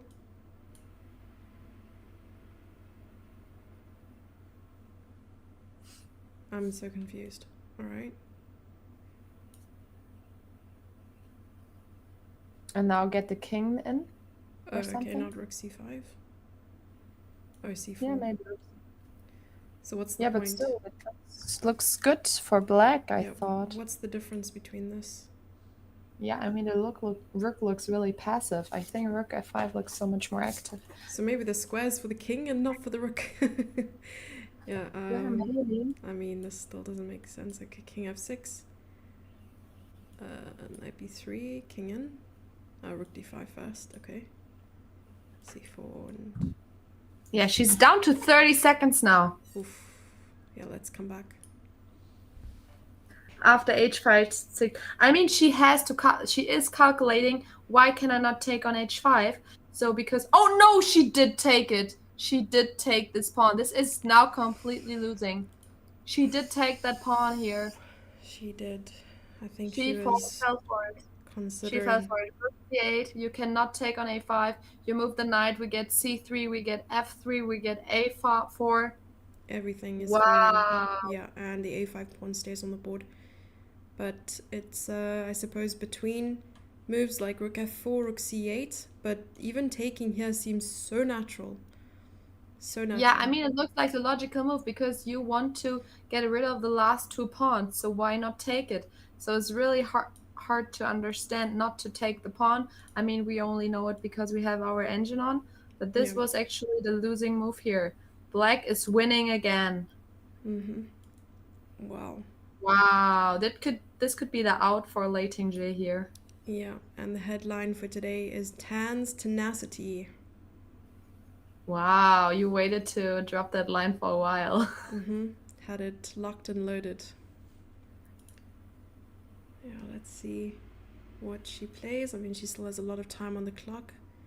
At least we'll see some very quick moves from Lei, Hmm. just because it's forced due to her lack of time. But yeah, I think Tan just needs to lock things in or lock things down now. So I options mean, it you gives can us. also Mm-hmm. play, yeah, we talked about rook c8 here because you cannot take the pawn here because then we have to check, and if the knight moves, we can take on c3. But we can also play rook f4, same thing. You cannot take here because of the check. And if you go somewhere, then we can take here, and the knight is no longer attacking the pawn. So Mm, it depends which pawn you want to win first, I guess. that's true. And I think the problem with taking here first is that there's king g4, and now you lose that pawn, and it's just not enough to win the game, unfortunately. So Yeah. um, Tan needs to make sure that you avoid this. Yeah. Yeah. Previous Women World Chess Championship challenger seems to win. That's true. Is that from YouTube chat? Yes, that's from YouTube chat. Do you have your YouTube voice ready? What is the YouTube voice? Like, hey YouTube, welcome to the channel. Oh, Don't forget to like and subscribe. I do have my YouTube voice always ready. That's good. We need to add that at the end there. And thank you, YouTube, for watching this stream. That's something we forgot the last time. I That's true. 100% agree. That's the only thing that was missing from that stream, actually. Yeah. But I have to say, just like to mention this h5 check, this was a really pretty check. Mm. Like, just to understand, like, the main goal is to not trade off the pawns or give up the pawns because then it's a draw. But you only have two pawns left, but giving up one of those pawns is actually winning is not easy to spot. So that was really well played by Tang Zhongji as well. Like, not easy at all. I agree. Really, really well put. But the follow up, once again, like Tan spends so much time on the follow up. It's like trying to double, triple check the Mm. idea. And, you could intuitively have the correct plan, but the incorrect execution. I think this is the toughest thing as a chess player. You can often see, the brilliancy being played, but the follow up not being Mm. achieved. So, I mean, she did play this move here mm-hmm, with 19 seconds on the clock. mm-hmm. So it's really hard when you're so low on time. I mean, so Tang Zhongji, she made, okay, she played rook f4. One of the moves we said is winning. So now the knight needs to go to a square where it's not attacking the pawn anymore.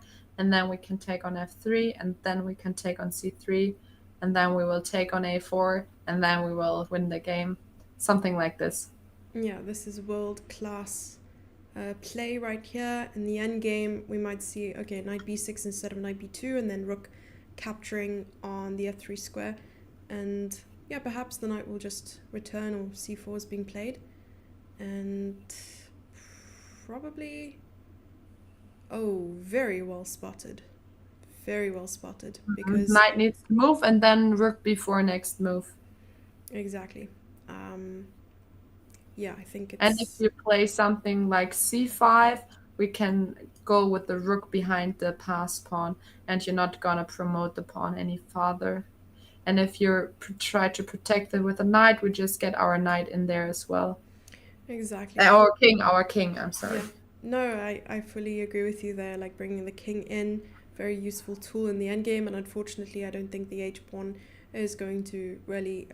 I mean, it might cause some Yeah, trouble but for black, but yeah, true. I have to say it's not a trivial. Like you still have the H pass pawn. It's so surprising that this is so winning for black.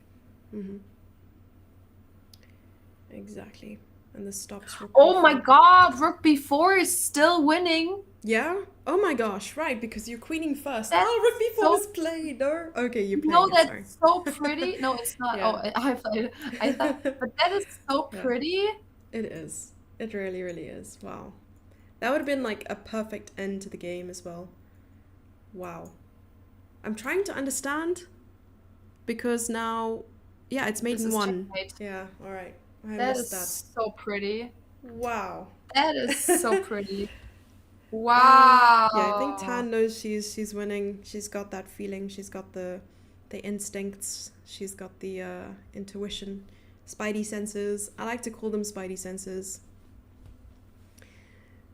Oh, it was What did played. you? Oh my She gosh, you did got your play move. rook before. Oh Haha. my god! This is Look at this. She's incredible. sacrificing because she does have the mate Ah, in the end on g6. yeah, That is this so is just like pretty. 2000 IQ play by Tan today. It's like one of Oh her my most god. brilliant games. If she ever writes a book, this has got to be chapter one. Tan's tenacity, chapter one, and we'll get someone absolutely incredible at writing to do the like introductions, just like Bobby Fischer did for his book in 60 Memorable Games. But honestly, this has been such a treasure of a game so far, and honestly, she's she had the chance in the middle game as well, with the two rooks and winning the exchange and so on. But even if she didn't find that, she's found a super way forward. And people were commending her efforts in F5 a little bit earlier. Oh, resignation. Resignation, the result is in. I'm stunned. Wow, This is congratulations. crazy. Can we? Oh my god, this is so pretty. For everyone who didn't see it, like after rook b4, takes, and we queen first here. And it's not only that we queen first, it's really important that we also have a checkmate in one here. That is so pretty. And she saw this all before like she played this line. This Yeah, is wild. This is a deserved win. This is pretty. this is so cool. I mean, it was such a great move that it forced her opponent to resign on the spot. And you know what this means for Tan as well? Tan now qualifies for the candidates, the women's candidates, the next one that's coming up. And I'm sure Lei Ting still has some chances of qualifying as well. Unfortunately, only 8 players get to qualify, but those spots are still open with the Grand Swiss coming up and the final spot of just general performance. So I mean, big congratulations to Tan. This was one of like the most beautiful games that we have seen, I believe, in the World Cup so far. So yeah, wow, this has been incredible. Yeah, so now we've switched scenes. Tomorrow, Katarina, we have our hands full with the one board. I'm And sorry. I'm still shocked by this quick ending here. That was so pretty. But yeah, sorry, continue. not at all, not at all. And tomorrow we have our hands full with the tiebreak between Humpy Kaneru and Divya Deshmukh, which, yeah, we asked chat, who do you think is going to win? And they had a very clever answer for us. And that answer was, I think an Indian will win. And I also think so. I think there's a good chance, and yeah, very good chance that a player from India will be winning the World Cup. You're so smart. Yeah, chat, wow. But yeah, do we have predictions? Can we be a little bit biased? Um, who's your money on? I mean, we can have prediction. That doesn't mean we're rooting for this person, That's right? true. And if I just look at the performance so far, I'm definitely, I would, if I had to bet, I would bet on Divya because her opening is just out of, like, it's so, so good. And it's even more important in faster time controls, I would say, when you get good out of the opening, because then it's hard for your opponent to secure the position, right? Yeah, And you're exactly. already better out of the opening, I That's guess. true. Do you also know how colors are chosen? Do you think they draw colors like on the day? That's a good question. I don't know about that actually. Who will start with which color? I mean, both are gonna play both colors. But yeah, I don't know. I mean, there is for sure a regulation, but I'm not aware. I mean, you should know. You played it before the World Cup. That's true. I just, this time around, I didn't make it to the final. Also, but the other times, yeah, I also didn't make it to the final. So Oh, you never played a I never tiebreaker? played a tiebreak, unfortunately. Like the best I scored at a World Cup was a draw, and I lost the other That game. is Yeah. already pretty good. Yeah, I do feel privileged to even make a competition like that to be able to play it. So yeah, we'll do some research. We'll chat about the regulation tomorrow. I mean, I think chat also knows, but they're keeping that a secret from us. They want to keep some information to themselves so they have something to say in chat tomorrow. But yeah, What a we game. we What a will fighting be spirit yeah also. Like it was a draw. She had a draw on the board so many times, but she yeah kept on playing. yeah, Wow. yeah, it's very, very tenacious of her and really pushing it. It shows why she belongs at the top and securing that third place in the World Cup. I think it's beautiful. Congratulations to Tan and hard luck to Lei Ji. But yeah, this is like world class chess, and I think we are very honored and privileged to be able to witness this live. So thank you, Katarina, for today. Thank you so And much. I think that I'll be seeing you tomorrow, the same time, same place, for the As final, always, final, I'm final so showdown. I'm so ready and I'm so happy that we got the finals and the tiebreak. It's gonna be epic. So guys, be ready tomorrow, 1 p.m. Central European time, wherever you are in in the world. So we will be ready. I hope you guys will be too. All right, bye everyone.